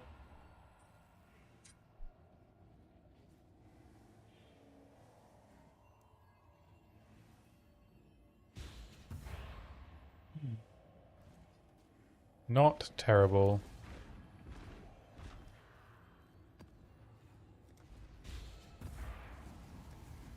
Let's see if this has updated my filter. 5:48 PM. Yep, there we go. Okay, no more rare rings. Fuck rare rings. I don't know why I was picking up. I'm never gonna look through them.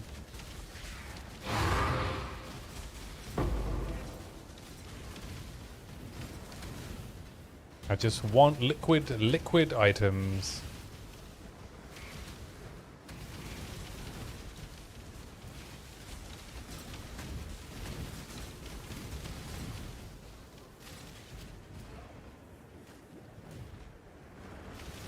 Does burning ground hurt me? Not really.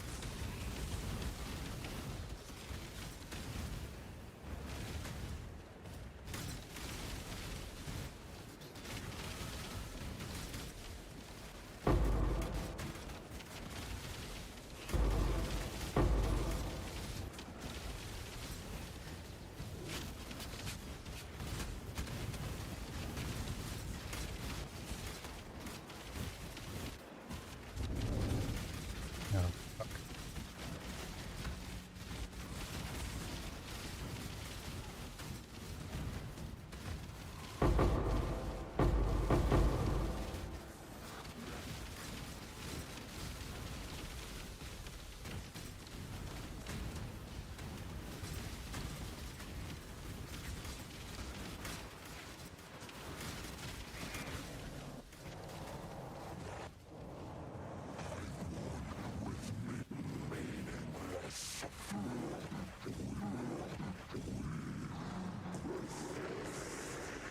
Right, I've run, what, 12 maps and I found one volatile Val orb. They're quite rare. Oh, whoops. I've activated another breach.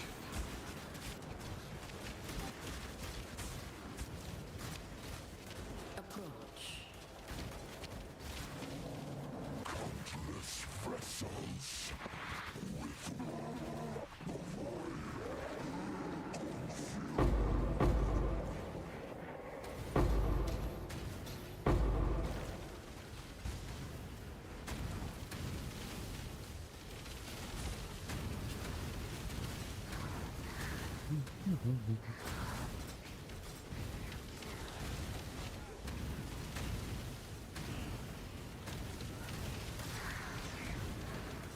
Basic currency is duplicated.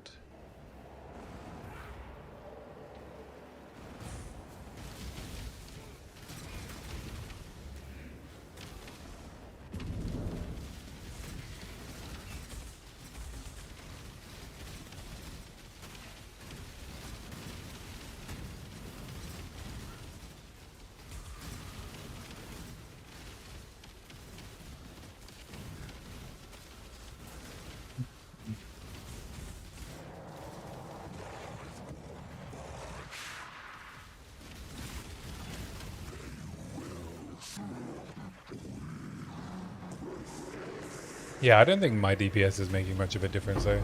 I think it's best if I just try and keep myself alive.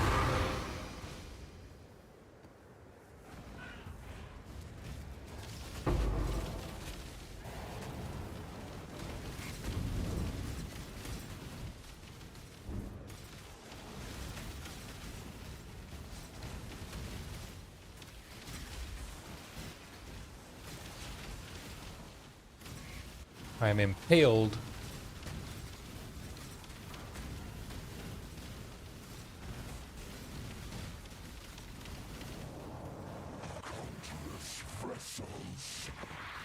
Oh, Varun is going a bit vroom vroom.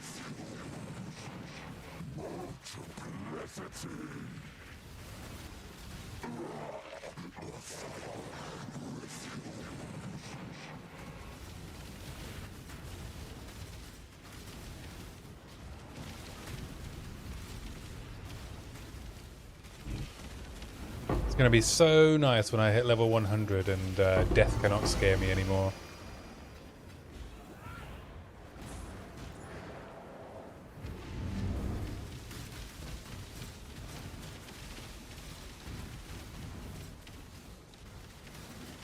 That's how it works, right? I'll be so carefree and happy.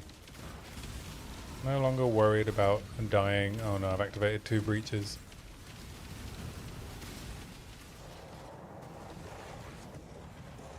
Whoops.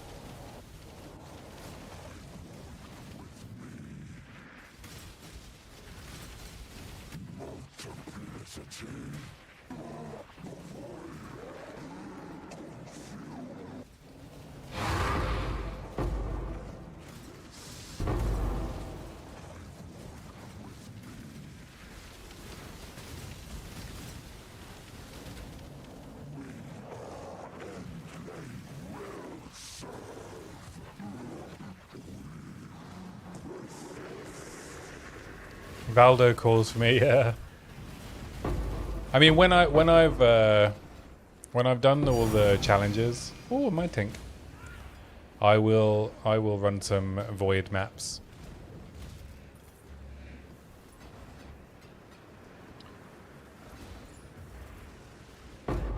But not before.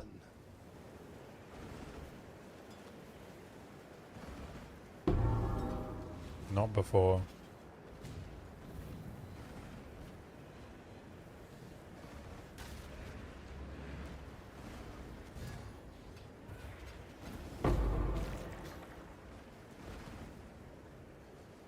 Have you ever run void maps? Hello. Are they crazy? Farewell. I don't really know anything about them.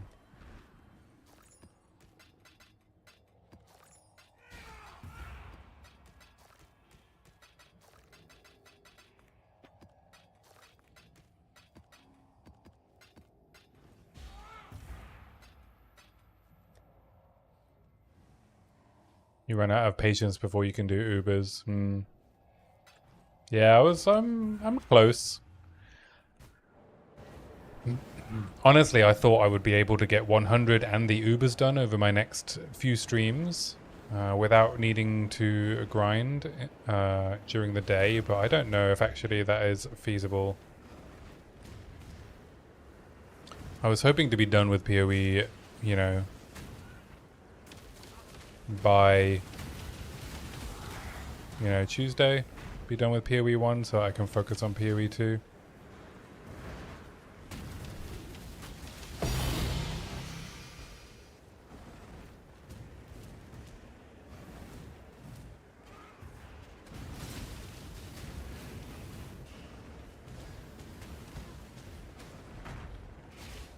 Make your wish. The call of, you know, FOMO on the challenges and cosmetics is too strong.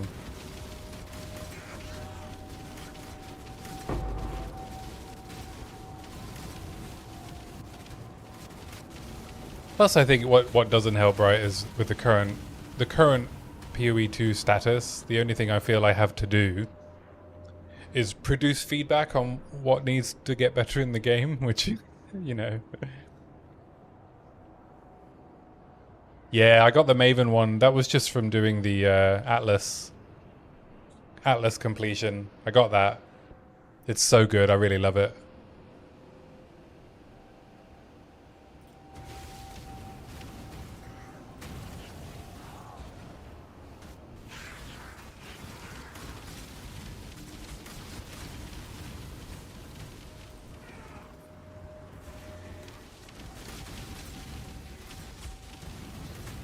I haven't checked out the Atlas completion set from this league yet. I was going to save it and use it on PoE 2. Oh, fuck. Did I get them? I think I got them.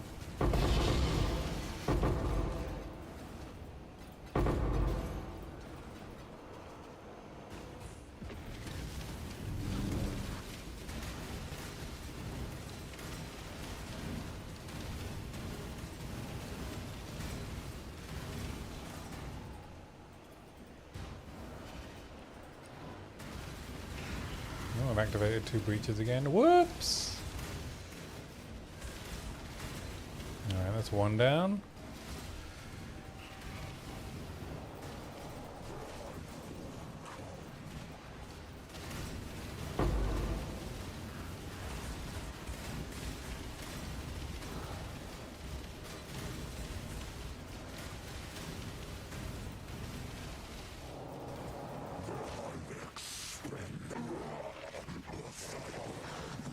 Gonna move.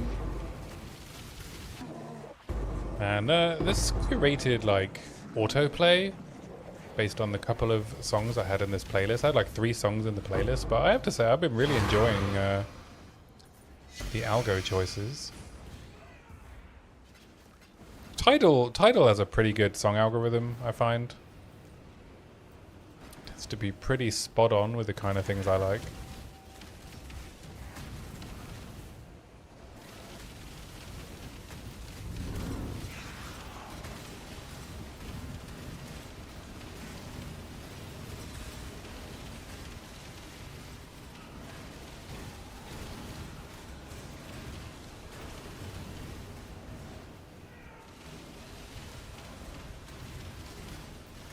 But yeah, I have to wake up like really early tomorrow and finish a bunch of work that I did not do last week because I was playing POE.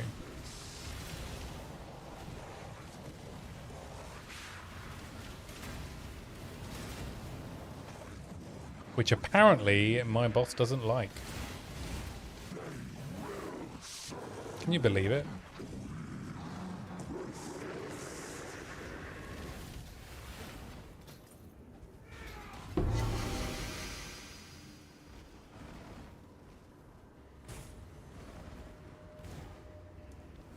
If it ain't the consequences of someone else's actions, yeah. You fight like a dickara.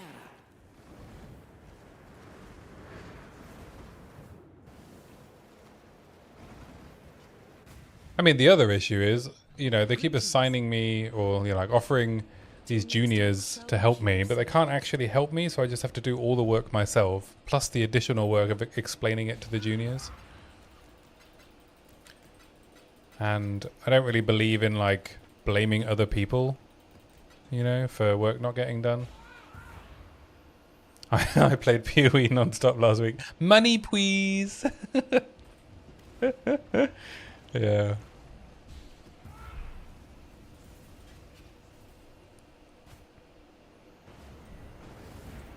Yeah, so he says to me, you know, why, you know, to be fair though, the work is due on Monday, and I said that it would be ready to review on Monday. And then he's like, can I review something now? And I said, no, it'll be ready on Monday. What is this?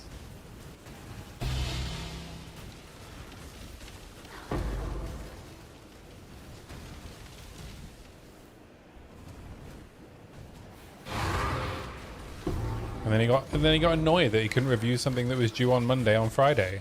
You know, that sounds like a him problem, right? He'll be ready on Monday. But yeah, then he's like, why? And the juniors were sat there on the call. So I was like, well, you know, we just haven't done it. I can't be like, I asked them to do something, but they don't know what to do.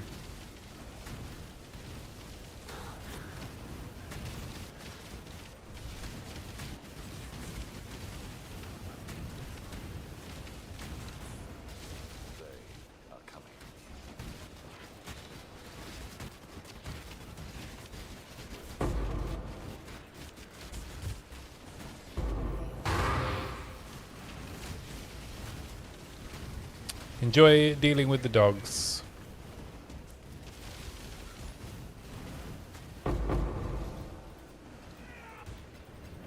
Please.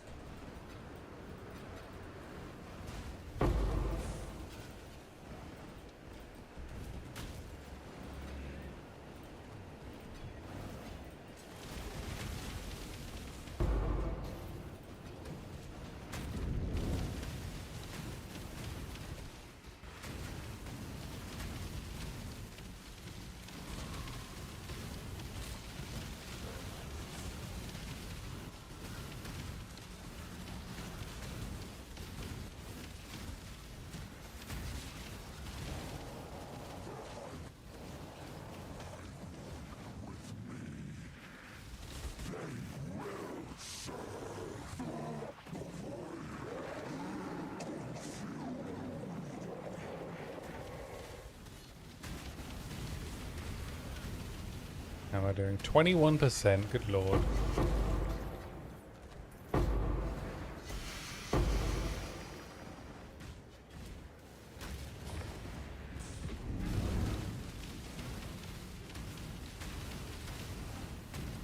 I'm going to stand here. I'm going to try letting it open a bit wider. Though that doesn't seem to be helping because everything is just running towards me.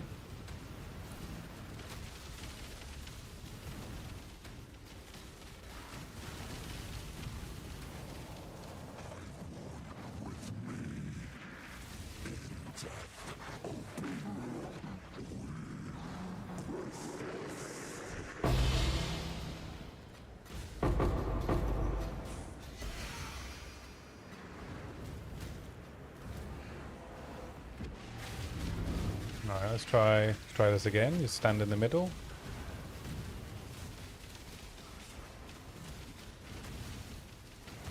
Nope. Just immediately filled it up. Alright, fine.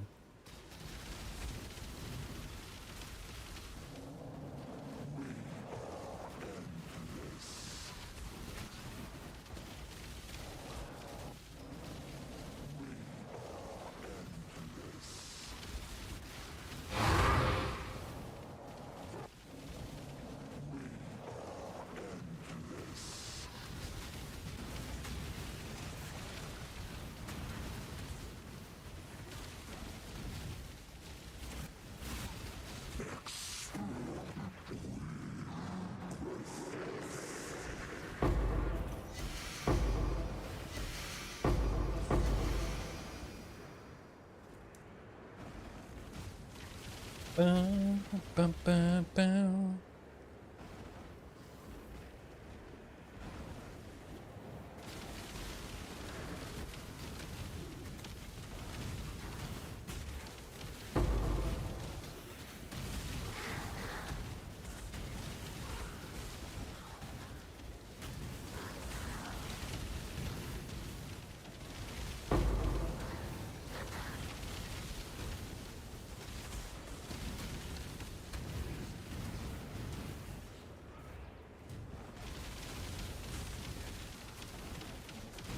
They've changed the layout of... oh, there we go. Oh, they've updated the UI in OBS as well, eh?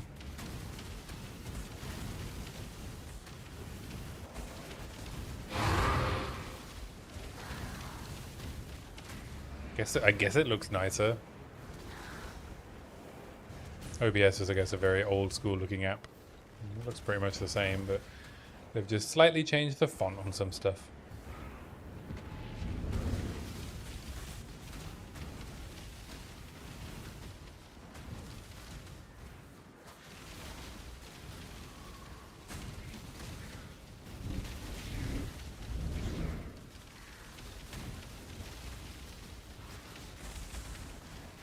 Oh, I guess when you fill it up, the breach opens to its maximum capacity anyway, right? So you do get all the mobs.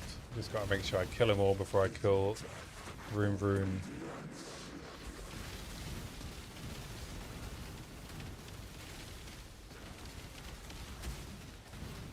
I think that's the trick.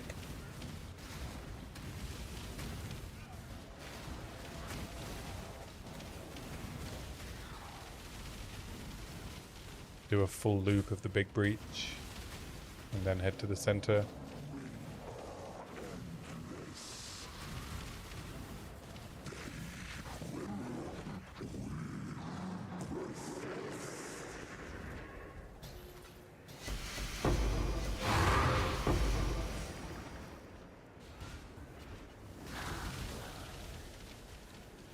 Be interested to see how much hive blood I've ended up with as well.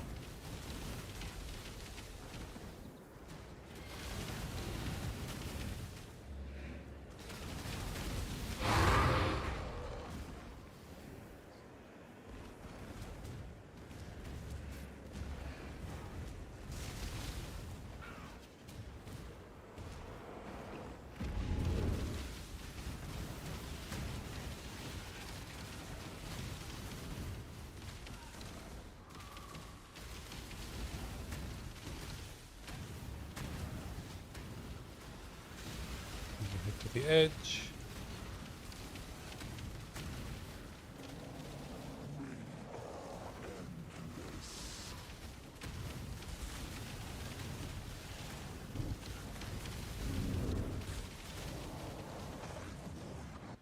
Try not to kill Vroon.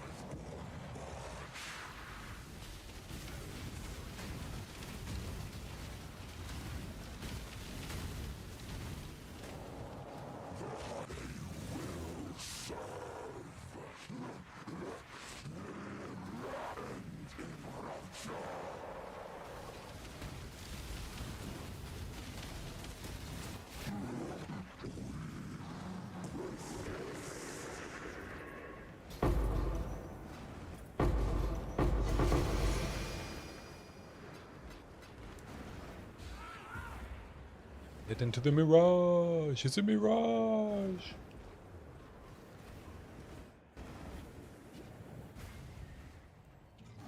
Greetings. Keep your life to your own.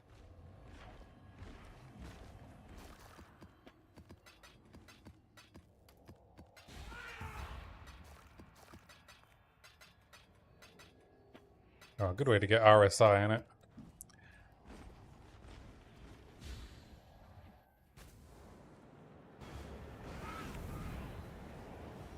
What is your More gold. desire? Cannot drop equipment. Let's see Yeah, we what don't like comes out equipment. for you.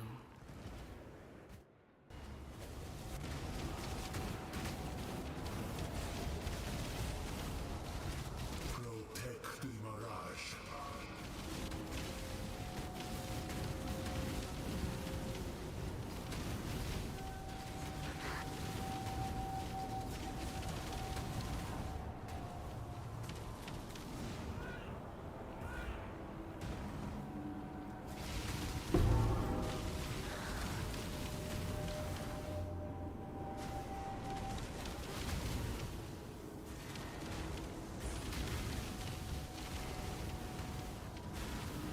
See if we can get the Beyond bosses to spawn. I have a feeling that the Beyond stuff is maybe not working the way that Path of Evening said it would. I think they said something about, like, once you have the bosses spawn, that you can't spawn any more Beyond mobs. And I think that's happening.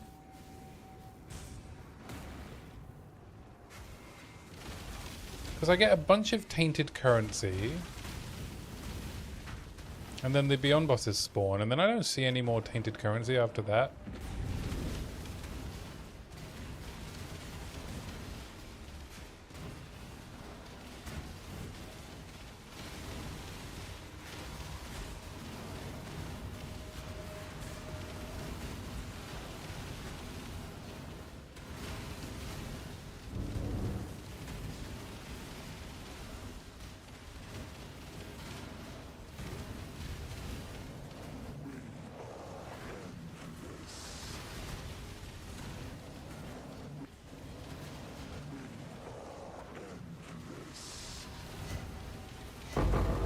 I don't know what just happened, but it was terrifying.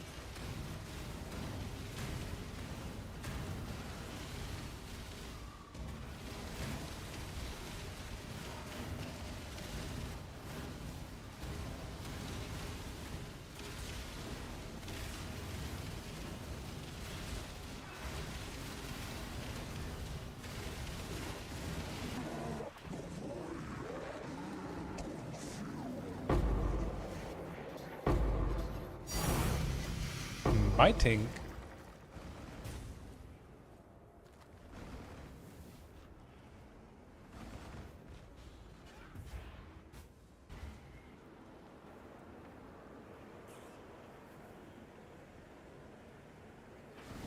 Battle has been won! Greetings. Go with courage.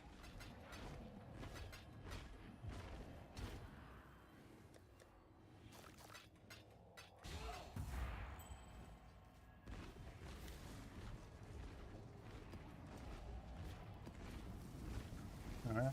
15 maps in. Out of 45, so a third of the way, and I'm at 23%.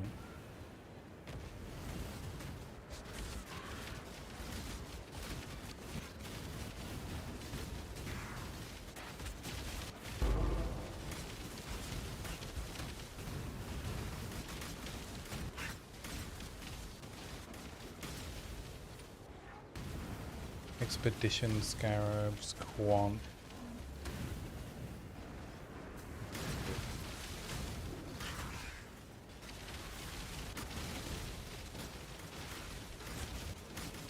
The Beyond bosses.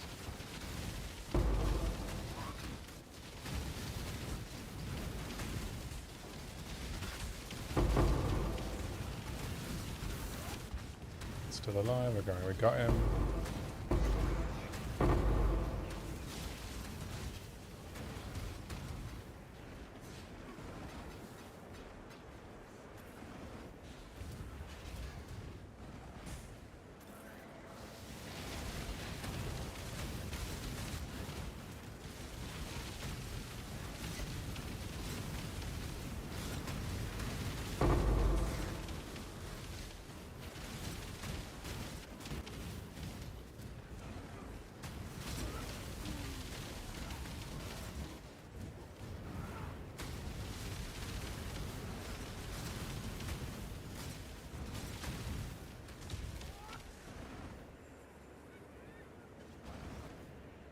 Recovery rate reduced per endurance charge. That's probably what I've been picking up before.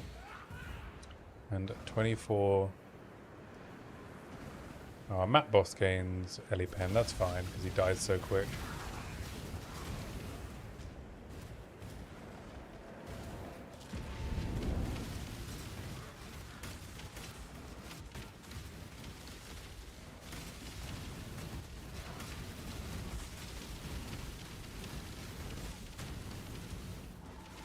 I wonder what if I ran a different map?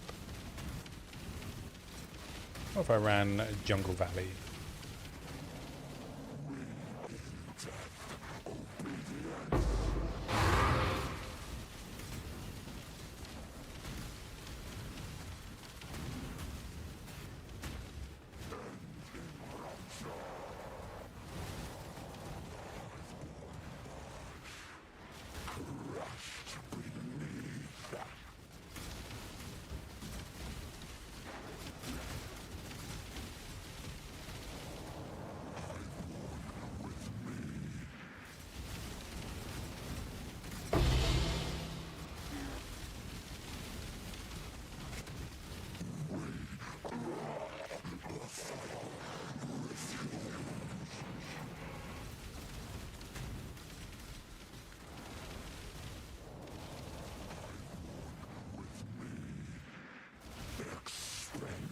Oh, there's another rune.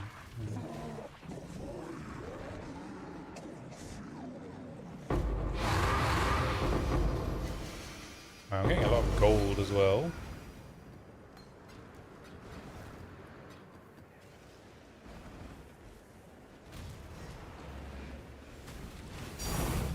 Ooh, another divine.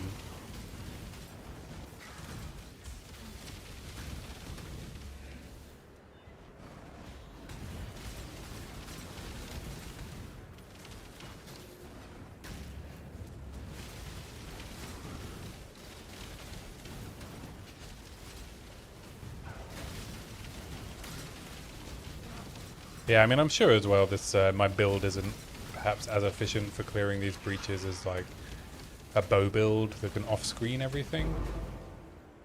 Or has like prolif. I have to like be in front of the things I want to kill for the most part.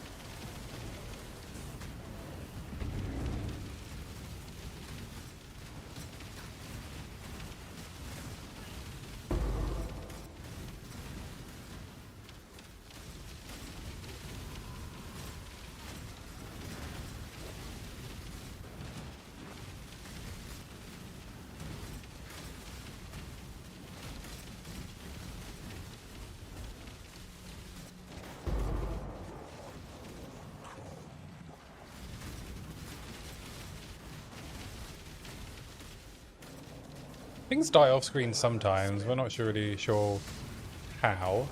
It's like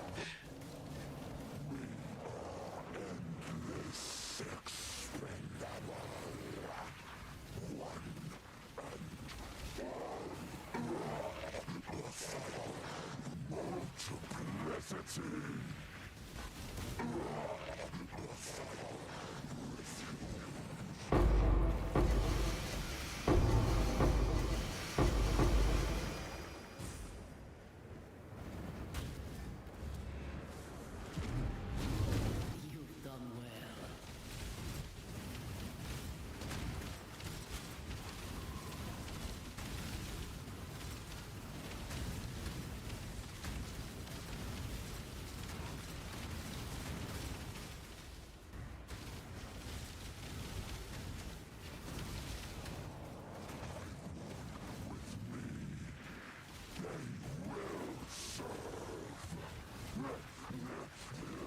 yeah, like I'm not seeing any tainted currency now that the Beyond bosses have spawned, so I don't know if this strategy actually works the way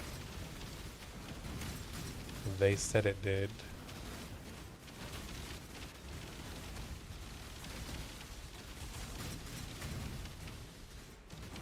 Alright, nothing else is spawning apart from the breach mobs,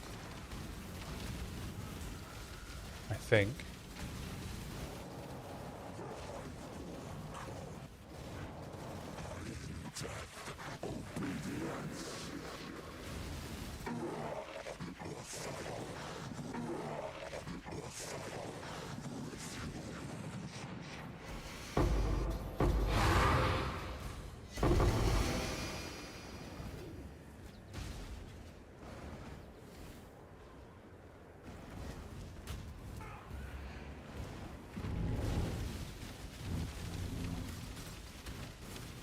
Which might explain why this feels much slower than was promised.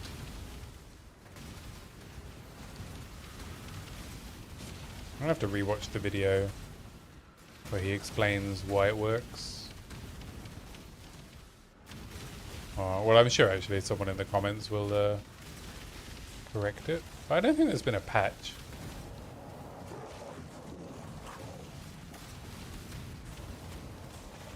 Purity will prevail.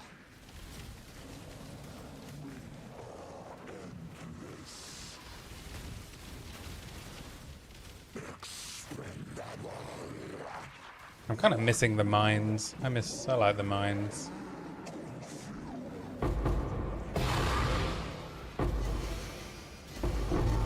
The mines call me. The darkness beckons. I am no beast of burden. I find the mines such a soothing place. Greetings. Go with cover. Just me, the minecart, my minions, the enemies, Nico, Owl, the architect.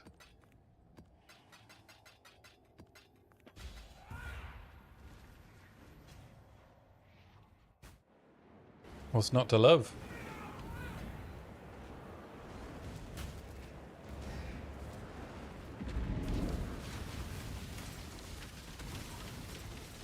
What's not to love?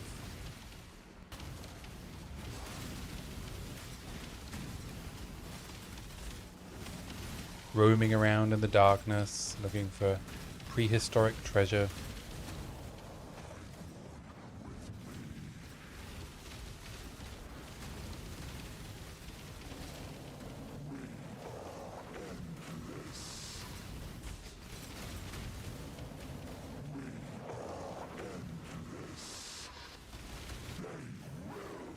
Oh, don't kill Rune. I haven't killed all the mobs.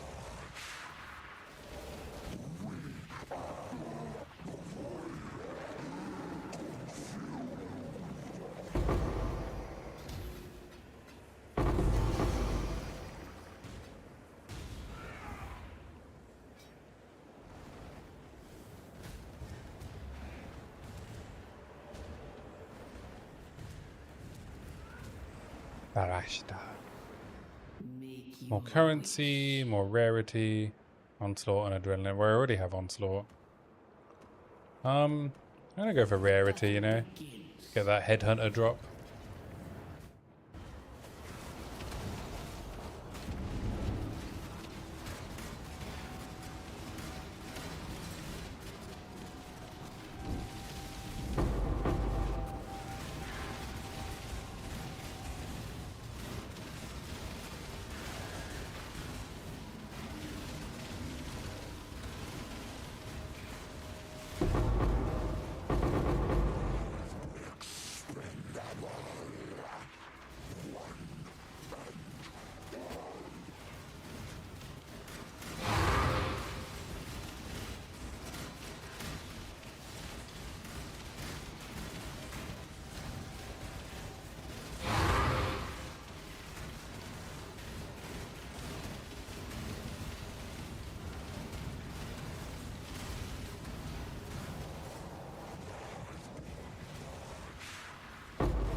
I wonder what the Imperial staff that is worth something is. It doesn't seem to drop in maps, whatever it is.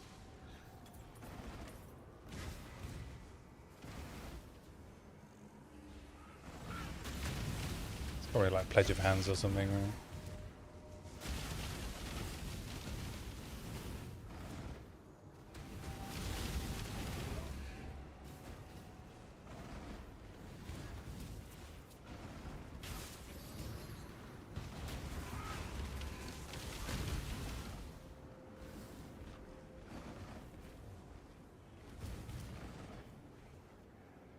25%. Quarter of the way there. You fight like a Dakara.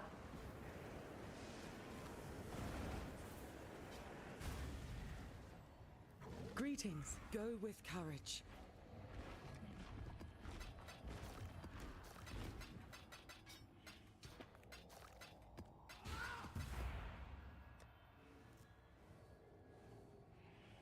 Point of desecration.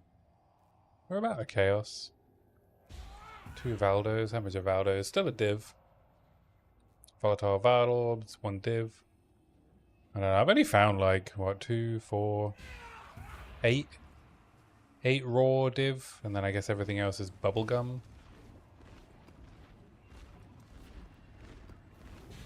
I don't know how long each map is meant to be taking me, but I assume I'm taking too long.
Let's go and clear up all these mobs.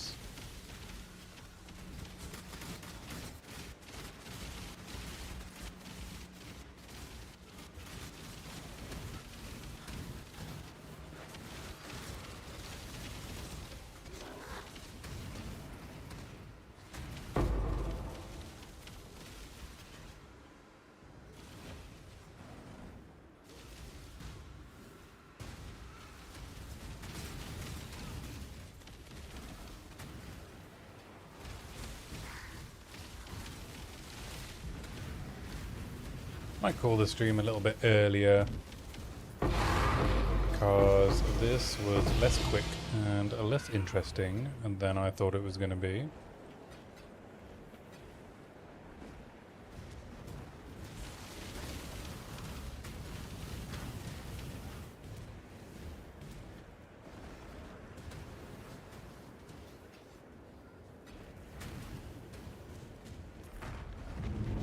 Kind of just mindlessly grinding and listening to music. Not the most interesting or engaging gameplay slash stream.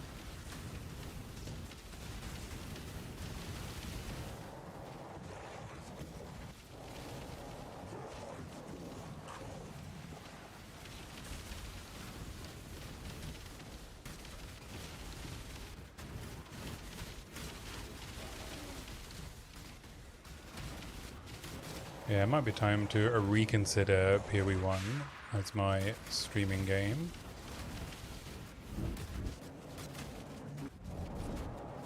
I feel like it was more interesting for me and for the stream when, you know, things were coming faster, like upgrades, decisions, but running like 60 maps to hit level 100.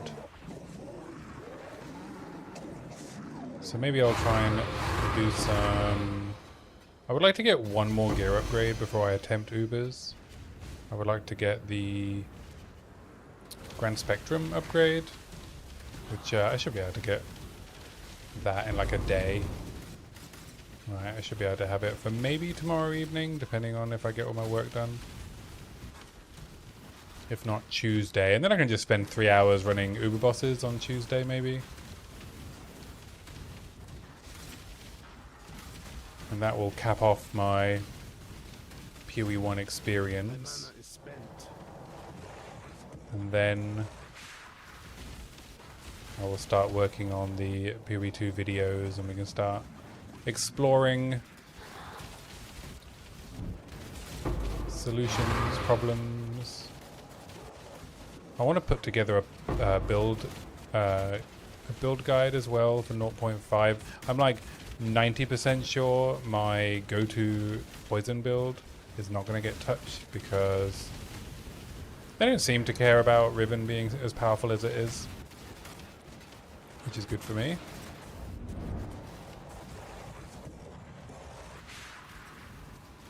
You've done well. And I'd like to, you know, I'd like to test out just how good alternate, you know, non-permafrost leveling is for crossbow.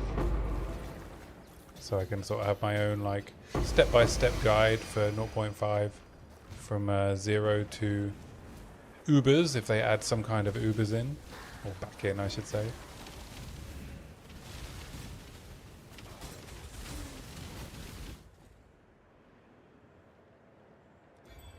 We got 900 accuracy, but minus 100 strength.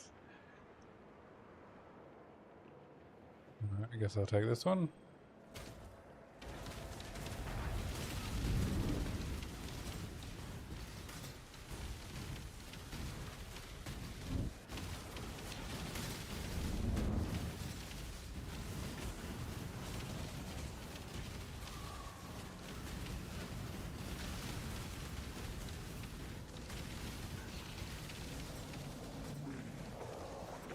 Yeah, if I play POE 1 again for a league start, I think I'm just gonna have to try and do my own build.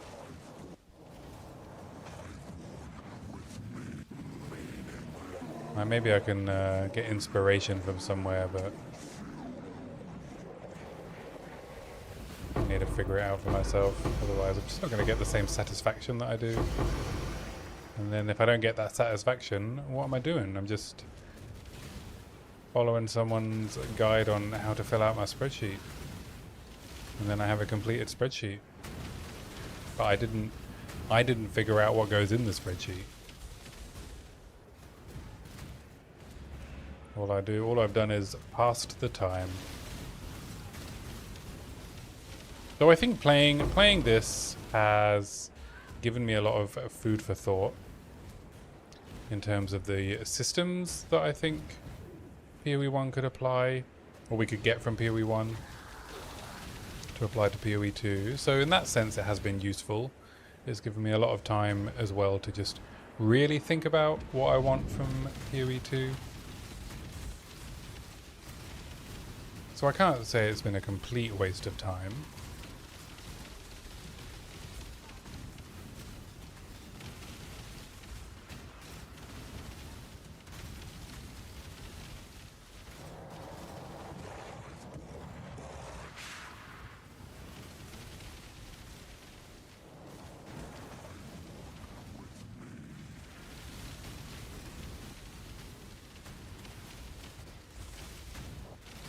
And over the next few weeks, I'll probably complete the challenges. But I don't think I want to do another stream like this, where I'm just grinding. So I will hit 100 over the next week.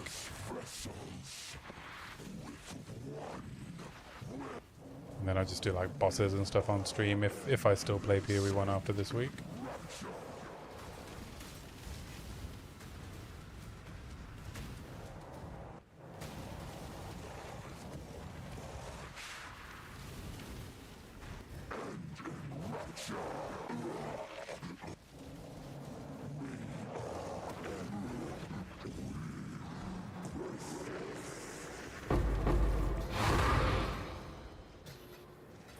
Maybe I'll do like a Jungle Valley Astrolabe strat as well, because that will help me complete the challenges. Where is Jungle Valley? Is it bottom left? Yeah, it is. Yeah, I might switch to using an Astrolabe and doing Jungle Valley.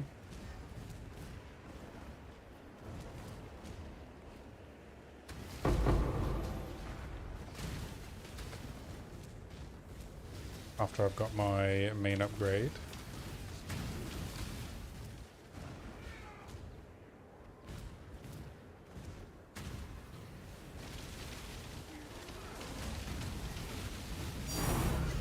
Oh, there's an astrolabe. It's my first one while doing this. My 18 maps, first astrolabe.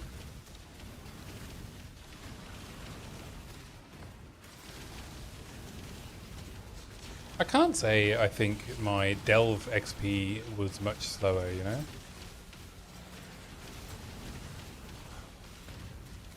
Be interesting to see.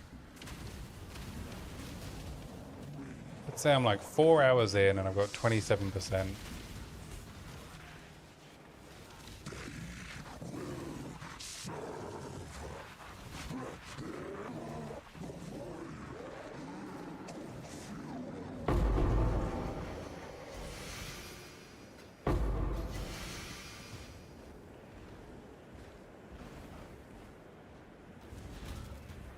I don't think Spider Silk Robe is worth anything. Hello.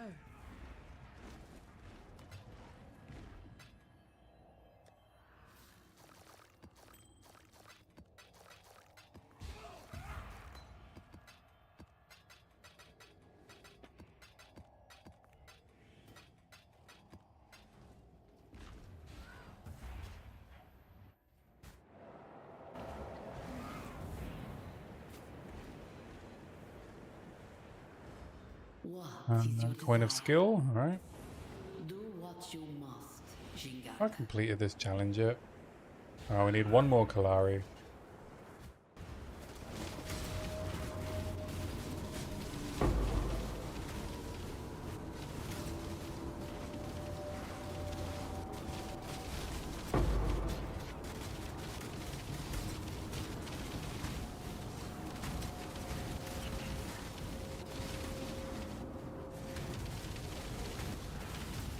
I guess we clear out the area, we get the Beyond bosses to spawn, and we go and do the breach with all the Eldritch Older bonuses.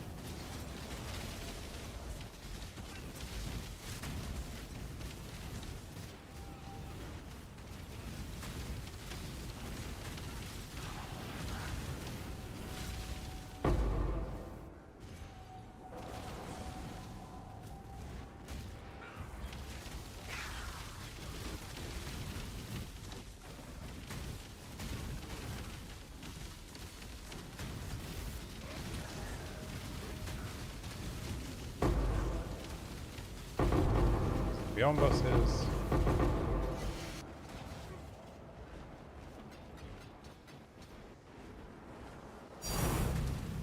There's 100C.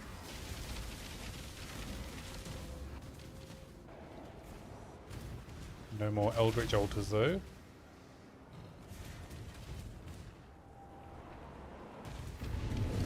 So we need to do the breach.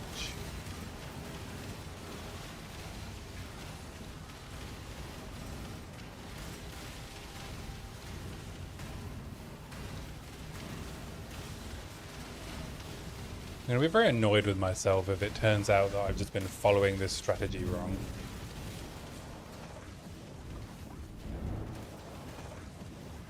And I've like missed an Atlas passage or something that would have been giving me like twice as much experience.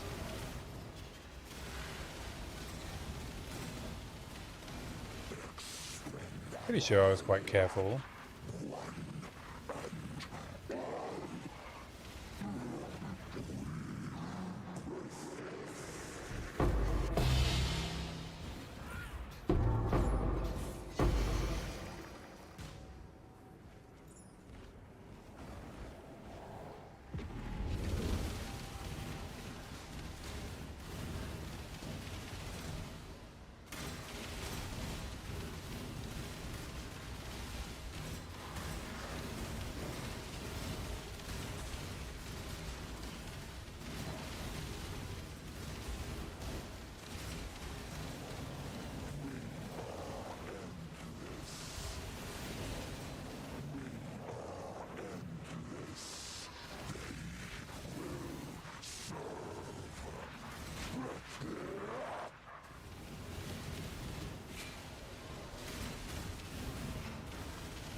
think that's this breach. That's this map.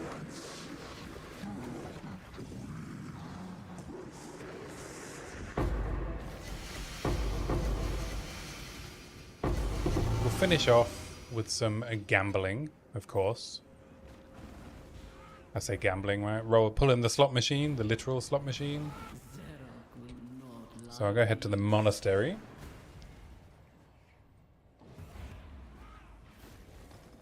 Put some womb gifts into the old spin to win.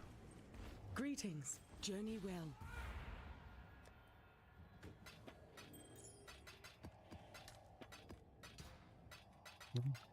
This is a cover of House of the Rising Sun.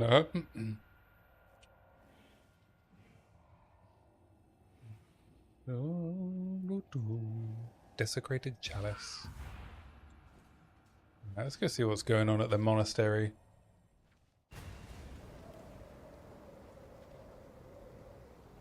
What did I run? I ran like 18 maps. Welcome back. I've got 72,000 hive blood.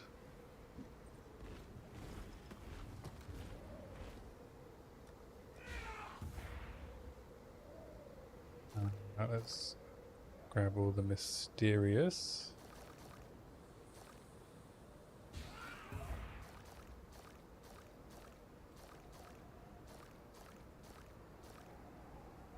Lavish.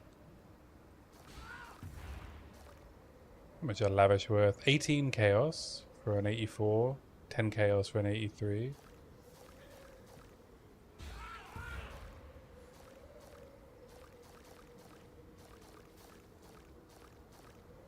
So let's call it, we got like 50, 50, 84s and 83s, so it's 5, 10, 15, 20, 25, 30, 35, 40, 45. Oh, mysterious aren't really worth anything.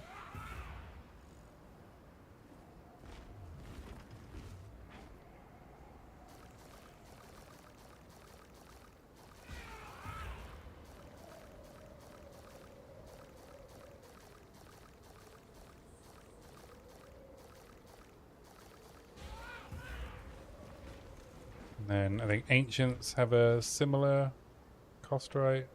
10 for an 84. 10 for an 83. What?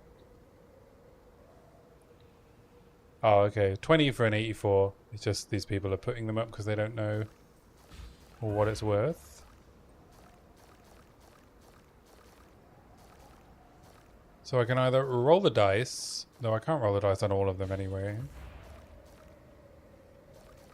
It's like 1900 hive blood per pull.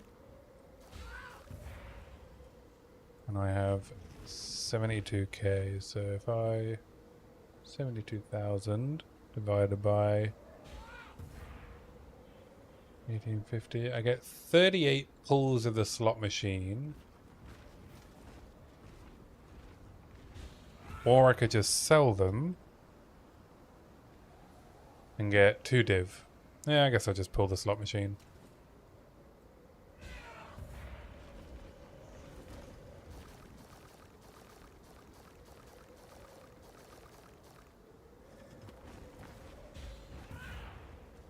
We'll just pull it on the uniques, maybe? Oh, I'll pull it on the currency first. The Genesis tree accepts your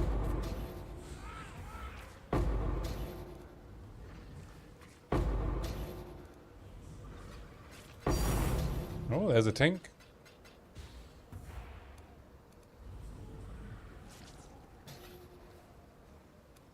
She is pleased. Annulment kind of pays for one of them. 20C pays for itself.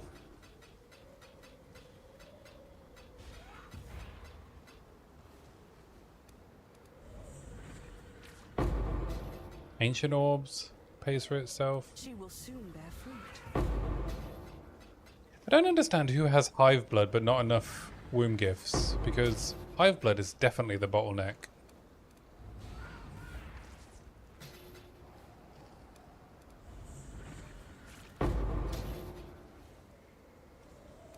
She is pleased.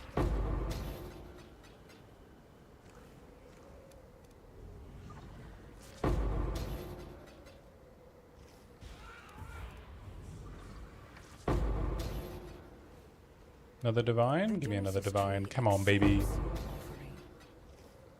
Hey, protagonist.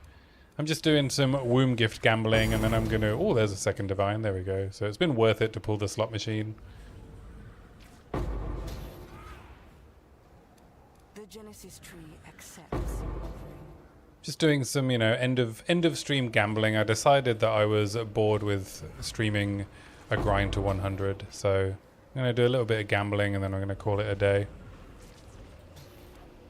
She will soon bear fruit. Ooh, third divine. Gambling's paying off.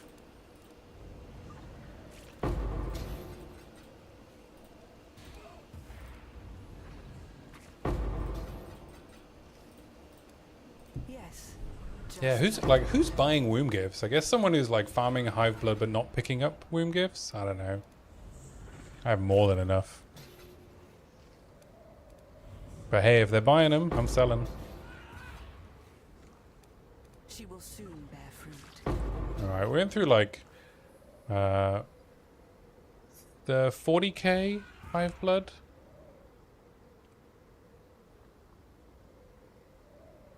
$21 womb gifts worth on average 15 chaos each. So we spent 324 chaos, which is what, a divine and a half.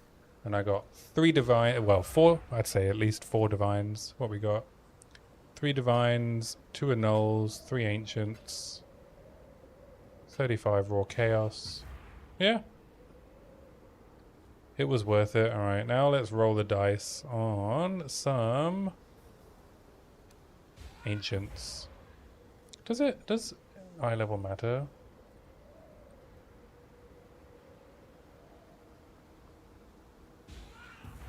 Does eye level...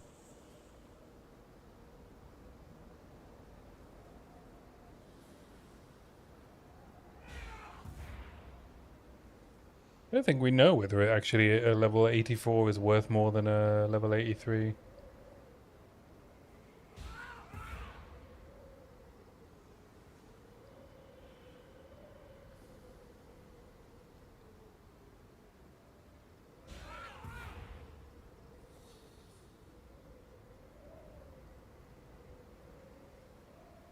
Yeah, it doesn't actually seem like it's worth it, so let's do 83s.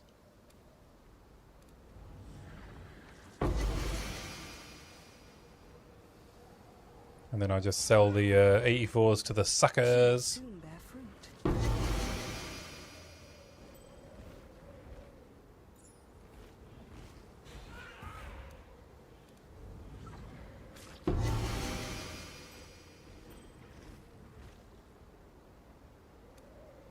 The Genesis tree accepts to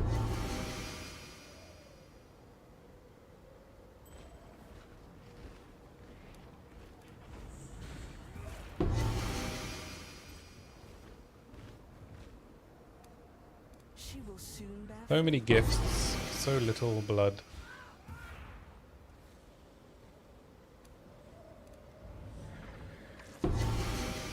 We could also, let's do a couple of randoms. How much of the mysterious is worth? Not very much, right? An 84 is worth 5.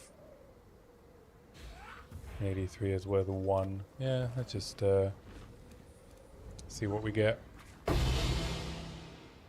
A 2020 shrapnel ballista. 160 chaos. Yeah, that's pretty good.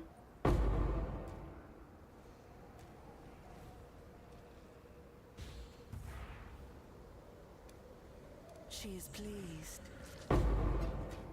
4 That's stack weird. decks. That's I could 12C. have sworn I'd gotten a hole in my boots.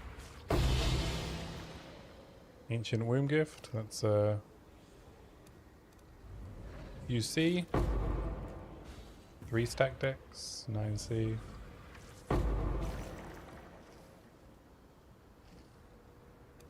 She will soon bear fruit. 2020 Flamewood support. 4C.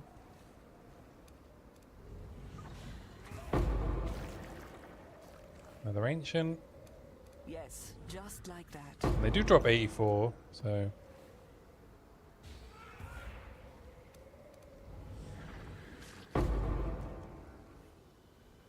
All right, well, that was. I guess that was fun. It wasn't really, was it? I'll sell all those tomorrow.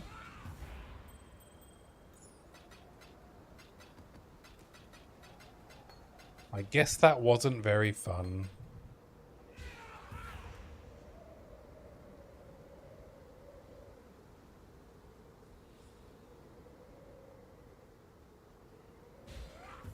This or oh, Maven holds a recreation. All right. Okie dokie. I think I've had enough for today, to be honest. So I'm gonna call it and figure out what to do with the stream, because I don't know if PoE 1 is the right streaming game for me. Thank you. Yeah, I mean, I'll be back online tomorrow evening, but we'll see. I'll probably try and do some bossing or something tomorrow instead of just random grinding, because you don't lose XP right on pinnacles. So I'll try and get my last upgrade for my Grand Spectrums, and then we'll try and do some Uber bosses Tuesday and Wednesday. Oh, Monday and Tuesday. Sorry, and then back to PoE 2. We'll do some figuring out of stuff in PoE 2. Maybe some practice runs with my Pathfinder build, stuff like that. But yeah, thanks for hanging out. Always good to see you. And I'll speak to you soon. Have a good one. Bye.